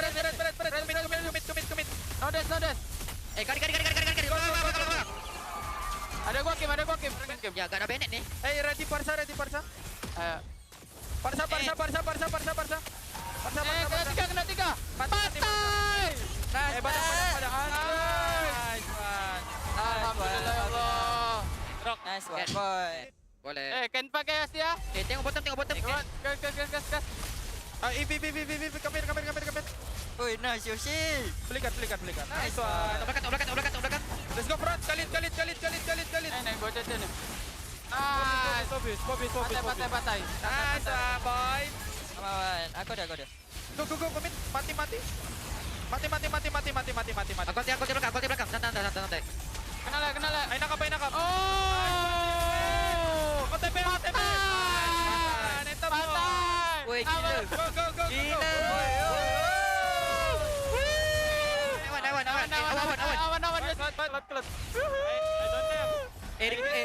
Recall RQ. Recall apa tu? Memang ada RQ. Udah. Respect guys. Alhamdulillah ya Allah.